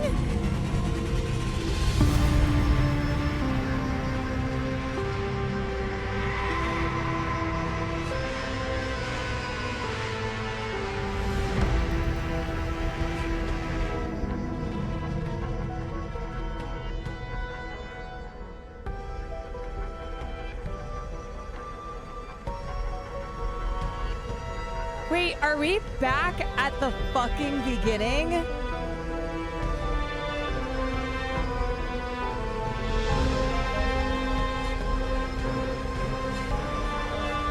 the time loop? You might want to take a step back there, Captain. I'm sorry, no, I'm staring a lot. Huge fan. Huge fan. Been following your career for quite a while now. Invisible Tower, this is Shuttle Marmota. Oh my Approaching docking bay God. 4. Closing the blast shields. Shuttle Marmota, you're cleared to dock. We go again. Copy you. Truth be told, we couldn't afford to show that anyway. But yeah, don't get me wrong. I know exactly where we're at. Check it out. We're gonna land in 5. Captain, we're here early. Gotta say it's an honor. You know, thinking maybe we could hang out or something. Go get a coffee, but you know, beer's cool. Welcome aboard the Invincible 2, Captain. Glad to have you here. Took you long enough. But let me give you the grand tour before we embark. This is Oh my my pride and joy. God. My baby. Well, your baby, I guess now. But I made her. And the baby will always remember. Father. Bioscan. Welcome aboard, Captain and Head Engineer. Prepare for sterilization. First stop, the warp core. The heart and soul of the ship. Still not 100% sure how it works, but you don't need to know how. If you don't want to spend another 2 hours, you're going to have to go back a couple videos to get to the end. Wait, so straight up, this just takes you all the fucking way back to the beginning and you do it all again? No. No. No way. It just restarts. It's been said some people have played for 35 years. Holy shit. Okay, I kind of want to go back and see what the ending would be. How do we get back?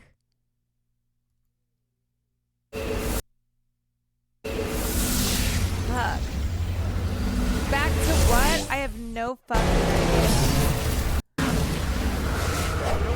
I don't know. We just keep going in a loop.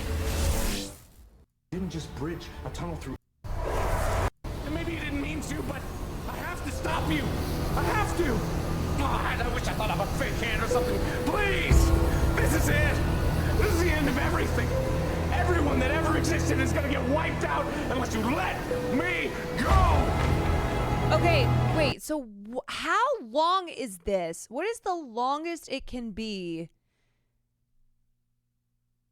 What's the longest possible length for this?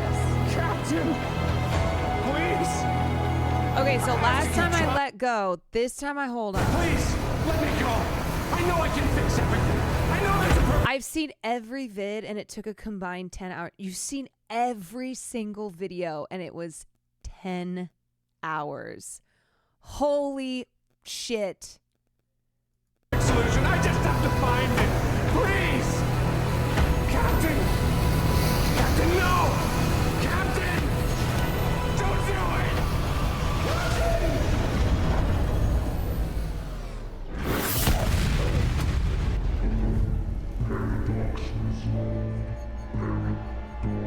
Okay, so this is what happens from holding on. Deanie, thank you for the gifted. You destroyed us. You destroyed everything. This was our last chance to fix things, and it's gone. Yeah, well... I spent an eternity in hell rebuilding this stupid machine, and you threw it all away! Can you not yell at me? I don't know if you're evil or just stupid, but if I'm not back there to fix it... It's fixed. If I'm not back there... Yeah, build your shit better, dude. The workhorse not back. I thought I rebuilt it because you destroyed it. But... I built the warp core. I sent it back. I built it. I built it. You did it. It was my fault.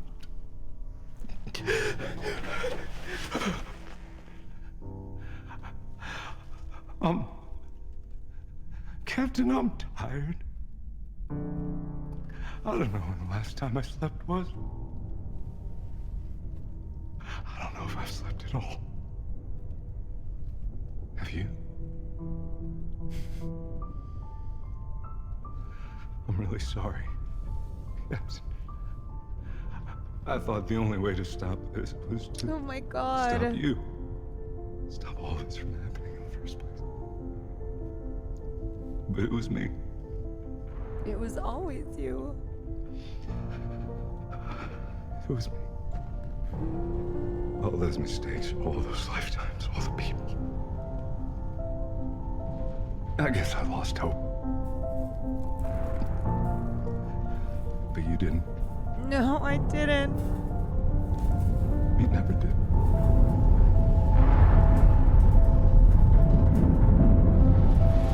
I can't quit you.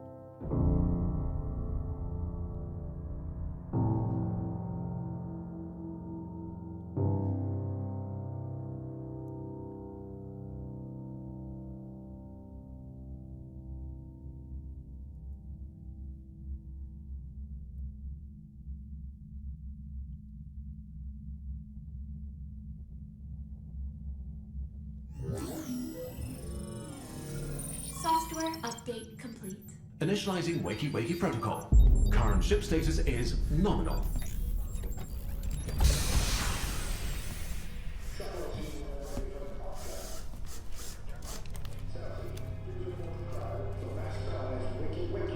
Morning, Captain. Ooh, You look like you've been through hell. Yeah, cryo sleep sucks, but coffee can help. What? Morning, Cap. I'll be heading down with the advance team. If there's any horrible aliens down there, I'll take care of them. Not everything can be solved with explosions. Not in my experience. I'll see you on the ground, Cap. You and Mark are one in the same. Captain, all colonists are safe, healthy, and accounted for, but I'll keep my eye on them as they wake up. Thank you for getting us here safe. Captain, you are a child of the universe. No less than a tree or a star. You deserve to be here. And whether or not it's clear to you, no doubt, the universe is playing out as it should. Yeah? How does he know? Captain.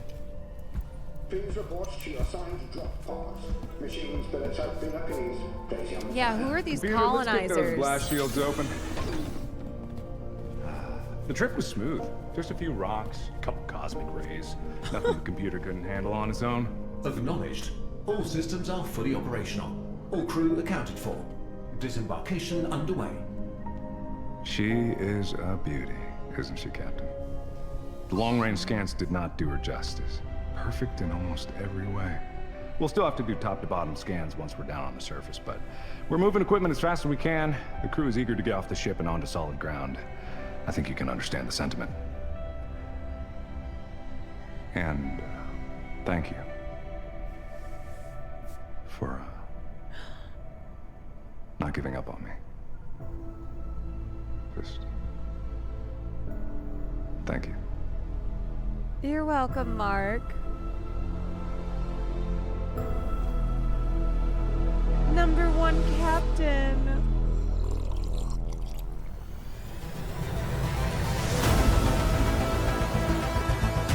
Wow. Holy shit. One time you made deviled eggs for Thanksgiving and Mark ate 17 of them, as he should. As he should. He needs it to fuel his big creative brain. Wow, my God. Oh my God. Sam, that was my first introduction to Mark. I only knew of Mark because I've heard the name Markiplier. I know he's friends with Ethan. Will had told me about Uno Anos. And then maybe Mark was the one who gave all that money to Creators for Palestine. I think we still don't know. But I just hadn't seen anything of his. I mean, there's like a lot of... Oh, speaking of, Ethan Nestor, right there. Ethan is the wormhole. Mark basically confirmed it was him. You know what? Good guy Mark. Good guy Mark. What a cool fucking dude. Do you know what the bite of 87 is? No, I do not. I've never heard that before.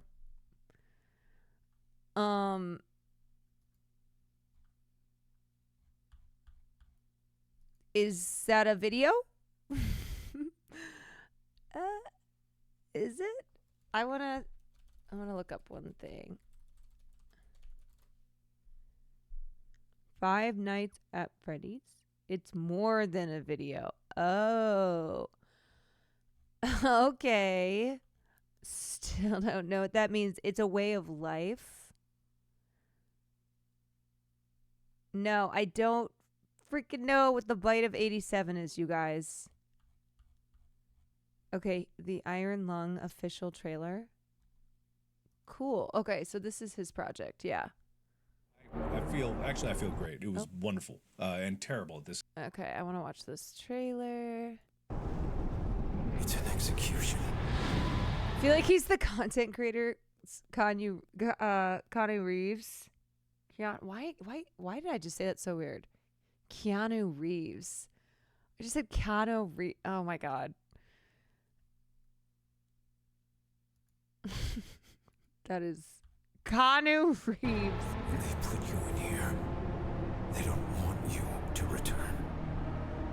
And even if you do, and even if they keep their promises, what freedom waits for you. He knew. Dying ships in a sea of dead stars. If there is still hope, it lies beyond the veil. Hope in this void is as illusionary as the starlight. I will choose to breathe my last here, at the bottom of an ocean. Unseen, unheard, uncontrolled. This is They will get their execution. so cool.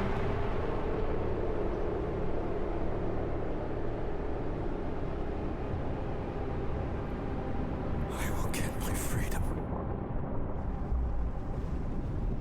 He loves his sci-fi. Wait, so Iron Lung is a game. Iron Lung is a game that he is adapting for film. He played it, said he wanted to make a movie about it. That's dope. And he has like the clout and the money and the talent now to be able to do something like that. He plays a game and goes, you know what? That would make a sick movie. And then he was making it into a movie. It's so cool. It's like under an hour, but it sets up a cool universe. You know, I just have to say, I couldn't make anything like what we just watched because I don't even fucking know how you make that. But I do feel inspired having watched In Space with Markiplier, because it's just a reminder that there are content creators doing really fucking amazing things. You know, it's not just all slop, and it's not just all stolen slop. That is what Markiplier did there is not something that a Brent Rivera or another TikToker can just copy easily. You know, same thumbnail, same concept. Like, hey guys, so today I'm gonna count all the corn dogs in this store. Whatever.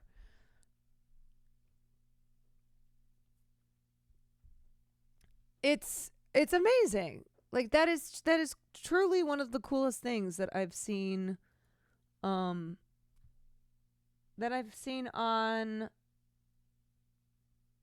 YouTube before. It's amazing. I'm genuinely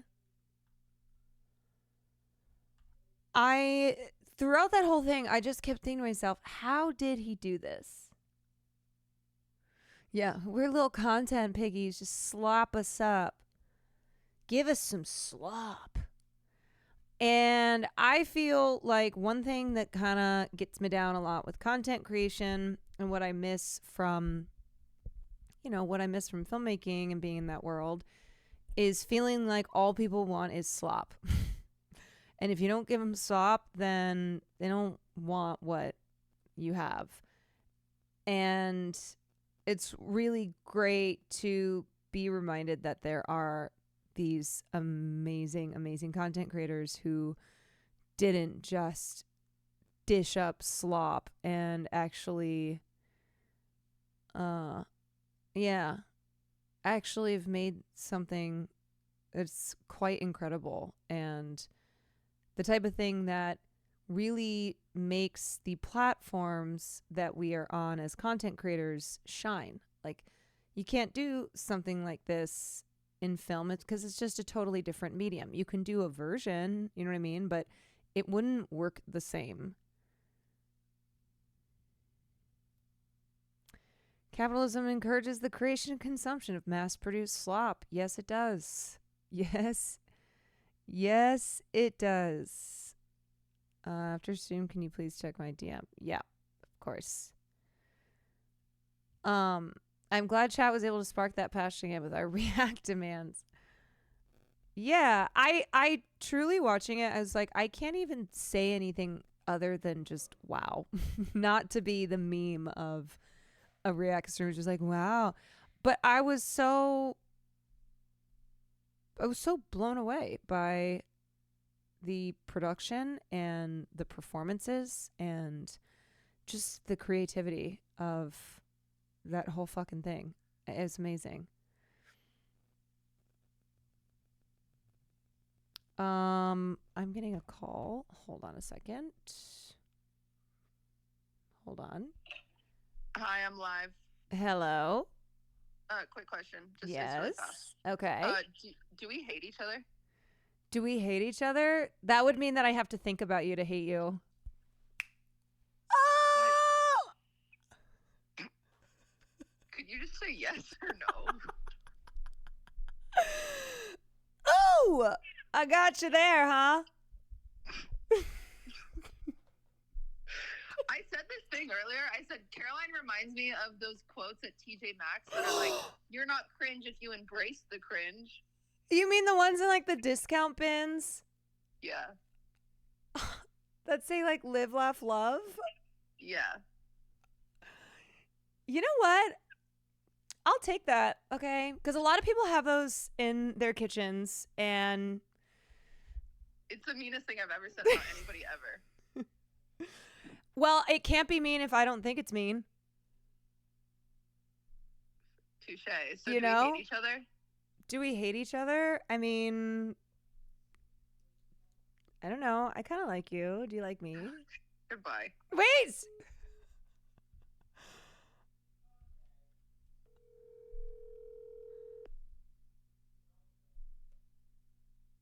This bitch. What? You did not just hang up on me. Oh my god, now I do hate you. Is that what you wanted? I'm working. Why? You're working late because you're a streamer? Yeah.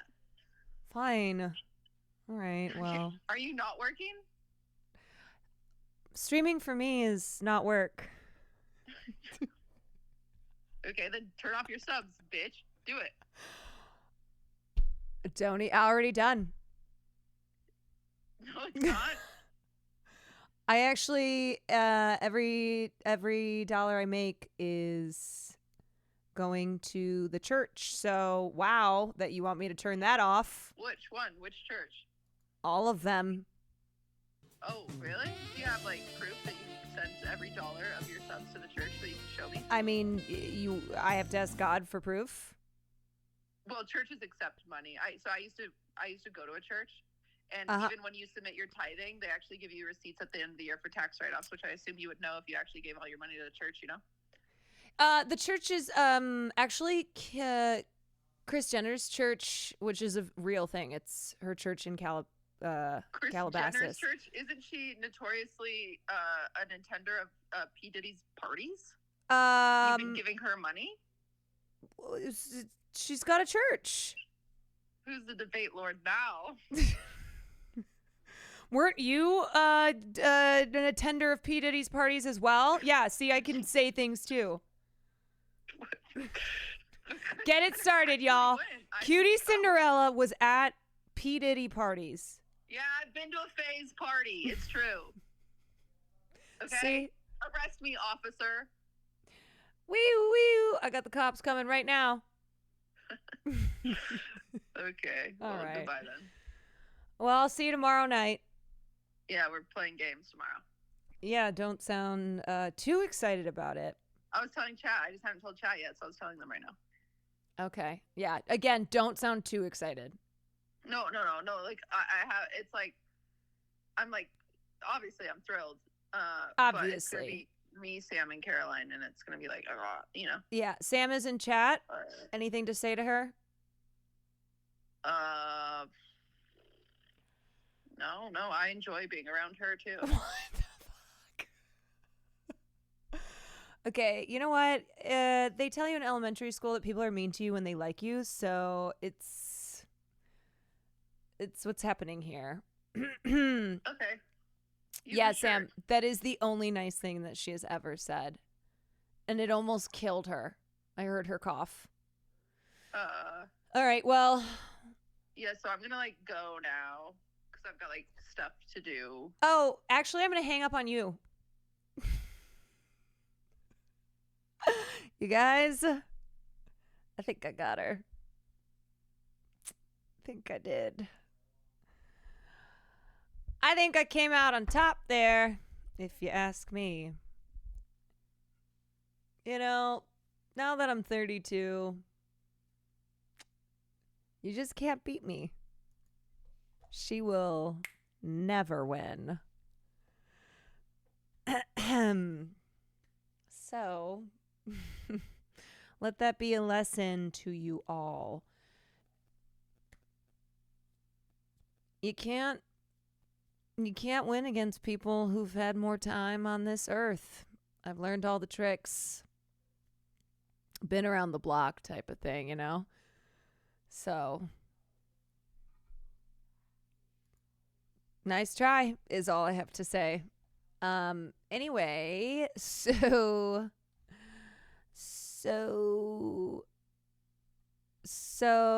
yeah, I think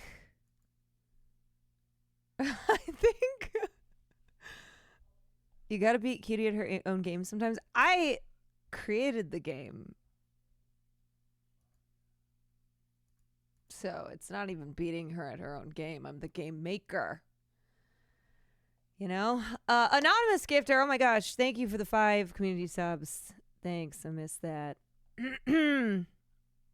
Okay, you guys. I think that's it for me. I think that's it.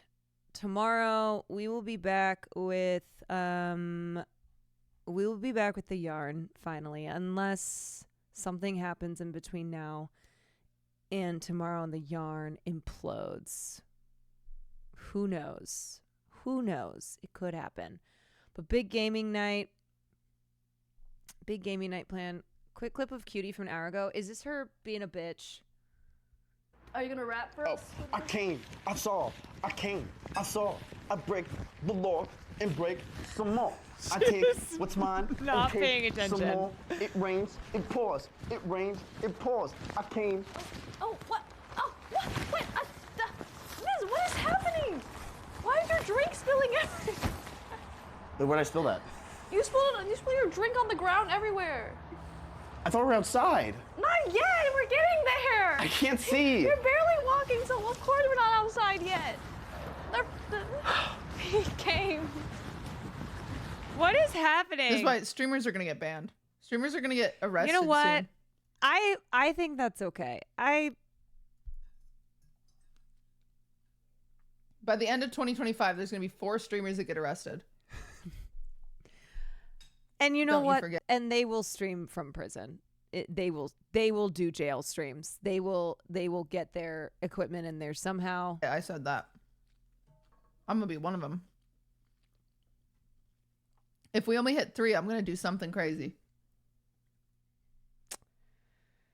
Not me though. Not me, because when everyone goes to jail, I'll still be here. Okay, I'm getting off stream. Game sometimes. I created the game. Nandre, I despise when you send me back clips of me. Just let me be cool. Let me live. Let me live. So it's not even beating her at her own game. I'm the game maker. Stop it! No! Because here's the thing. I can't say I'm the game maker and then hear myself saying I'm the game maker and have it still be cool, you know? Doesn't work that way. When I hear it back, I'm like, yes. This has changed things. Okay, y'all. I want to continue with my rating of small streamers who are on their way towards partner. Let me see. Okay. Nandre. Krob is not streaming now. I just checked. I was going to ask you if he was. Okay. If anybody knows any streamers from that list who are live and alive that I have not already rated. Let me see. People don't stream late. And that's fine. Not everybody is a degenerate. Night Owl. Who plays late into the night. Let's see. Polar seat. How do I know? Oh, yeah, that's your buddy that I rated. Yeah. He's not partner yet? Okay. I will send us over there. Okay, hold on. Let me get the name. All right. Okay, cool. Cool. Tonight's my night off? Yeah, Jane, I checked. What the hell? You should be streaming 24 hours a day, 7 days a week. You want to be partner? That's what it takes, buddy. I'm just joshing. Don't do that, please. Don't do that to yourself. Okay, that was super fun. Thanks for hanging out with me. Thanks for being there for my first Markiplier react. And I see why he's the king now. But this sucks, y'all. Let me tell you why this sucks. Because a lot of times when I meet these content creators, I don't lose my shit because I'm new to content, and so I don't know what legends they are.